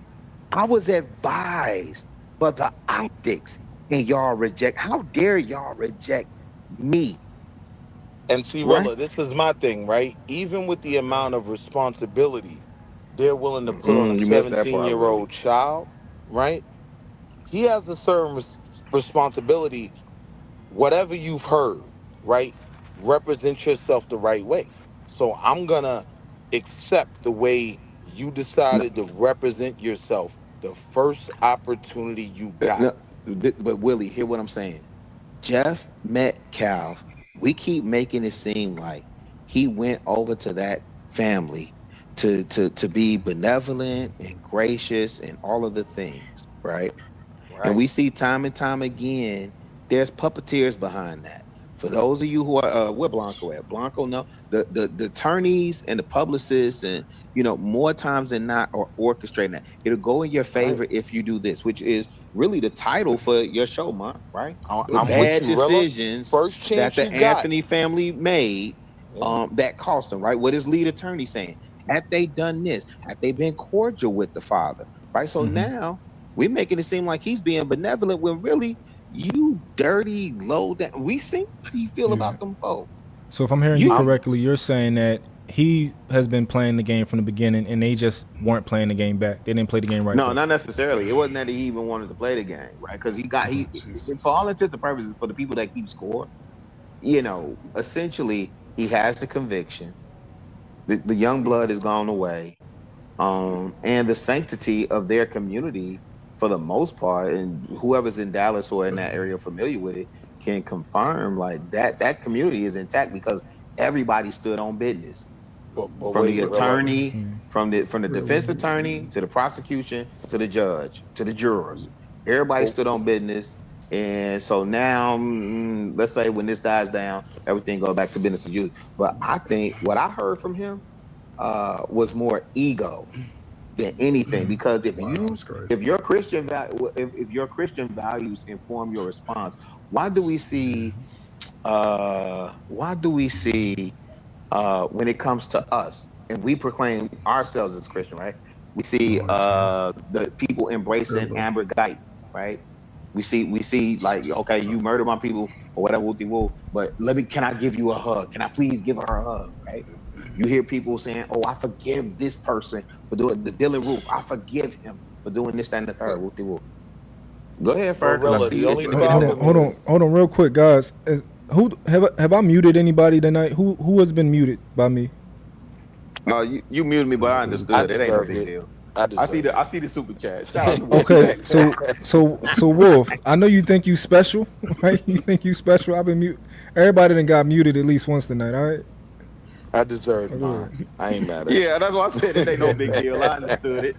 But really, But wait, Rilla though. Now at that point though, you're doing the same thing. Like you're digging him out of a hole. Like my point, Digging who out of a hole? Metcalf's dad, Jeff. Like I'm saying, Where? I'm saying everything he did initially was fake. That's not who you really were. You were doing that strategically in the best interest of the case involving your son. And the first chance you got, right, that was no longer valid or, had an effect, right? You chose to be who you truly are. Wall Street, you ain't hear me because I essentially said the same thing. That's why Ferg was trying to get in there. but okay, so really, this is the thing though. The family sort of messed up their own case morally, right? And this is why I say it, right? Because whether he was faking or not, and you live in Chicago, and y'all ain't never seen the rival family mama run over to Nug Nug's mama's house and try to make amends if y'all take out their little boy.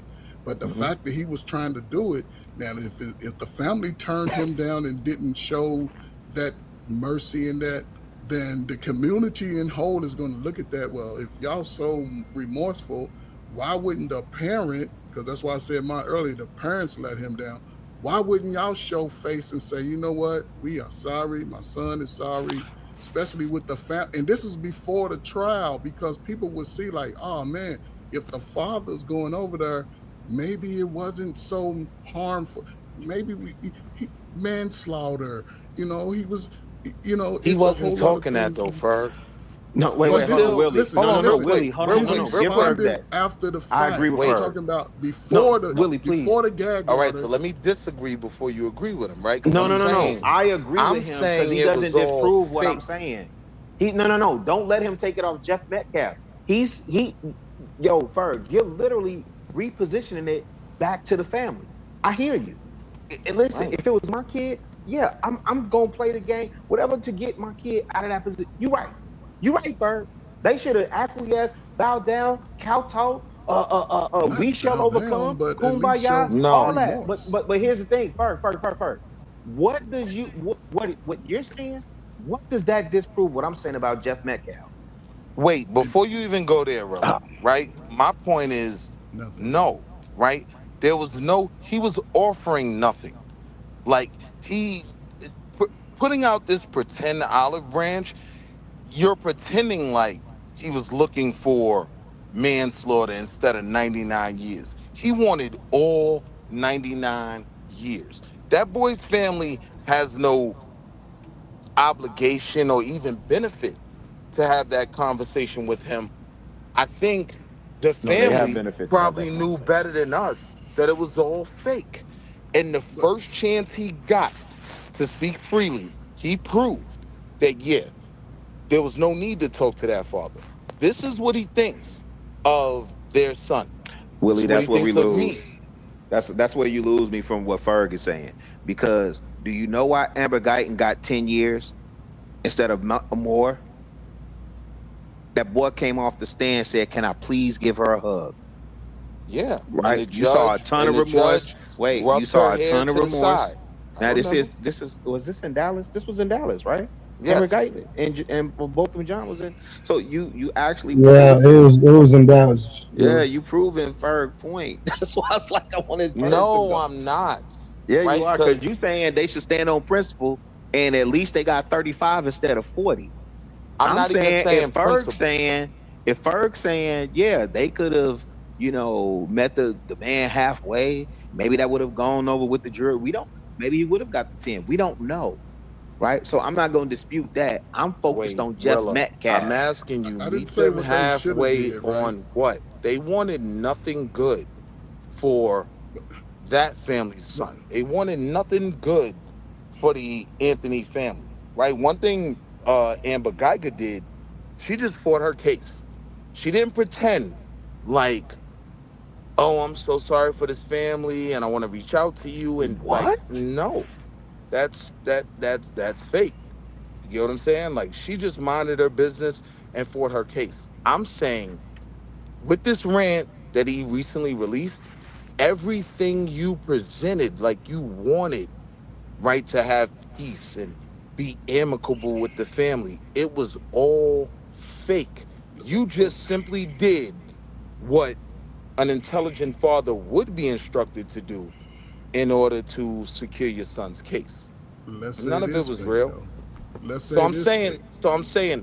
how do we criticize the Anthony family for saying, nah, he's not gonna go to the court and say, you know, I think this was actually a good young man and he needs a lesson, he needs a But you don't. punishment, but not But you don't know 35 that. years. He was But you never don't know going to that. do that. That's the thing, though. Wait, If a Ferg, person I do extends a know that branch to because you, as a man, Ferg, no. Listen, hear what man. I'm saying, Ferg, and I'm gonna land right here. As a man, right? Whether that family acquiesces to me and has a conversation with me or not, as a man, If I stand on that, I stand on it, right? That was never that family's plan. That family wanted to give that boy 99 years. And what I'm saying is, what he presented the first opportunity he got literally negates all of that fake crocodile tears, and I want to reach out to the family, and it negates all of that, right? Like the first chance he got, he chose violence. All of that peace, and we need to both be understanding because we lost all of that went out the window. First chance he got. Okay, so this is why he got you get a gag order because you No, coach, overstepping can I- boundaries up the fact. I just want to respond to this real quick, right? Okay, tell me if in y'all neighborhoods or whatever, y'all family, where one of y'all loved ones got deleted and y'all went to the other family to try to have a conversation. No. The fact I'm saying it could have helped his whole defense if the person that's deleted family go to the and try to have a conversation and you accept to have a conversation, you can show remorse then in real time. You don't sort of say no, whether he's putting on an act or not, he's really helping your case because now he's bringing empathy and understanding to the bigger picture. Now when you go to court, but I'd rather I'm weighing all of my options. I'm not limiting my son's life is on the line here.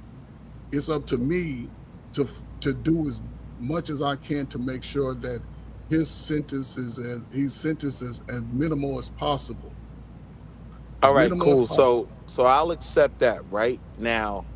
If he had ever said, right, this kid doesn't deserve to be charged with a M charge, right? I'm not saying Like if you he don't meet hold with on, me. hear what I'm saying. Had he ever said that, like, I don't want this family to lose this 3.7 grade average kid who has epilepsy and is dealing with his own things, right? I don't want this family to lose this boy for the rest of his life, right? Then I could respect the olive branch. He was never on that type of time. He was simply doing what was best for his son's case. And I can even respect that as a father. Where I'm did they not. move to, Willie? Where did they move to? People in that town, this separated, everybody white. What percentage of folk in that town that are white you think are racist?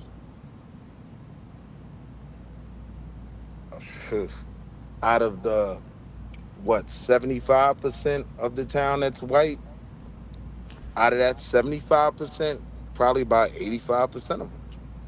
I would say to the degree of what I view as being racist. I would say 90, 95, right? So all right, for me, so we on the same page. For me to move there, one, I'm letting my family down. I'm understanding. I'm going into subjugation that I wouldn't warrant if I moved somewhere else that's more diverse and more acceptable. But see, this has been my point since the verdict was released, right? The main person that my heart hurts for, right? And, the mother too, but I guess I'm a father. My heart breaks for his father because he thought he was doing the right thing, putting his kid in this white community, best schools, whatnot, right? He thought he was doing the right thing for his kid. I think in that moment when he got what's called the N-word wake-up call, right? He knew our back is against the wall.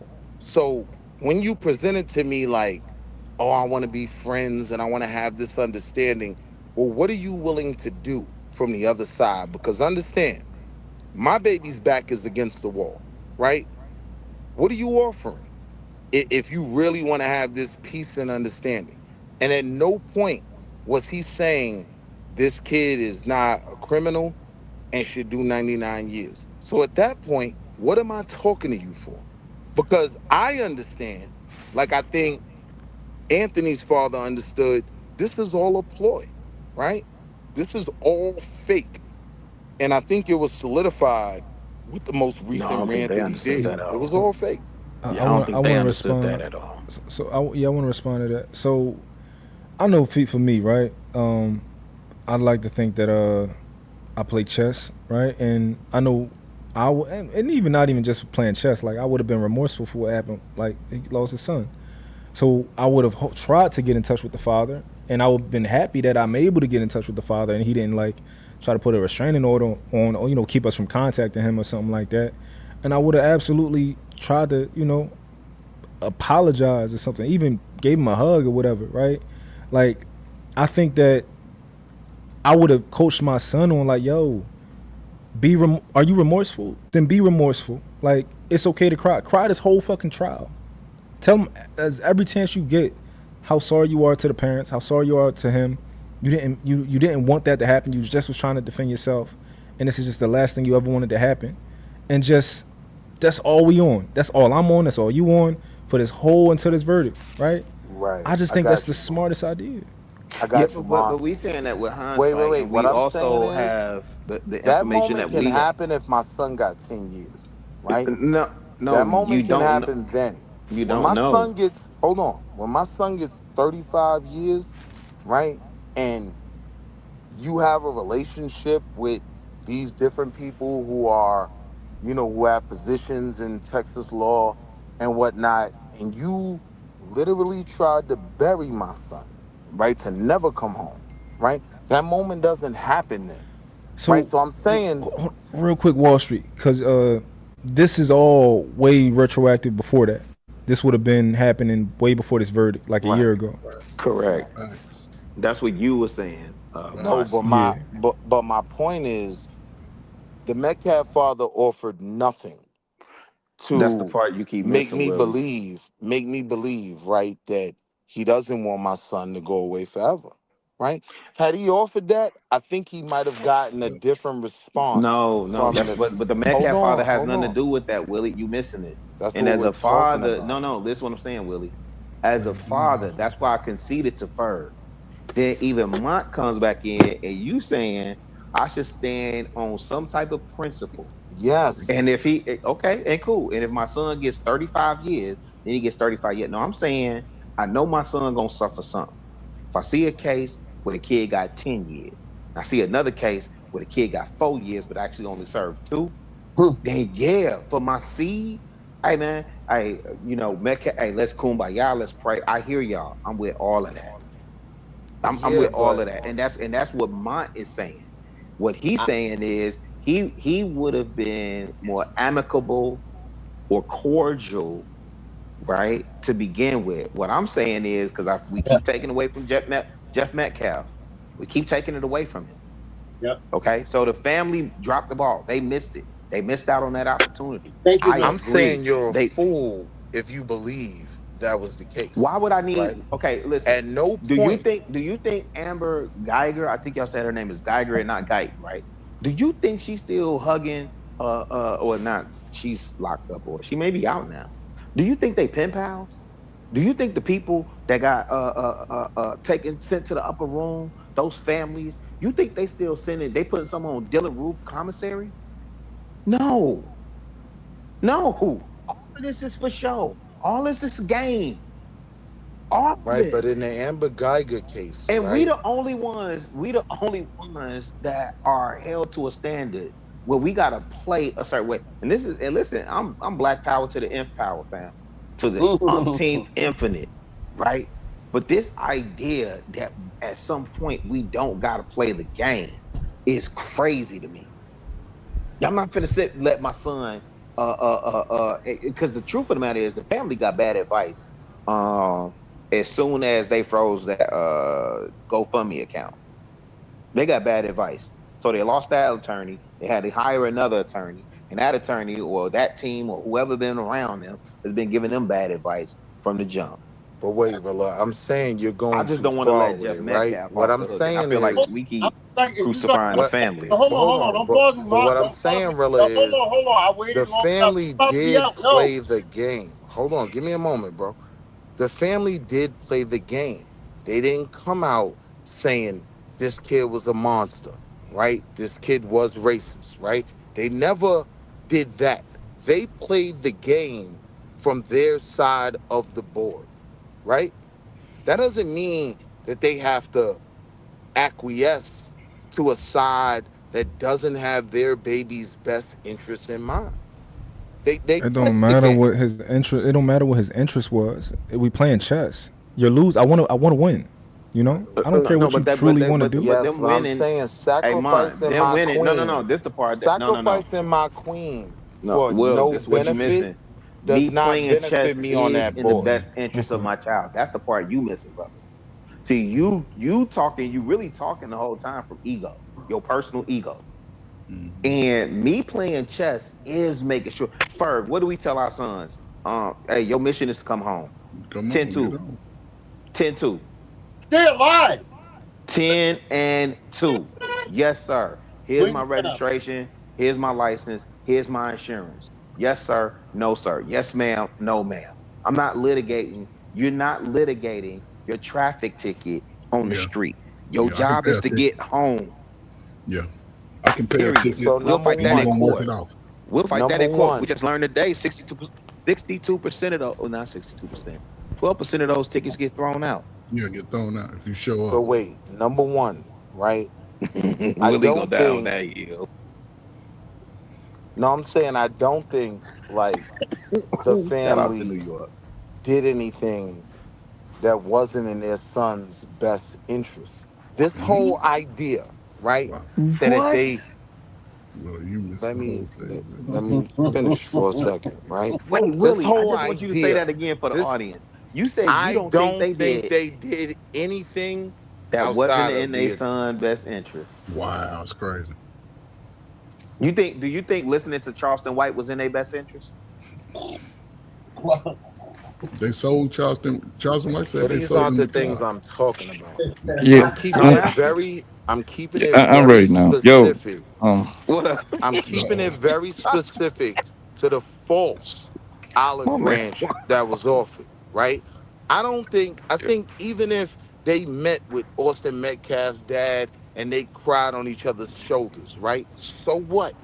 He's Willie, still how getting does 35. accepting that Hold on. Willie? How does Oh accepting Hold that? shit. on, AR. How Please, do? can I But you've been finish, brother? talking. You've been saying the same shit. I How never does mind. accepting that branch? How does What up, accepting AR? that I ain't know you quote was up unquote? here now. God, I'm not gonna be up here long. I got my girl trying to all go to sleep good, and all shit. good. Happy Friday to you. Happy Friday, man.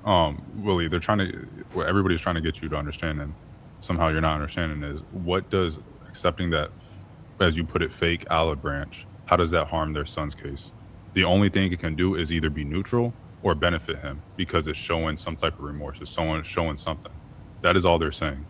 So you So keep I on can saying it's a fake understand olive that. branch, and nobody's saying otherwise. They're just saying that even though it's fake, Got you. it can be part of the game. And if a juror sees that, or someone that might talk to a juror, whatever the case may be, in the public eye, that is going to be sentimental to them. And that's going to be, at best, beneficial for their son, and at worst, neutral for their son. No one's going to see them hug and be like, yeah, I'm going to give his son more time now. Got you. And so let me be abundantly clear since I won't have much time. I think you are goofy. If you think, right, that father going and crying with that dad and hugging him would have avoided that boy from getting 35 years. I think you're a goofy if you believe that, right? This family wasn't talking about trying to lessen this young man's sentence because they still believe in him or nothing like that. Like, they weren't talking 10 years. No matter how much you cry on Jeff Metcalf's shoulder, right? He still wanted that boy to get 99 years. That wasn't changing, right? Yo, So I'm hold on. saying You do I'm not this. gonna hold on. Yo, I'm hold on. saying I'm Yo, not gonna you had too much mic. demonize. Let me just land right here. Too much mic. I'm saying I'm go ahead, brother. No, for real. I'm about to be out. You know what I'm saying?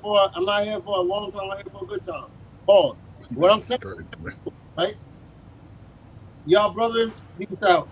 But I want to leave y'all with this. I don't want to sit up here. If I'm not part of the solution, I'm part of the problem, right? I'm just sitting here. I don't want to be here dead weight. Somebody else can come up and say something dope. But what I'm saying, I hope so. But we need discipline. We need to be more disciplined. Lesson to be learned from this stuff. We can talk about this till ad nauseum. We need to do better. We got to do better. We got to do better. We all agree with that, but that has nothing to do with the yes, conversation we're having right now. No, that's the problem. What you're saying is that is the solution. I'm a problem solver. Everything that I do is problem solving. I was built to be a problem solver. That is So what again, I'm sir, for. I was made to be that. when you bring up And I hate more when people tell me discipline, no. to not do When that. you bring up more discipline, Hold I on, can Ski apply Mask. that Hold to on, Ski Mask. Carmelo. Hold on, Ski Mask. Constructicon, you Hold good, on, but bro. you cut me I'm off to not. say a bunch of No, nothing. you I'm gonna cut be me short. off I'm quick. because Ask I'm my wife. talking way I'm and I'm quick. about to be out, and I'm No, not even you are mad at not you. quick, Willie. I'm not. Yeah, exactly. This nigga has a microphone. You know what I'm Willie saying? Forever, stupid. forever, forever, ever, X more. Forever, ever. forever, ever. Yo, Yep. But I'm going to be out. I just want to say peace and love, brothers. Peace, family. All right, man. Man, I'm out. I'll be in the chat. Hey, Yo, Blanco, Constructicon, you still you doing? should Look do at the Hey, Rosetta chat. Stone. hey, Blanco, Look at. Constructicon, you still yo, doing graphics and hold on, stuff bro. like Go that? ahead, Blanco, man. Let Blanco go, man. Ma, you're doing a good job. I love y'all Yeah, all. because we went This nigga, man. completely away from the point, right? yo, The point I is, believe. Hold on, Willie. go ahead, brother. Hold on. The thing is, I get what you're saying. Doing like a stage reunion in a way that wouldn't do absolutely nothing, bro. You see how That's my this point. man, you see how this man Metcalf is talking, bro. And I'm glad he actually did that interview. This man ain't talking like this because people made him. Black people made him, bro. This is something that is in him for a very long time. Thank you, Okay. Poppy. Yes, his son died. Yes, we understand that, right? However, the way he was talking about people is in him, bro. So Watermelon all this felons. we doing Monday morning quarterback, which is very easy for us, man. But like we gotta use reality, bro. We gotta use reality, man. There Thank is no way in hell when that man show up to the it was like a press conference, right? When the Yep. MEFCA, it's a press conference, right? When the lady was when the Carmelo mama was talking, that was a press conference, like whatever that was, right? When that white man show over there, there is no way that anybody with a thinking brain gonna think that a white man was coming over there to hug it out and pray. There is no way people would believe that, bro. I wouldn't take it that way. And matter of fact, I will take it that that man is coming over there for blood, homie. Yo, they just put your son in the dirt. I'm going to think that you're gonna come put one of us in the dirt. That's the way I would Okay. take it. I'm sorry. That's Okay. just what it is. And Poppy, Okay. here's the point I was making, right? Like, Poppy is look crazy. at the standard that this family is held to, right? The one thing they didn't do, they didn't say, we think your son is a racist piece of S, right? We think like they didn't dog I pile on don't the even kid, understand why we even, arguing this. even, hold on, even in the case, right? Which in my opinion was the failure of the defense. They never demonized that kid, right? So now, even after doing that, right, failing to demonize the kid to protect your kid, right? Like it's still not enough. It's That's not still what's not being enough. said. No. Nobody's saying that. And actually, I'm about to drop down because I'm mad that y'all moved it off Jeff Metcalf. Now we scrutinizing what the family did, right? Because that point came up for no reason. But AR for Blanco, and Blanco, I know you've been listening, but AR made a valid point. At the very best, it's a neutral, right? So say all that happens and the jury doesn't see it. Nobody's impugning the Anthonys because that happened. You talking about the difference. Again, this the other thing, right? I hate that people who was also saying something about the daddy moving from Baton Rouge to Frisco, okay, to provide a better For life. real?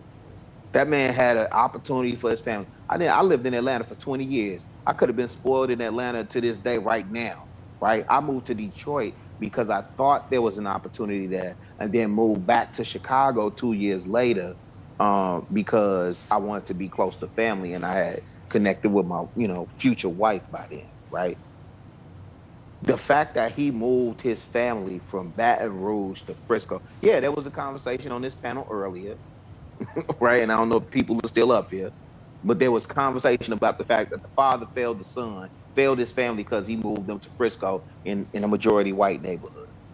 Well, who said that dumb shit? That's I very can't dumb. remember, Move bro, but to it was up here.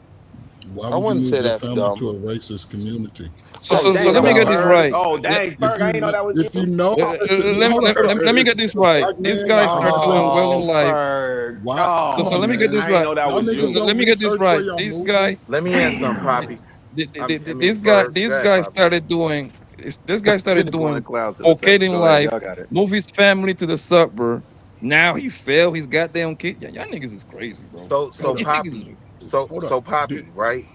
As a man that's done that That's crazy. with a black boy, right, that I'm raising, I have dealt with similar, right? I haven't dealt with a M case, right? But I have dealt with a fight where the white kid isn't even suspended and they're considering expelling my kid.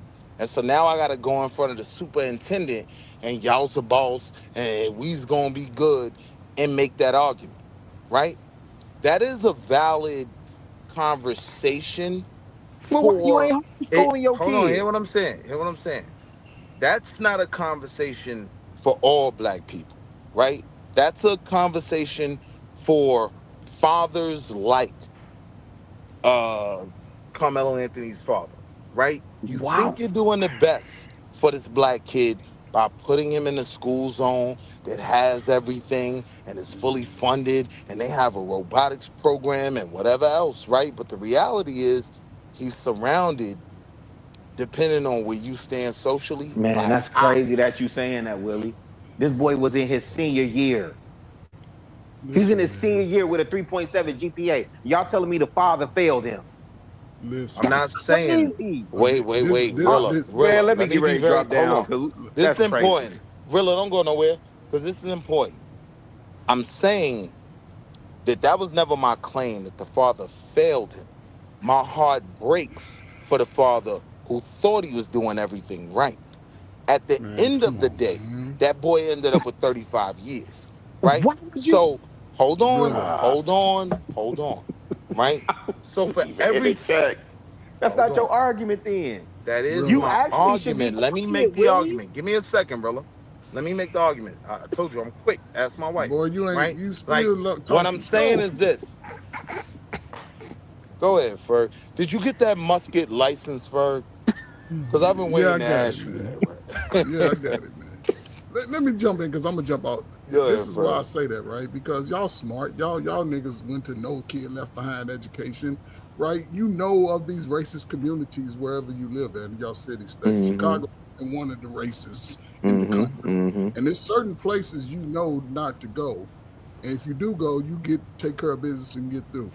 The fact Mm-hmm. that listen, our money ain't good money, our opportunity ain't good opportunity. Because if I got a son who's doing pretty well where he's at, he's doing pretty well. And I move him to a known racist town, then Mm-hmm. by moving him there, I have to give him a weapon.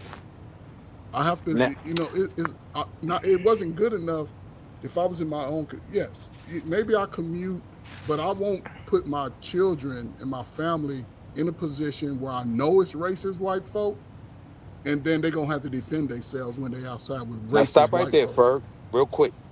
What I want Rilla to understand is I'm not making that argument, right? I'm saying outside of this incident, right?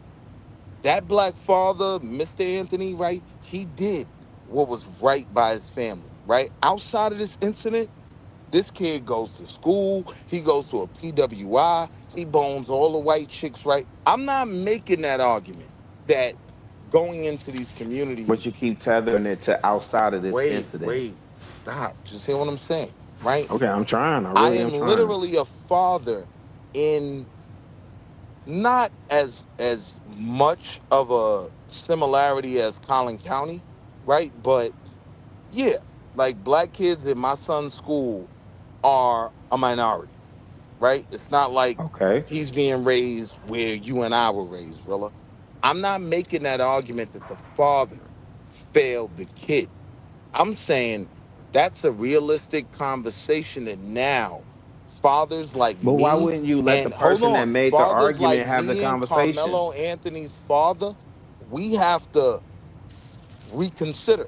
We have to, you know, have real conversations about is this what's best for our babies? That was my only point. I was No, never but that's making a the different. argument that his father failed him by putting him in a great district. Like that's kind of the But Willie, point I don't think that you're Ferg following the is making. conversation, my brother. The person, because I couldn't even remember who made the argument. The person that said, no, that was me, owned it, and then you jumped in. Why? No, Ferg was making that point, right? He was Right. So saying, why would you jump in? because I am a father in a very similar I'm a situation. father. Blanco's a So hold on, father. hear what I'm saying. Mont's a father. Wait. Trey's a That's father. irrelevant. That's irrelevant, and you're cutting me off. I'm saying I'm a father in a similar situation as Carmelo's dad, right? My child goes to a similar type of school where he's outnumbered, right? That may not always be the best thing to do. That's the point that Ferg was making, right? You put your kid in this school thinking it's better, and you actually put him in a position where he's easy prey for the ops. I understand that argument. I don't agree with it. So I'm more in line with what you're saying. So I just wanted to be clear. I'm not demonizing the father. I think the father thought he was doing what was best. Yeah, But when your kid ends up with 35 years, was that really what was best for him? Was that better? Or being raised in Chicago or Baton Rouge or Harlem that's or a whole wherever? different conversation. I would, to be honest, I would have much rather heard the person that made the argument make their argument, and then we could all come in and say, because I agree. I'm in the similar. My daughter went to Douglasville, graduated with IB, right? Speaks French fluently and Mandarin fluently, right? She's in the Air Force. All of those things. I could tell you about the microaggressions that she had while she was out there, being a chocolate girl and being told, and having me having to deal with the whole, oh, you look good for a dark skinned girl, right? So I could have that conversation, but I think it was the right decision, for her to be out there because of how she has excelled.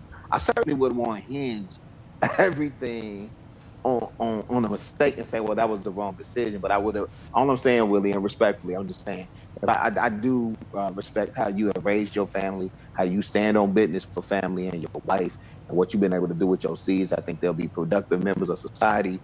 All of those things, fam. But I just would have rather Yeah, heard but the person that made the argument for him moving his family from Baton Rouge to Frisco.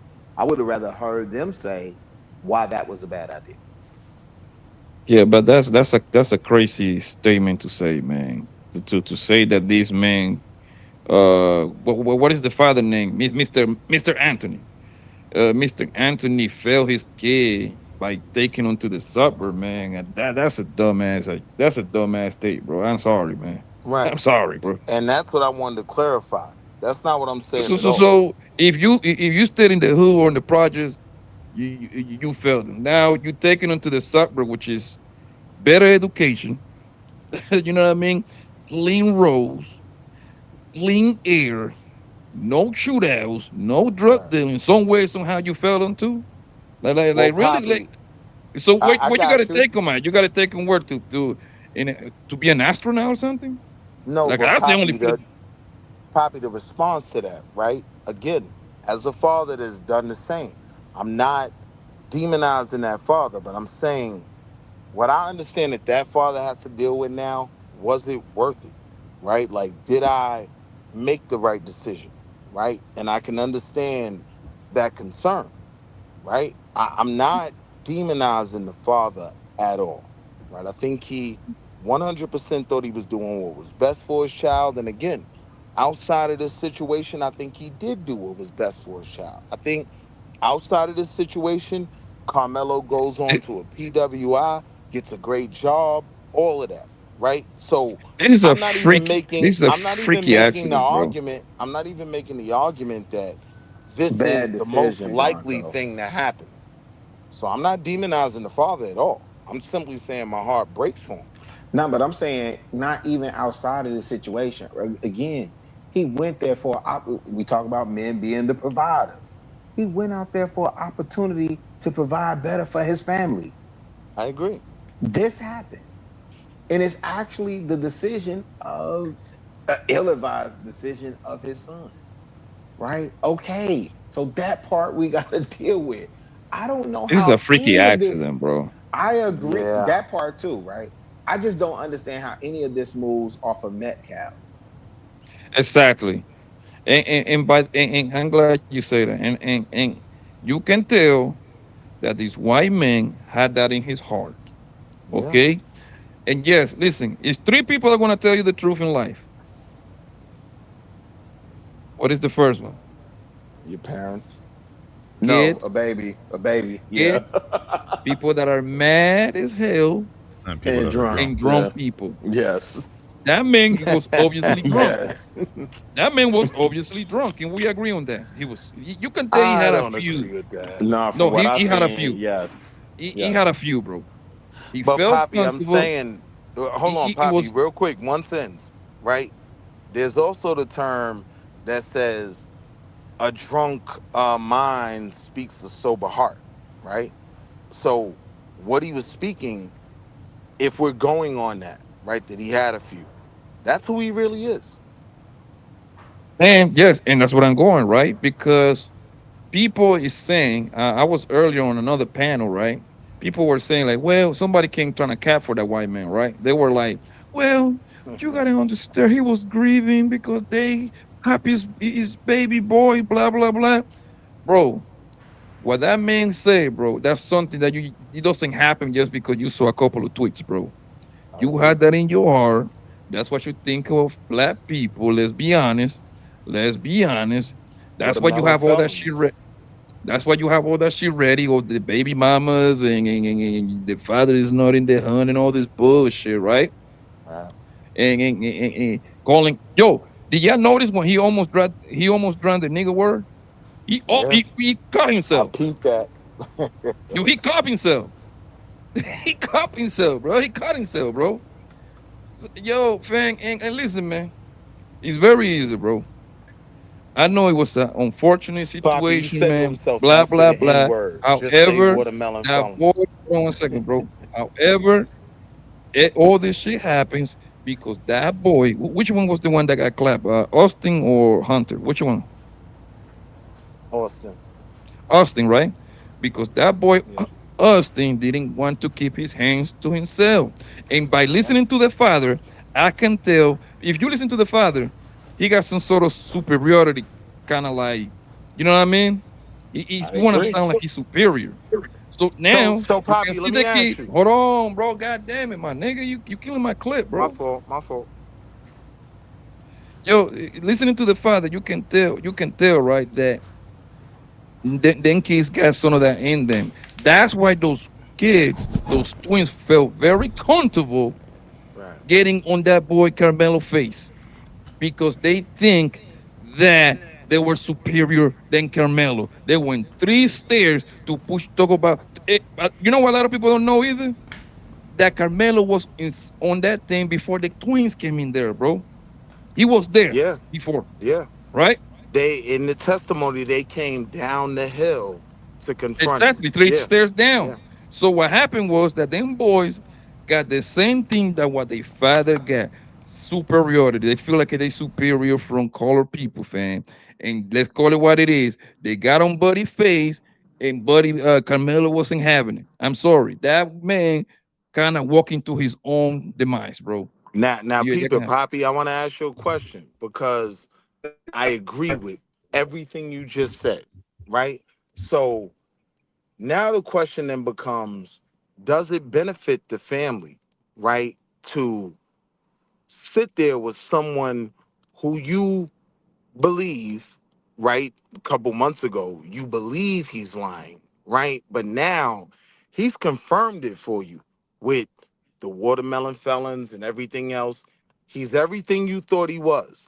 What benefit would it have been to Carmelo for his family to give them more traction by saying, "Oh, we feel your pain," and it's that like it was no benefit to Carmelo's family. And what I'm saying is the one thing we can't say that Carmelo's family did at any point to their own detriment, right, was try to demonize that kid.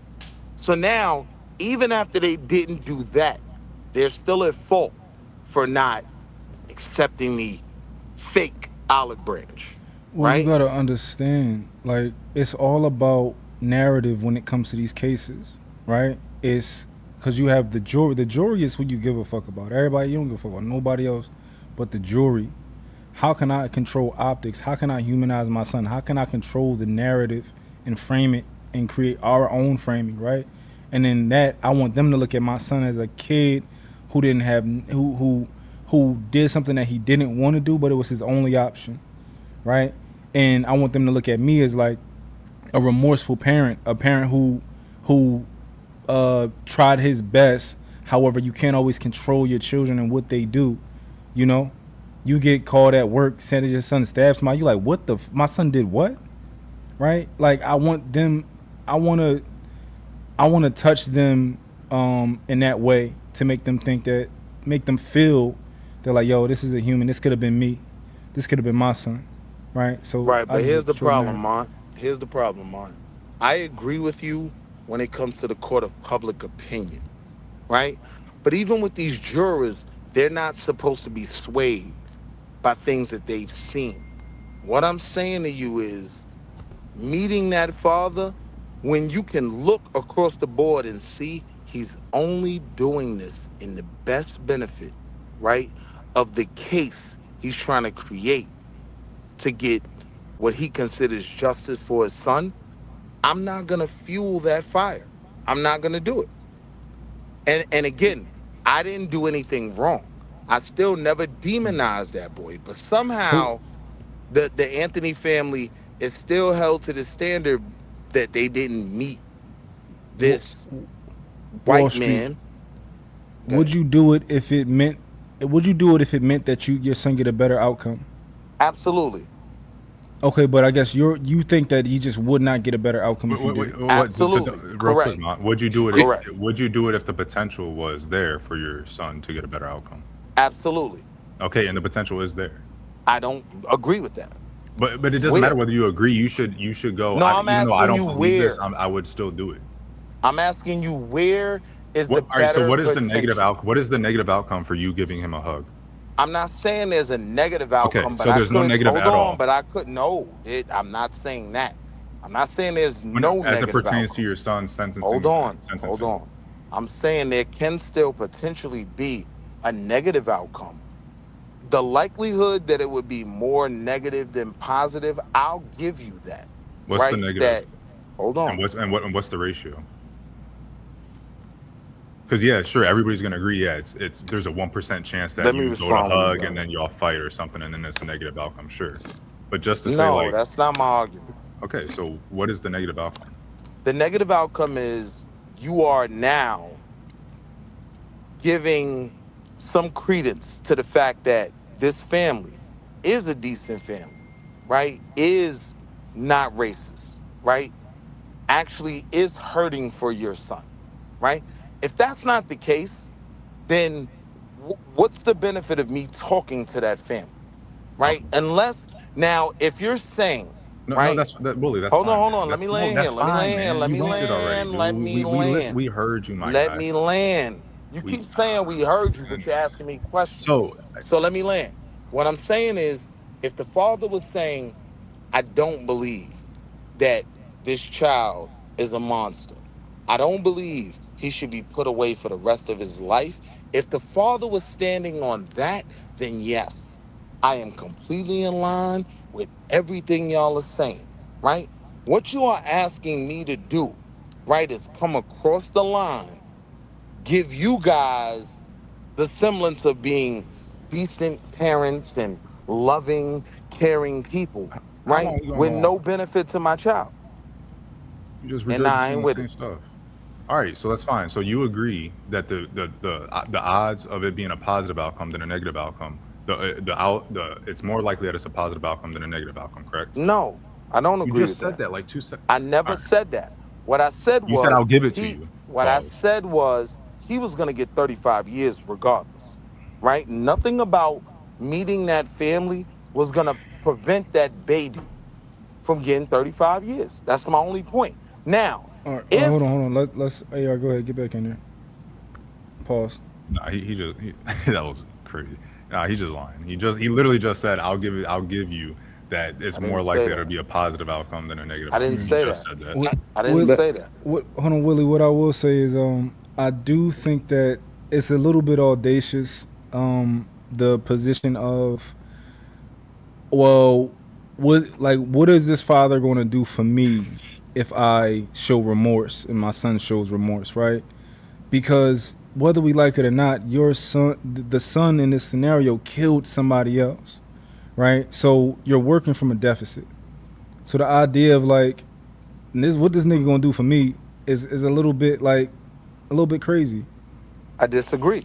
I think The if thing, the Metcalf father was saying this kid shouldn't get the maximum amount of time, right? Then yes, at that point, right, it is potentially beneficial for the Anthony family to acquiesce, to have that news conference or whatever. But if So you're not talking about that, like if the father is I'm saying, doing, if right? the father is It's preaching forgiveness, strengthening for your example. position. All I'm doing is strengthening your But position that Willie, we are a Willie, good that's the family. so they don't We are. they don't even need strengthening of their position, right? Like what we're saying is you're trying to get this outcome. So at the end of the day, you would hope that this man on the day of sentencing is like, yo, he don't need to be in jail for life. He just made a mistake, right? So the work that you're the doing thing is, now is for that. go ahead, go ahead, boss. You My would bad. be Go ahead. I thought you were stupid finished. to Go ahead. believe that. That's all I'm saying. You be The stupid, thing, especially AR, after the recent rant that we just heard from him. You would have been a fool to believe that. yo, the thing is, AR and Mon, the only way that I see your plan working, it would be is not just doing one interview. These people got to there and hang out with each other for like onto the trial, bro. They have to be like a genuine type of thing, like do another interview together, interact. I don't know, bro. But besides that, I don't see that your Yo, plan working, bro. You know how I know that that plan wouldn't work? It took the jury less than 2 hours. I mean, less than 3 hours, man, to come with a guilty with a yeah. guilt verdict, Facts. bro. They Hold on, already have them Blanco. made their mind made up, family, Blanco, bro. how much Matter of remorse fact, did man, how much I'm remorse willing did to you go bet. ahead? Man, you know I'm Blanco willing to telling the bet. truth, Yo, bro. obviously, there is no way that we won't find out. But let me say this, bro. I promise you, as soon as they walk into that room to come with a decision, guilty or not guilty, they come with a decision in 1 hour.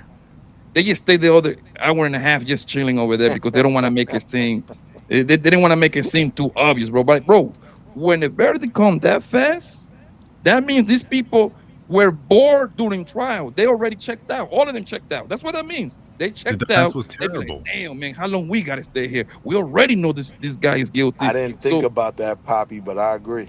Why no, you? no, He that's literally how has it a is, bro. second half. He has a second And half of his name.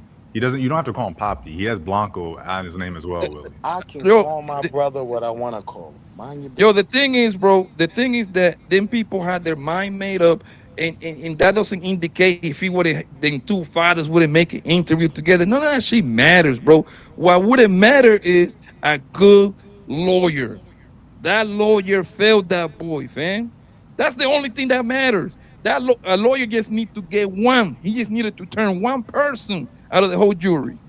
I agree. And maybe that one And that person would lets have me been know turned he's by that. terrible because one person would have gave hell the other 11 jurors. That one person, like, no, man, I think he's Yep. no guilty because A, B, and C, A, B, and C. Hung We're jury. I we're agree. really going in Everybody. circles. We're going in circles. I don't think we're. I think we all agree on the terrible defense, but it seemed like me and Mana on one side about if it's my son or whatever, if it's our parents, we would want them to do everything that even looks that might have a chance of swaying a jury or public opinion, because public opinion can impact appeals. And so you guys aren't on the same boat. It is what it is. We're just going in circles. I'm going on a whole campaign if that happened. I'm going just like what Yeah. the World lead tour. attorney said.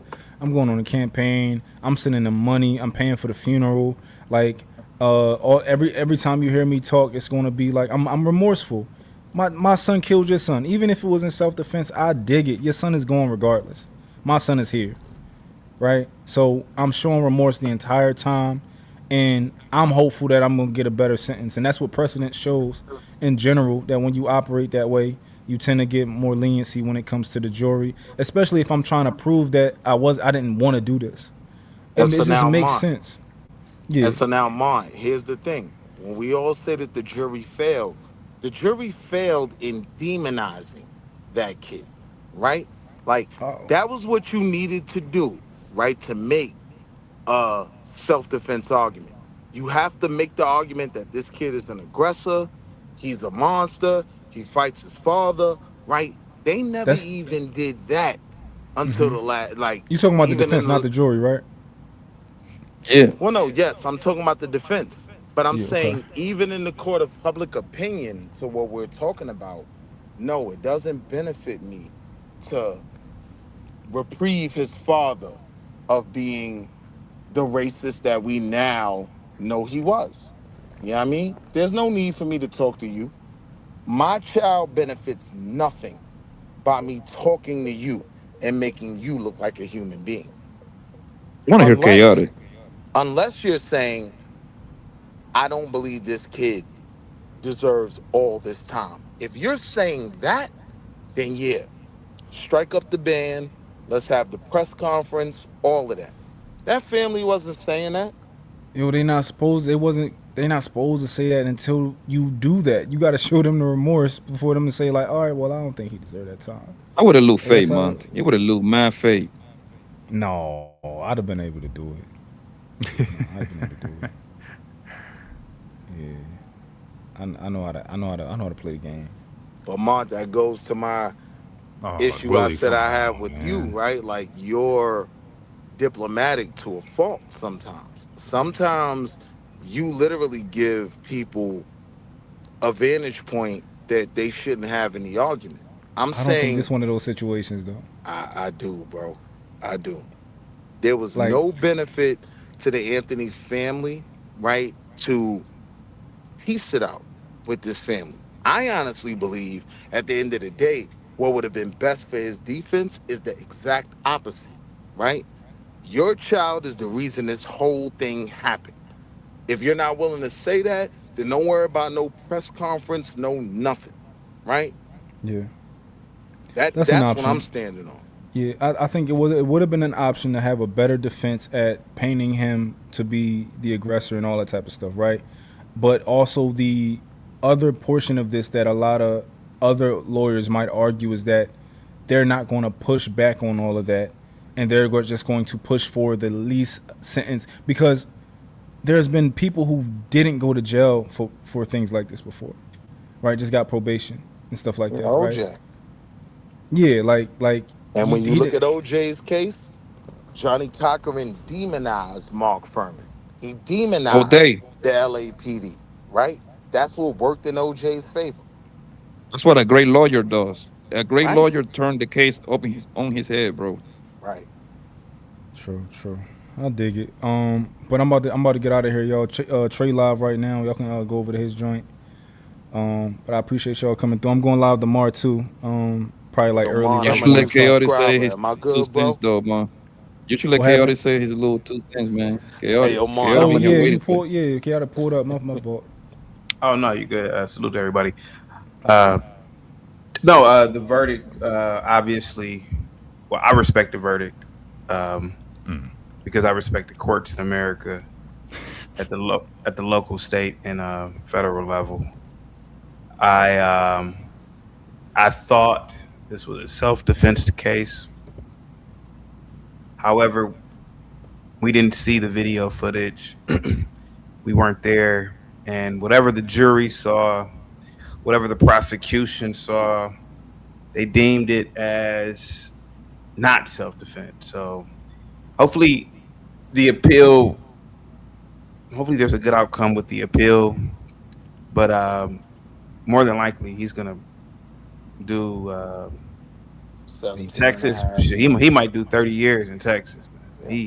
He actually might do Yep. 30 in Texas. So Let me ask you, uh, CT, do you think it would have benefited the defense to paint that kid as a bully, as a problem, as a kid that comes from a fairly racist watermelon felon home, right? Who, the Do you white think kid? that would have?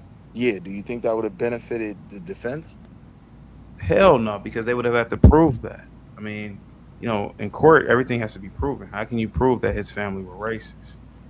I mean, if you're saying a word, right? So I guess in court, the prosecution could eat that up. How can you prove that they are racist? So that would have been another. I don't know what they were trying. I Maybe got they you. did, but Let me you have ask you this. yeah. I got you because I understand your point. After hearing him talk about watermelon felons, do you really think none could be dug up on his Facebook? None could be dug up on his Instagram? Who Eric, the boy? The No, the father. father. Oh, the father. I mean, if things were dug up, that doesn't prove that the kids were racist. True. And then also, what if? And then also beyond that, what if there were black boys under that tent with them? Exactly. Right. Which and there were. I used There were. It was black boys in there. There were. Okay. And what if I use that as the counter to if you're trying to build a case on racism, right? And I say, well, why didn't they kick out all the other black boys that was under the tent? Right? Why were there black they boys also who were testified on their behalf? For the same reason that they don't kick out my son. But Willie, goes you to realize a that you predominantly- can't just Hold on, I introduce was evidence. answering. Hold Yeah, on, but give me you a can't second. just introduce It evidence wasn't a whenever case you want. around racism. Yeah, you can't just say, That's "Oh, a- I'm gonna Yeah, introduce yeah. some evidence about his dad." That's not that's not even gonna make it past So pretrial. that hearing. wasn't even my argument, right? What I'm saying Okay, you didn't is, say that. if you're making that argument, right, that the court of public opinion doesn't matter, then what does it matter? How did I fail my son by not meeting with, in the court of opinion, public opinion, a racist white dad? How does that, if none of this matters, right? Then because it's not what public was, opinion that we're going for. We're going for the jury. All of so this is again, things that we're going to communicate to the jury. but these aren't things that will be presented in court. That was the whole point of saying that. The No. argument that this is a racist father, that's not going to be presented in court, right? So on the other side of that, how does it benefit me to cry on his Oh, you shoulder think that's not if making that's it to not the going to be jury? presented You in Yeah, court? I don't know why he doesn't think it's making it to the jurors. The jurors have you their cell phones; tweaking they if are you definitely think, hearing yeah, it. if you think a I already said that kumbaya earlier. moment is not making it to the jury, you tweaking. I believe You it would think have that you made think they it to lock the him in jury. solitary confinement? I believe it would have made it to the jury. I think that kid still would have ended up with 35 years. Yeah, and that's where we That's disagree. We that's don't know. Again, AR made the. I don't know why you won't acknowledge AR point. It was a very good point. It's neutral at best. The only thing is the family loses points in the eyes of So like I maybe super did. pro black. That's like you should stand on principle and F this cracker. Like maybe that. But at the very least, it's a neutral or you shave 15 years off of your Rilla, son's sentence. real He might quick, have got made. He right? could. All I'm You could saying, have Rilla, convinced is one of them. You it's could have not convinced one of them. neutral, You could right? have Oh, convinced then it could have been multiple for 100. manslaughter, If I go Or buddy yeah, buddy you're with right. that family, which I is what don't I think it was. believe it's neutral or benefit. I actually believe, right? It puts them in a better light.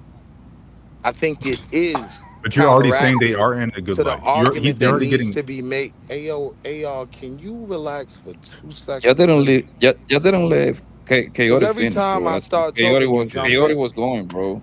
Oh man, I You're ain't even right. say what up to CT. I ain't hollered at him in a What's minute. up, What up, What's CT? CT? up, buddy? My What's bad. going on? You got it. Nah, CT Hey, how ain't let many me on miles the you get in stream today, today. CT? I'm back on my run game, man. What's Man, up, I haven't ran in a couple of weeks, man. I'm about to get back to it. bro? I missed the half marathons 2 weeks ago, and I Did a saw a half? couple of my Chicago Bank of America half marathon, and What was your, what was your time?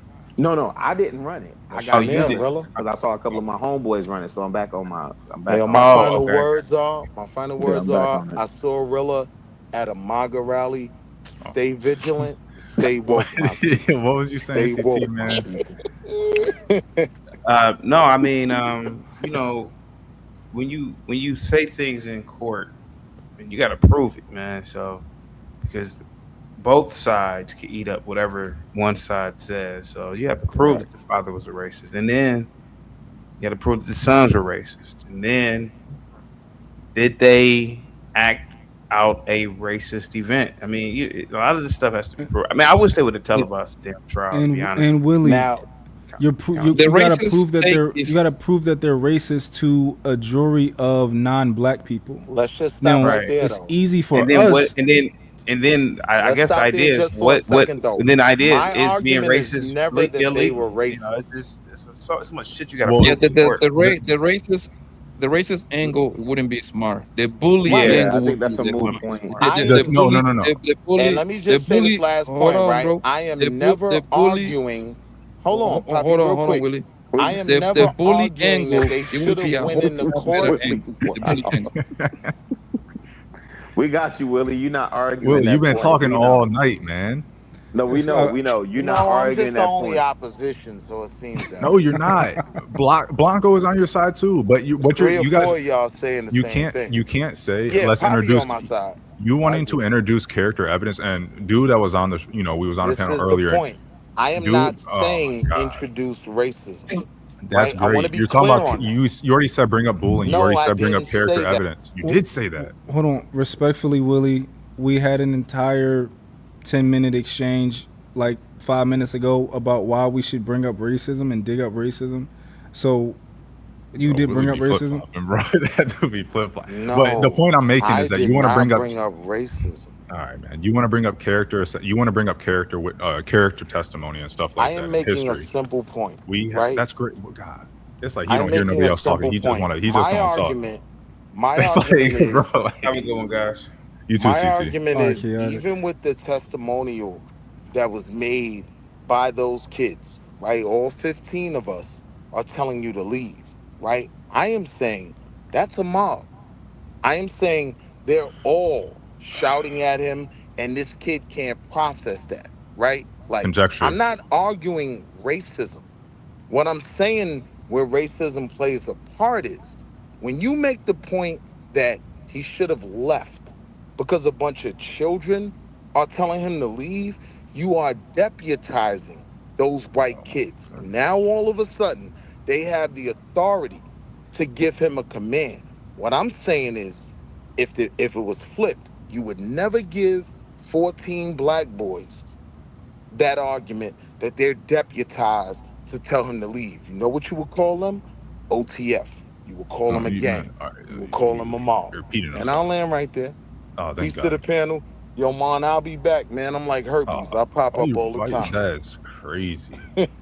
For people saying like bringing character testimony and let's talk about how their past and stuff like that. You know, someone that was at the trial was on a panel earlier today, and he didn't outright state it or anything, but he was basically saying like, you know, everybody has things on their social media that they don't want to come to light, and that goes for both sides. And so to think like it's some shut and closed case because you're going to say, oh, well, they're racist over there, as if there's not going to be stuff that nobody knows about Karmelo that's going to come out and the jury's going to find out about it. It just doesn't work like that. And so, it is what it is. Like, hopefully like CT said, hopefully his appeal goes well.